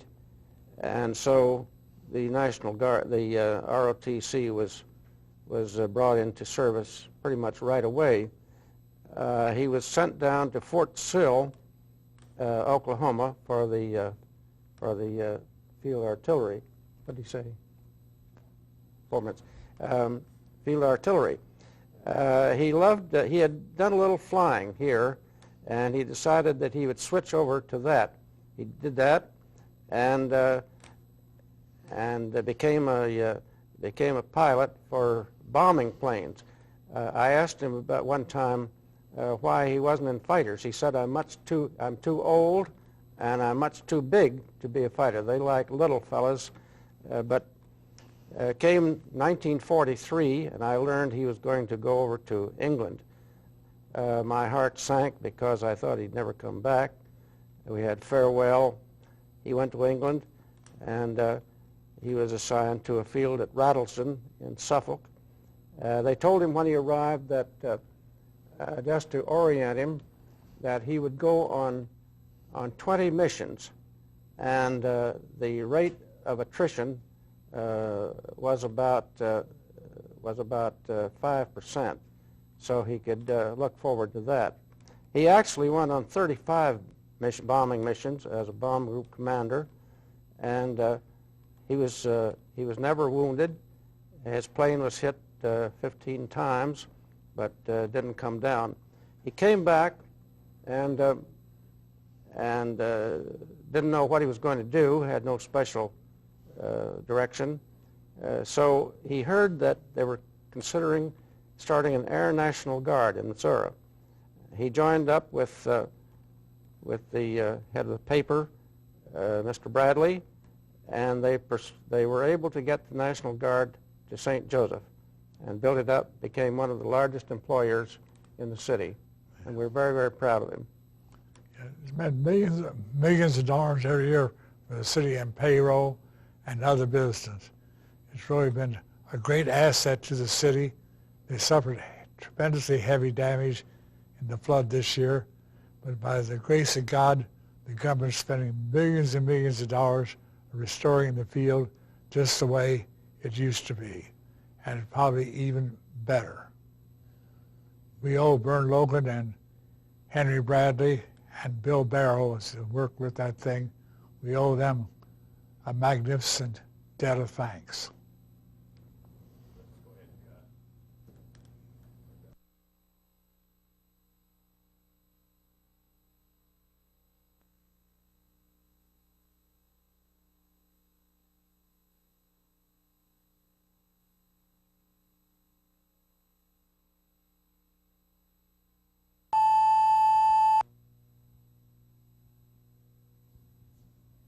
Okay? Well, you were going to talk about the breweries. Well, Okay? Well, you were going to talk about the breweries. well, actually, we always say, Joe, first things first, and we had 8 breweries before we had a waterworks. And way back, we had breweries in the first ones in the 1840s. And incidentally, Dave Hornaday was telling an interesting story the other day about a man named Andriano, and whose place was taken over by L.J. Fueling Bottling Company in North St. Joe. But the day that the Pony Express ride started, April the 3rd, 1860, why Mr. Andriano was there selling soda pop and beer to the crowd that gathered to watch the Pony Express go out. And Fuelings later took over the business from Mr. Andriano, and they stayed in business. The buildings that they operated for so many years are still standing up in North St. Joe in the Prospect Hill area close to Dewey Avenue. We had so many breweries. Of course, the big one was the Getz Brewery that was founded in 1859, and in our time was operated by the 4 Getz brothers, who did an awful lot to help St. Joe out. They're really boosters. William Getz purchased the old Tudor home at 11th and Charles Street and gave it to the city for one of its great museums. And now the granddaughter of Frank Getz, one of those brothers, is married to Dick DeShawn, and Mr. and Mrs. Dick DeShawn have primarily brought about the restoration of the Pony Express stables, and its change and improvement. It's now a National Historical Monument down on Penn Street between 9th and 10th Street, and they're working also, Dick DeShawn with Bob Simpson and others are going to bring a casino boat to St. Joe. We're going to have riverboat gambling, which could provide more than 500 jobs, very much needed jobs for people in St. Joe and this area. One of the great resources that St. Joseph have is the city directories at the public library. Unfortunately, the very first city directory is 1859, 1860, and that means that we don't have any record of the citizens from 1843, when the town was started by Joseph Robidoux, up until 1859. But from then on, the directories come along pretty regularly, and it's a very useful resource in digging back on the city history. The directories have a portion that lists the different institutions by function. That is, they have the breweries, they have the saloons, they have the bakeries, and they have the grocery stores. These were the days before the supermarkets, and the numbers of saloons and breweries and family grocery stores, mostly mom and pop operations, and bakeries are just legion. There's so many of them, and it's a very interesting thing to look over those old city directories. Yeah, that's true. And you know, even Jesse James was in the directory. He showed in the 1882 directory under the name that he used, the alias Thomas Howard. And it's too bad so many of those mom and pop stores, they just could not compete with these huge supermarkets. And I was in a store the other day, I just think about 4 or 5 people ahead of me, and they bought enough groceries. They would have kept one of these small stores going for a week. I mean, an order altogether probably $500 or $600 in groceries. You see people coming in for families, and they'll get orders of $80 to $100 regularly. And these small grocery stores, they gave unlimited credit, and they had about $3 or $4 a day while they were doing well. One very interesting feature of those retail stores is the Dugdale Packing Company. Harold Dugdale, his father, had a butcher shop on Frederick Avenue, just a regular butcher shop. And Harold's early jobs were delivering cuts of meat. He had a motorcycle and a sidecar, and his customers, a great many, would call up and order a different cut of meat, and Harold would show up to deliver it. He took to the business in a great way. He loved it, and he gradually built up out of that beginning the Dugdale Packing Company, which specialized in quality meats. He bought the best animals at the different shows, and he had a deluxe clientele. He serviced the best restaurants on the West Coast and in New York City. And his trucks left the place each week with these fine cuts of meat. He told me at one time that he had cut every finger on his hands at some time or other. They healed, of course, but his knife had slipped a little bit. He had an ambition, perhaps not a very good one, to have shot every mammal, every sporting mammal on the North American continent. So he traveled up to Alaska to shoot the great bears, and he had shot moose. He had shot every animal that he could, just to say that he had shot it. And his Dugdale Packing Company was famous around the country. It sure was. And he was really another big asset to St. Joe. Incidentally, Hilliard Chemical Company has an amazing story, and they started, I think it was 1907, you can correct me if you're wrong, and Mr. Hilliard actually drove a chemical truck, a horse-pulled chemical truck himself when he started his business.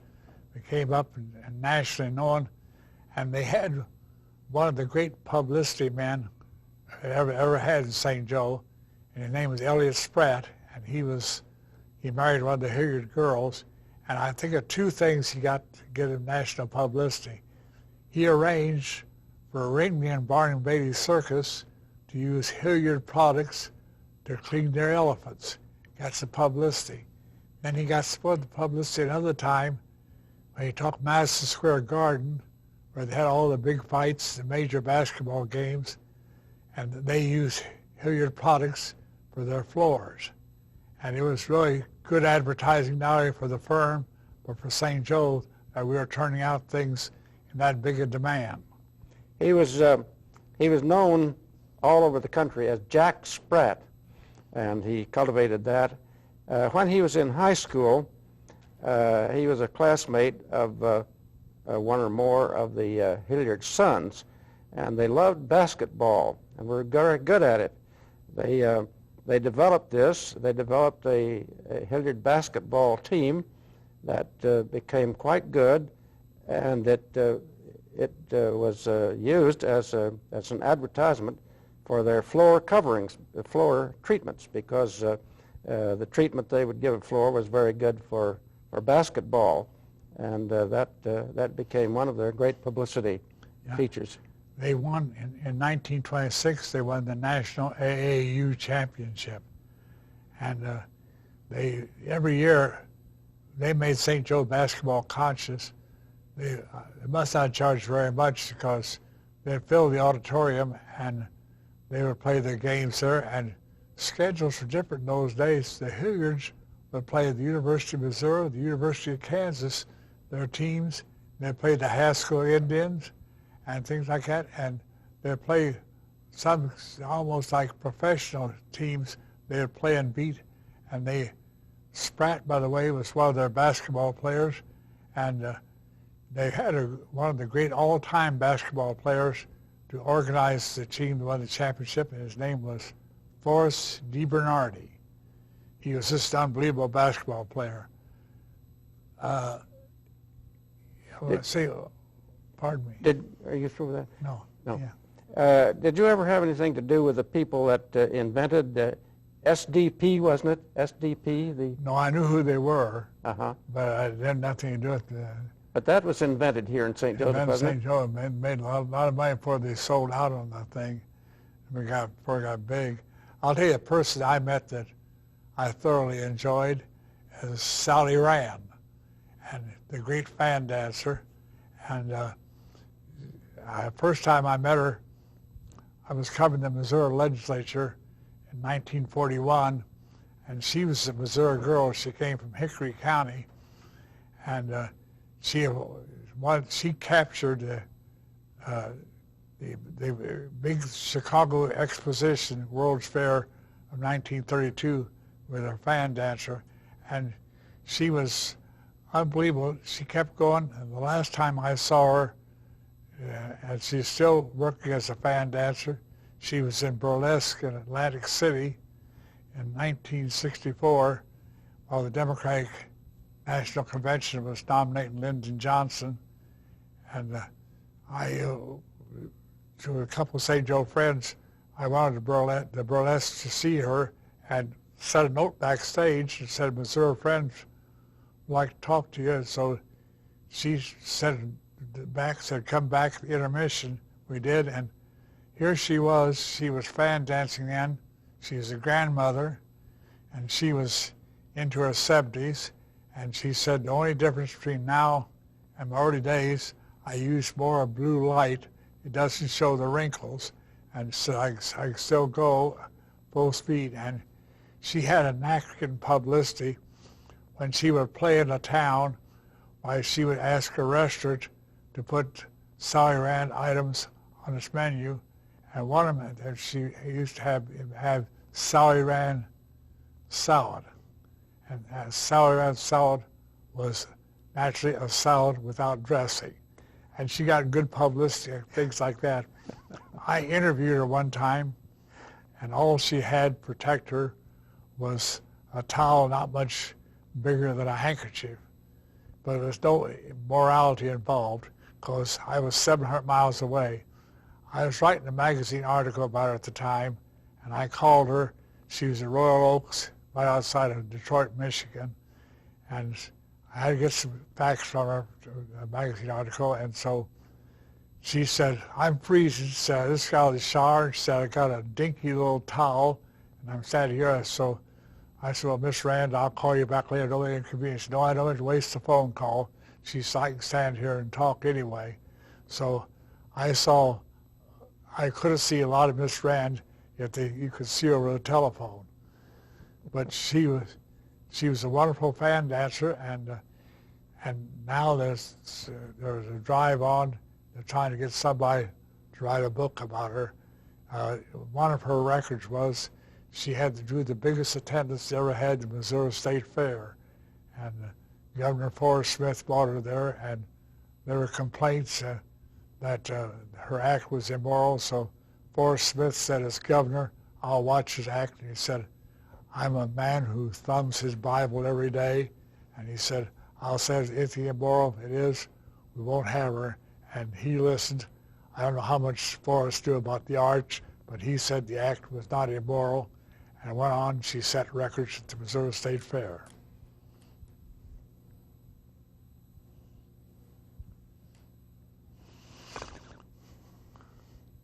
One time I interviewed the psychiatrist at the Missouri State Penitentiary, and I talked to him about which type of prisoners adjust best to, are most contented prisoners, cause the least trouble, most contented, adjust to living here. And he said, I'll tell you who the most contented prisoners are in the penitentiary. And he said, it may surprise you. He said, the happiest and most contented prisoners we have in the Missouri Penitentiary are the men who are here for having killed their wives. You do not tell this story at women's clubs. In addition to the St. Joseph Association with Sally Rand, there's another similar association. Mr. Josiah B. Moss grew up in St. Joseph, and along in 1891, he was unmarried. He contracted with E.J. Eckel and Harvey Ellis to build a house for him. Actually, they built the house at 9th and Sylvania, which is one of the Missouri River Chateau. Beautiful place. And as I say, he was unmarried. He was going to live there with his aunt. And so it's designed in that way.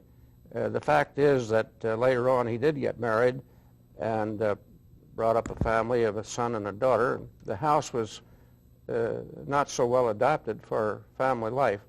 But anyhow, he commissioned the house, and then he took off with some friends on a European trip, and he was going to have the house done while he was away and be done when he got back. They went to Egypt and Cairo, and in Cairo they were taken to a nightclub where the main attraction was a girl who did the belly dance better than anybody else had ever done it. And they thought so highly of this that they went several times, and then they recommended this to friends, and it got to the attention of people organizing the 1893 Columbian Expedition in Chicago. They hired the girl. They called her Little Egypt, and the people that went to the fair, certainly all the men, all went to see Little Egypt, and that was Mr. Moss's contribution. All right, along that line, those band dancers, Sally Rand got her name in an unusual way. She didn't like the name she had, so she looked at a map one day and saw that Rand McNally, and she thought that sounds pretty good, so she took that name and used it the rest of her life, and she became more famous than the map sellers. Do you remember her real name? No. No. I'll tell you one person I met, unbelievable. There's probably not one person in 10,000 now who remembers Jacob Coxey. But when I was a kid, they were still talking about Jacob Coxey, and he had led a bunch of tramps onto Washington to seek social justice. And when you come to school with old clothes, why people say, are you part of Coxey's army? which was the supreme insult. And Coxey came out of Ohio, and in 1894, I don't know where he got the title of general, but he organized this march on Washington, and they came all over the country, and they walked, and this got there a whole bunch in Washington, and they wanted monetary changes, and they wanted to get some kind of social, what amounted to social security of some kind, and they were tougher on demonstrators those days. When they got there, they arrested them for walking on the grass and put some in jail, and they were so severe that it broke up their march, and that was the end of Coxey's army that had marched on Washington. Well, this, in 1944, I was sitting in the office one day, and this tall man came in with the tightest fitting black suit I've ever seen, came in the office, and he said, "I'm trying to get a little publicity. I am Jacob Coxey." And he was in history, all that, and I was just amazed that he was still alive, but he was fighting for some monetary changes, and he was on his way to the Republican National Convention in Chicago so he could bring his plan up. But here he was, 50 years later, after being jailed in Washington, here he was still fighting that good fight again to help the poor people.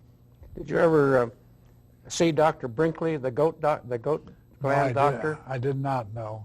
That was in Kansas. I knew about him. He was the man that they cheated off election as governor of Kansas. There's no doubt about it at all. They eventually ran him out of the United States with his goat gland things. But on that election, they had to write in ballots, and then he had to have his name spelled exactly right, and he had to have the right first name, and got all technicalities. And even with all that opposition, he came mighty close to being elected governor of Kansas. Of course, we had a doctor here one time, Dr. Richmond, who used the top floor of the Patey House as his office. He invented some kind of medicine called Nervine, and I believe that he was criticized by the editor of the newspaper, and he got in a buggy and drove down to the office of the Gazette, which I believe was in the Ballinger building at that time, and shot the editor, and then took off and disappeared. Yeah, and he went away. He never was convicted. He killed the editor and did it very coolly and very calmly.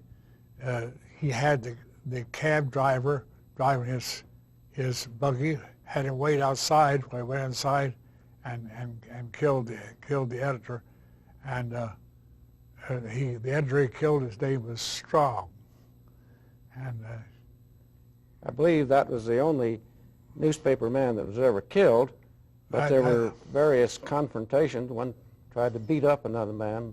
That happened occasionally, but that's the only I don't know that Judge Strong was killed. And his family, after he died, they ran the legal paper in St. Joe for many years, the Courier. His daughter ran her. She was Miss Lucian Easton. She's widow of a prominent St. Joseph lawyer. One of the interesting fellows I knew at the courthouse when I was first up there was Lyman Forgrave, who had been a justice of the peace, and then he'd been a contractor. He'd been a drummer boy in the Civil War, and he's the only Union soldier I ever saw who hated the GAR. And he said the GAR is nothing but a bunch of Republicans. The organization said they started organizing to elect Grant as president, and he said they're still like that. And you may guess Lyman was a die-hard Democrat. Lyman Forgrave was 16 years old when he was a drummer boy in the Civil War. And I have friends in Tennessee who told me a story involving him. There was a boy down there named Sam Davis, lived at Smyrna, Tennessee, a little east of Nashville, and he was a courier for the Confederacy, and they got on to him, captured him, and found documents, and said, "Well, now who are you working for? Who is your boss?" And he said that he wasn't going to tell them. And they said, "Well, you know, we can hang you." And he said, "That's too bad, but I'm just not going to tell you." So they did everything they could to try to avoid this, but finally they did arrange to hang him. And Lyman Forgrave rolled the drums while the hanging took place. And then later on, when Lyman grew up and came to St. Joseph, he had several sons who were doctors here, and they preserved and probably still have the actual drumsticks that he rolled for the hanging down in Tennessee. And down at Smyrna, the house of Sam Davis is preserved and is a place that people visit to see, because here was a boy who chose dying rather than divulge his sources. You know, on the light side, I remember one time, this is about 50 years ago, I was a courthouse reporter, and they arrested a woman here who was wanted in St. Louis on a check charge. She was in jail. She was in no hurry to get down there. She was in jail here, and so the deputy sheriffs had a great idea. It looks like the Cardinals might get to the World Series, and so they didn't press at all. They kept her in jail there, and they had the case continued and waiting all the time. And then they would go, thought the time came, the Cardinals got in the World Series, two of them make a trip down there and deliver her and see the series. And so it turned out the Cardinals flopped at the last minute and didn't get the series. And so they did the decent thing. They turned the poor lady loose and didn't prosecute her.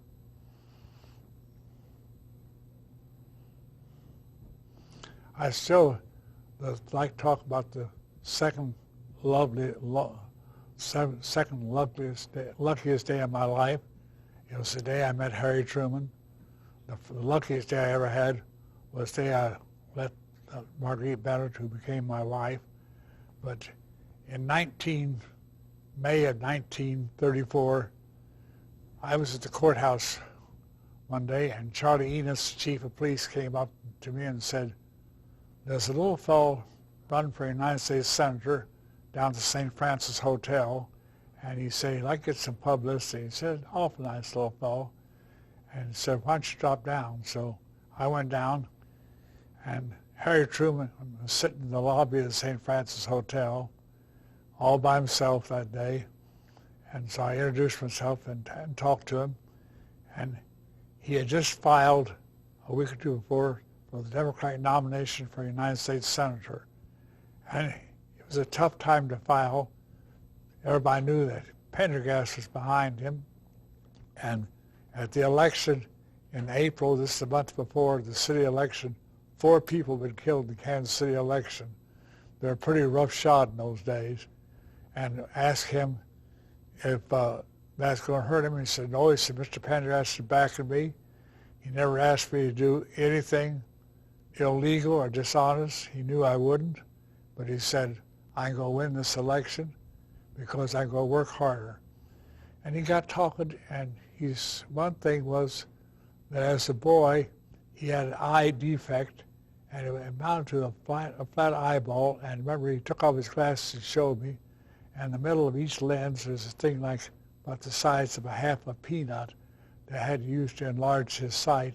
And he said, this kept me out of West Point. And he said, as a boy, I wasn't able to play baseball because I couldn't see real good. And he laughed. He said, because I couldn't play baseball, he said, they made me the umpire.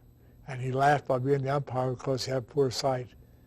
He also talked about the thing about his honesty, and he said, I just finished spending $10 million on a bond issue in Jackson County, and he said, I got patches on my pants, and he said, I'm an honest man, and I'm going to win.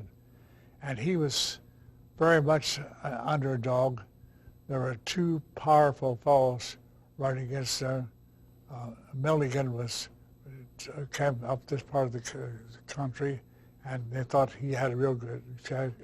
And then a St. Louis congressman named Cochran was running, and he had a tremendous following in St. Louis. But Truman kept on fighting, and he won. And actually, I was just lucky.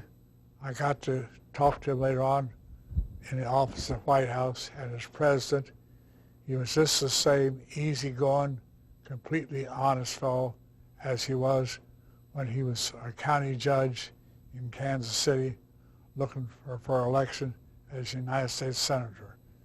He was one fellow, he grew, and some people go to Washington, their heads swell, and others just grow, and he's one who just grew.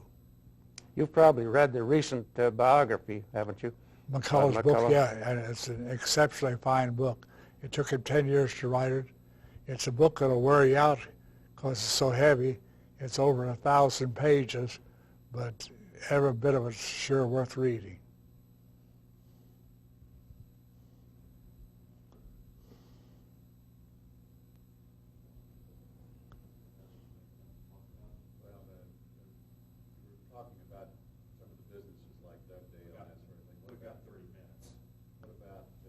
I see. We haven't talked about the Aunt Jemima pancake flour, haven't we? Have we? No, you haven't. I think Perd Wright, who was the librarian of St. Joseph, was in on the original invention of a mixture to make pancakes easy. The mixture was bought, the formula was bought by R.T. Davis, who had the Davis Milling Company, probably about 1892, just about 100 years ago. And when the World's Fair came in Chicago in 1893, they had an exhibit which was very popular.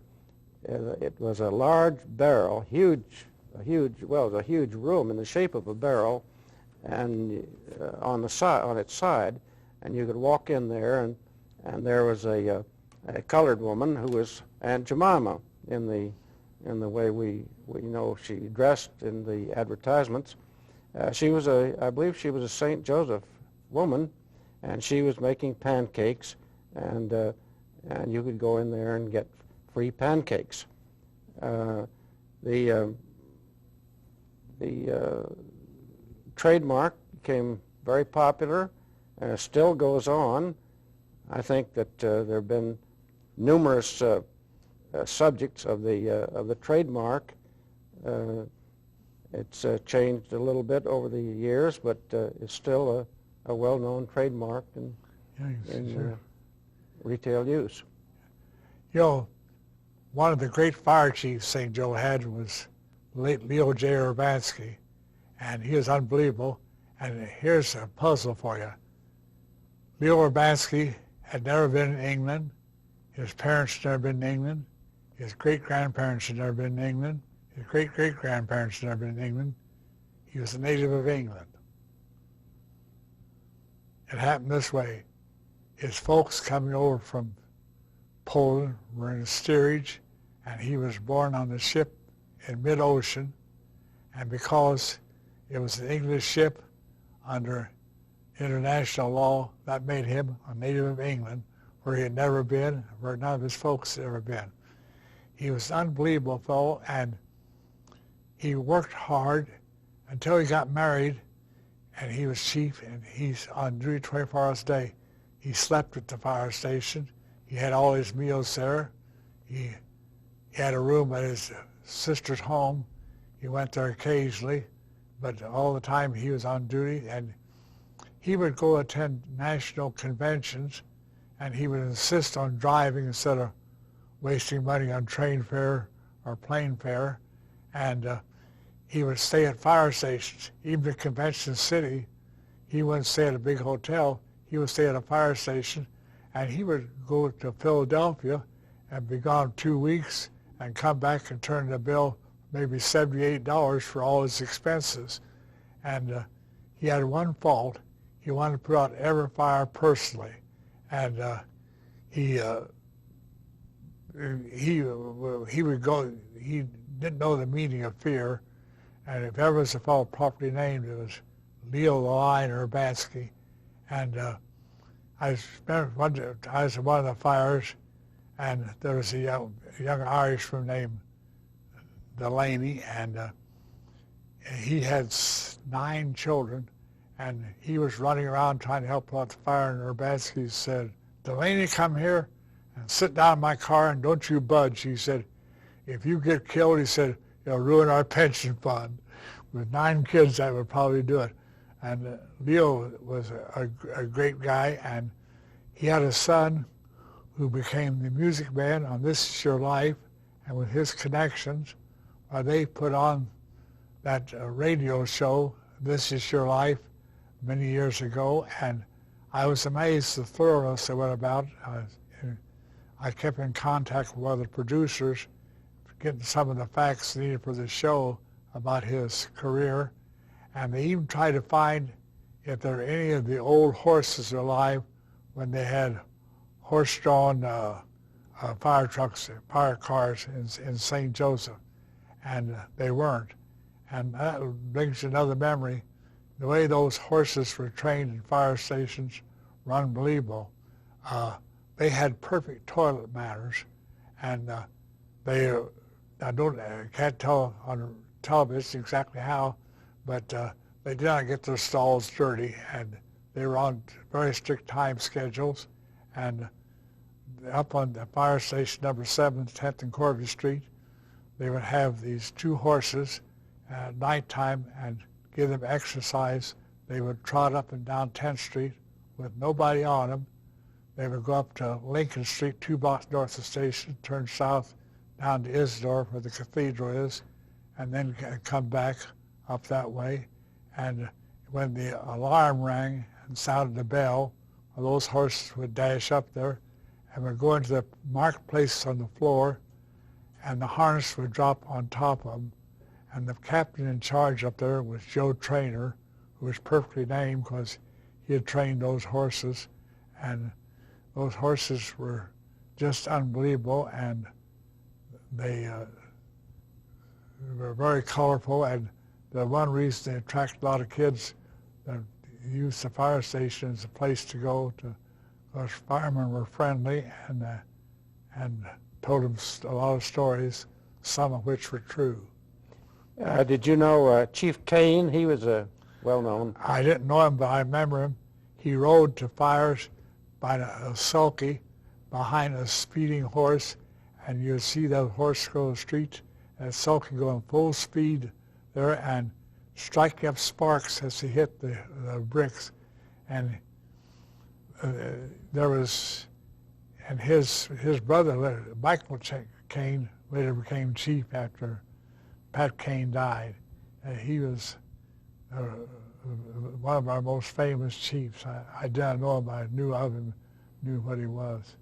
In those days, when a fireman would die, they would put on a funeral. This unbelievable. They would have these, they get their fire wagons out and the horses, and they would have a horse go up front with black on it, indicating that the boots were in the stirrups backwards, the fire boots, and that this man had gone to his reward. You remember the paddy wagons? Remember the patrol wagons very well. The police had them, and it was a little bit disgraceful to be arrested and taken into the patrol wagons. But the first ones, they had like a truck body in the back, and they had a railing there, and the people arrested us sat out in the open.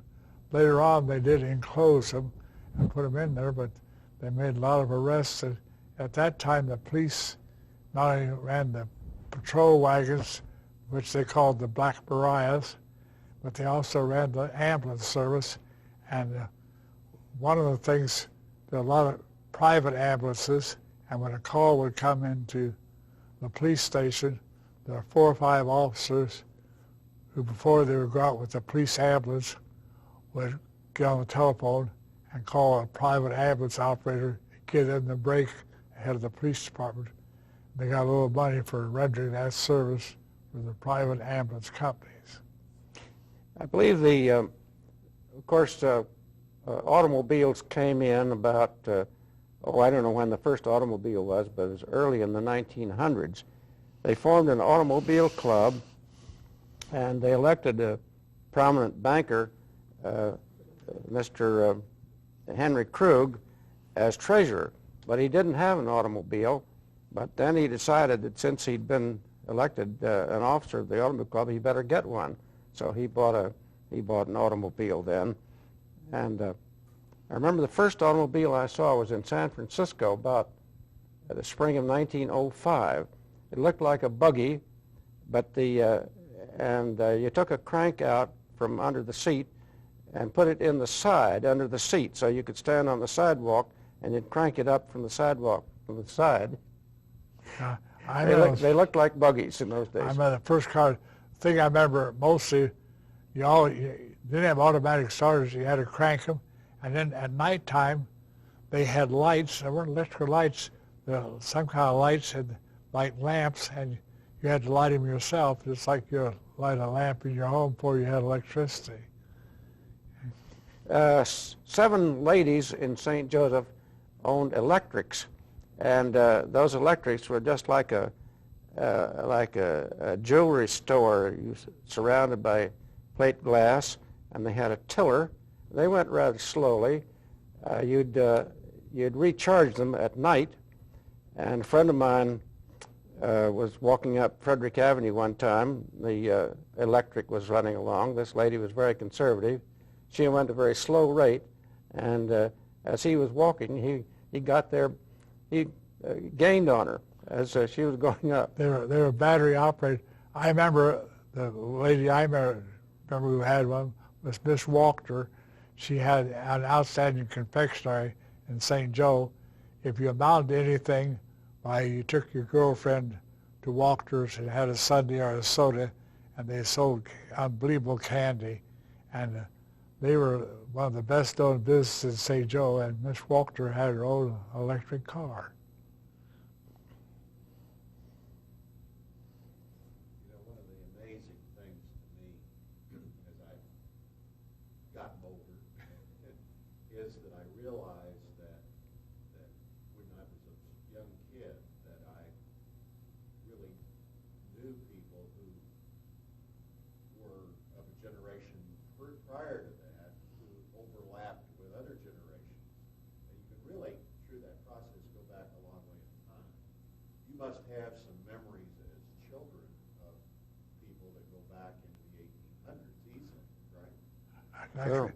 Actually, I remember standing on Frederick Avenue, probably around 22nd Street, seeing the Wyeth family go down Frederick Avenue in their Stanley steamer, and they were all they had light coats they put on over their regular clothing, and they had goggles, and the steamer would go down, and there would be a plume of steam behind the car for about a block after it passed. Those were great cars. You know, I got a great regret when I was a young boy, probably 8 to 10, 12 years old. I knew Charlie Cliff. I knew him, who he was. I used to see him. He was one of the original Pony Express riders. And in going downtown, I would regularly pass his house on North 6th Street, and he'd be sitting there, and always sitting on the front porch and smoking a pipe and wearing this big tall hat, the type that Teamsters all wore in those days. He was a Teamster. And I knew he was a Pony Express rider because I knew his son, Warren Cliff, who was a fire captain, and he had talked about his dad's exploits as a Pony Express rider. I know he had been tickled to death if a boy would come by and ask him what was it like and what was going on and talk to him. But I went by there and saw him hundreds of times and wasn't smart enough to realize that there was history in the making, and that I passed up the opportunity. Along that line, one of the smartest men I ever knew was Judge Morris Hoffman, who's prosecuting attorney and criminal court judge in St. Joe. And he said the best advice you can give to any young people is learn to listen. And his theory was that most people, they don't listen to what I'm saying. All the time somebody's talking, you're thinking of what you're going to say next rather than listen. Did you ever hear William Jennings Bryan? No, but I know a story about him. He came to St. Joe and he spoke at the agency Democratic picnic, and Dr. C.R. Woodson was superintendent of the state hospital. He was a Democrat, and William Jennings Bryan went out there for supper that night, and Dr. Woodson had a daughter, Julia Woodson Edmond, who was a devout Democrat till she died relatively recently when she was up in her 90s. And she told me that after he ate their house, she took the plate and she wouldn't let her mother wash it. And she kept it for months because that's the plate that William Jennings Bryan had eaten off. He was a saint in her eyes. Incidentally, as I said, her father was superintendent of the state hospital, and she said she didn't know Jesse James, but she knew Jesse James' mother. Jesse James' stepfather, Dr. Samuels, was a patient at the state hospital in St. Joe and died out there. And his widow, his wife, used to come up, Jesse's mother, used to come up almost every Sunday from Kearney and visit him at the state hospital. And she'd get a buggy here, come on a train, get in a buggy, drive out to the hospital.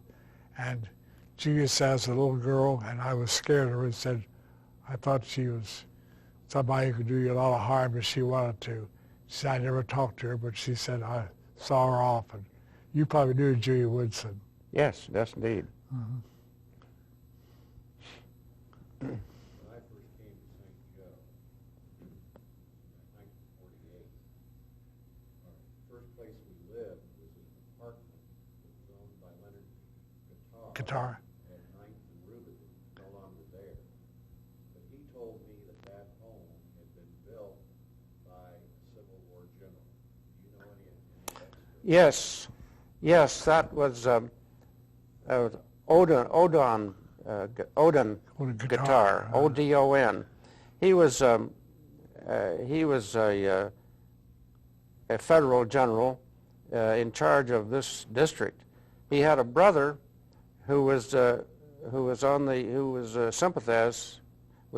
sympathetic with the southern side, and he lived down in Columbia, Missouri. So there's the place down there where he lived. The house is still standing. They call it Confederate Hill, and Odin Guitar had a couple of daughters, one of whom, Mary Guitar, married Mr. R.A. Brown, who was an attorney, and that Brown, Douglas and Brown legal firm goes on with Mr. Brown's grandson is there to this day. Another grandson, Templeton Brown, started out in that law firm here in St. Joseph, and there was an antitrust suit against the Chicago Packers, Swift and Company, others, and the big legal lawyers from Chicago came down, and they were greatly impressed by the local man, who was Templeton Brown, son of Mary Guitar, so much so that they asked him to come up to Chicago and join their firm, and he did that. He had a very successful career. I was in high school with him. I regard him as one of the brightest people I've ever met. He became partner of the firm, the leading Chicago law firm, and it now carries his name as the Brown name goes on in Chicago as a partner of this leading law firm there. That was a descendant of Odin Guitar. I remember Mr. Guitar ran that place up there, and you remember right in that, they had a sold steps up there, and they had an aperture, like a place open where you might put a statue or something in there. Right. I never know what there was. It really was a past the home. Right back of there was a barn, and that's where Mary Stauber started her little theater things, and they had plays back there, right back of. You remember was the barn still there? No, between the Prince's and that rooming house. Yes, yeah, that's where Mary Stauber, and she became Miss Boulder. Mary Stauber was a very interesting person, very dynamic. Her father was a lawyer here in St. Joseph, and she had a couple sisters and a brother, and she was in high school, and there became very interested in the dramatic undertakings they had. She was in plays, and after high school she went to Northwestern University and studied elocution. She wanted to go on the stage, and she did go to New York, and she had at least one walk-in part on Broadway. Her father didn't think this was very desirable for her to be in New York City and insisted on her coming back, and she then undertook these amateur productions in St. Joseph. In fact, I think in addition to that little place they call it Cobble Court or something like that, I think they also used the Tootle Theater at one time. Later on, Bartlett Boder's wife died, and he had known the Stauber family a long time, and eventually Mary Stauber married Bartlett Boder, and as Mrs. Boder did a wonderful job of carrying on her husband's interests. He had been greatly interested in St. Joseph history. She carried on that interest, and it was her effort that preserved Roubidoux Row, which had been built by Joseph Roubidoux. And she even, when she died, she then worked on the buildings next to the St. Joseph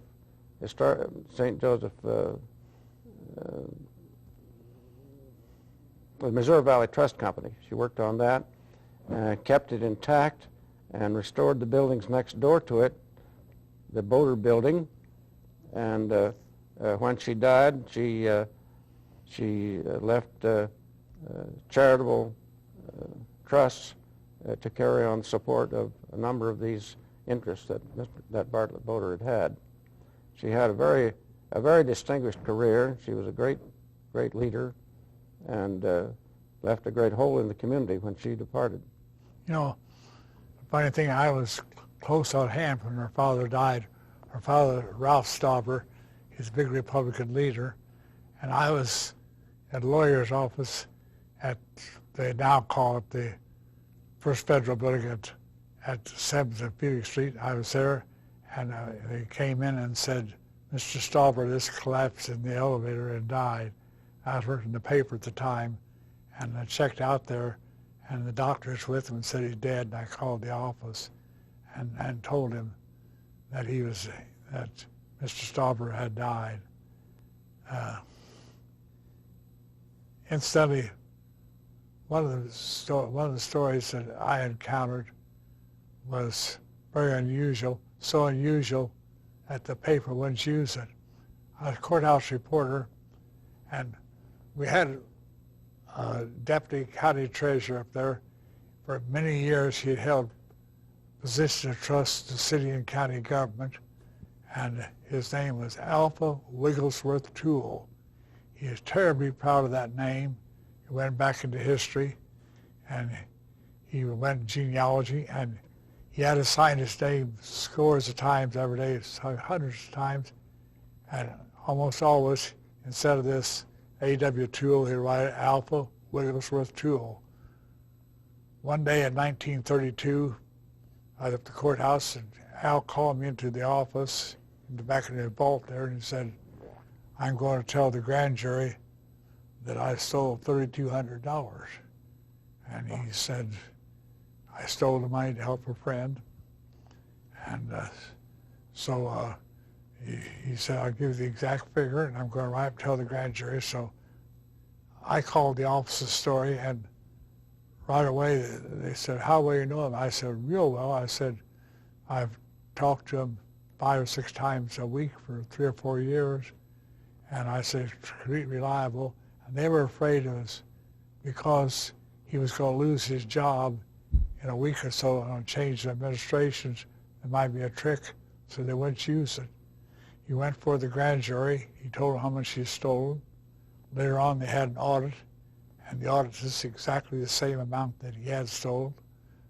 And he went to court and pleaded guilty. And what had happened, he had a young fellow, young friend, who was a friend of his daughter, and the fellow needed some money bad. He was in trouble, and Al wanted to help him.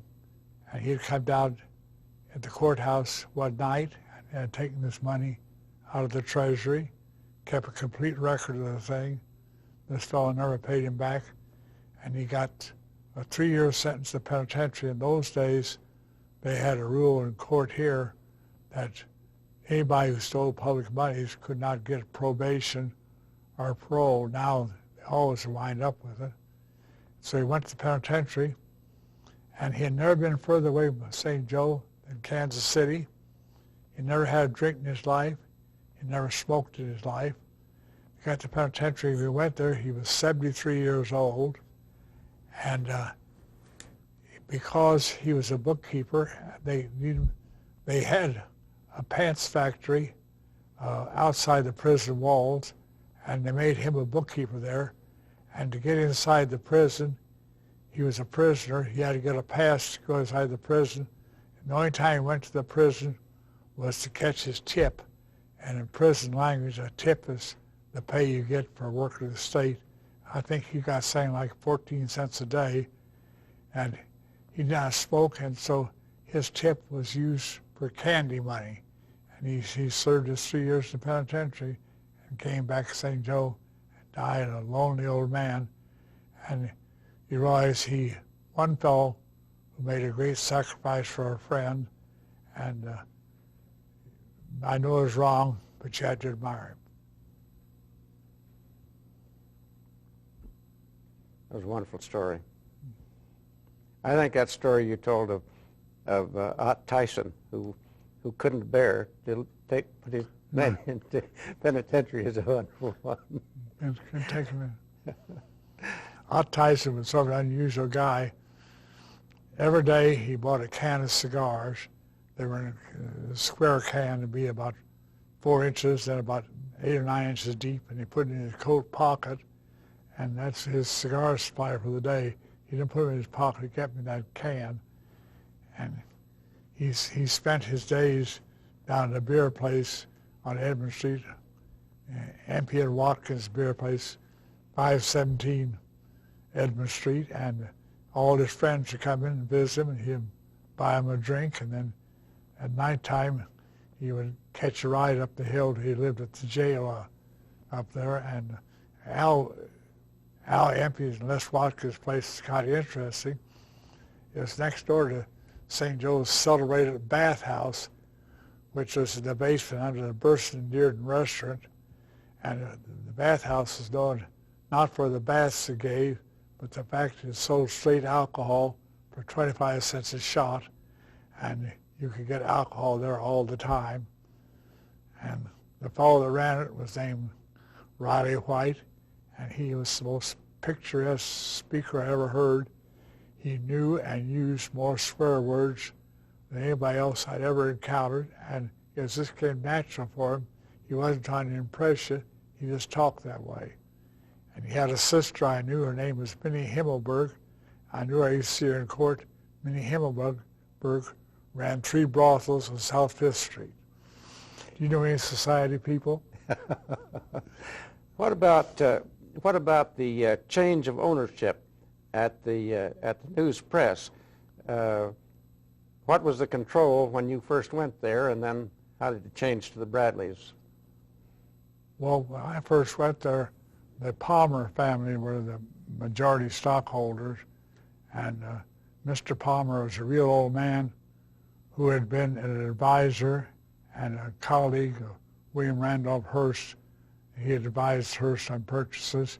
Hearst even sent him to France to help him on some art things, art objects he wanted to buy.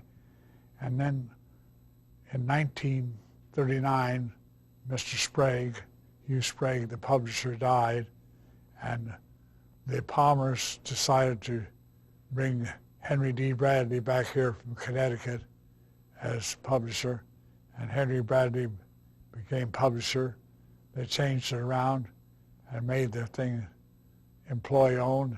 The veteran employees had a chance to buy stocks.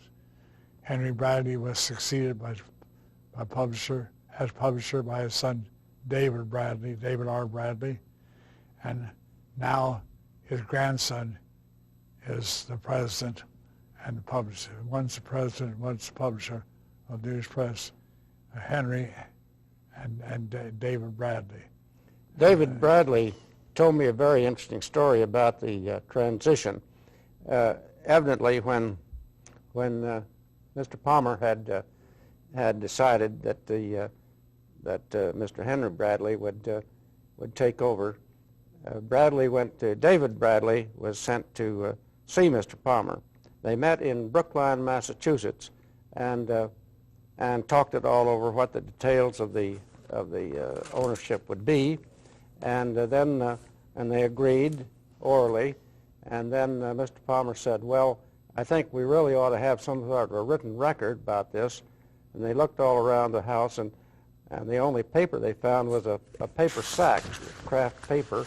And they got a pencil, and they wrote out the details of the transaction on that. Later, it was made legal, but the original transaction was written on a paper sack. That's interesting. Well, we're out of time. We're Over time. pretty much out of ideas.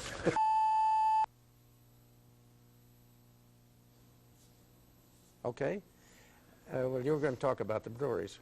Well, actually, we always say, Joe, first things first, and we had 8 breweries before we had a waterworks. And way back, we had breweries in the first ones in the 1840s.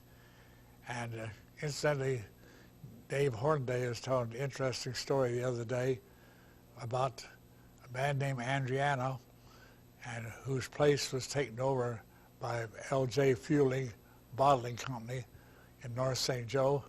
But the day that the Pony Express ride started, April the 3rd, 1860, by Mr. Andriano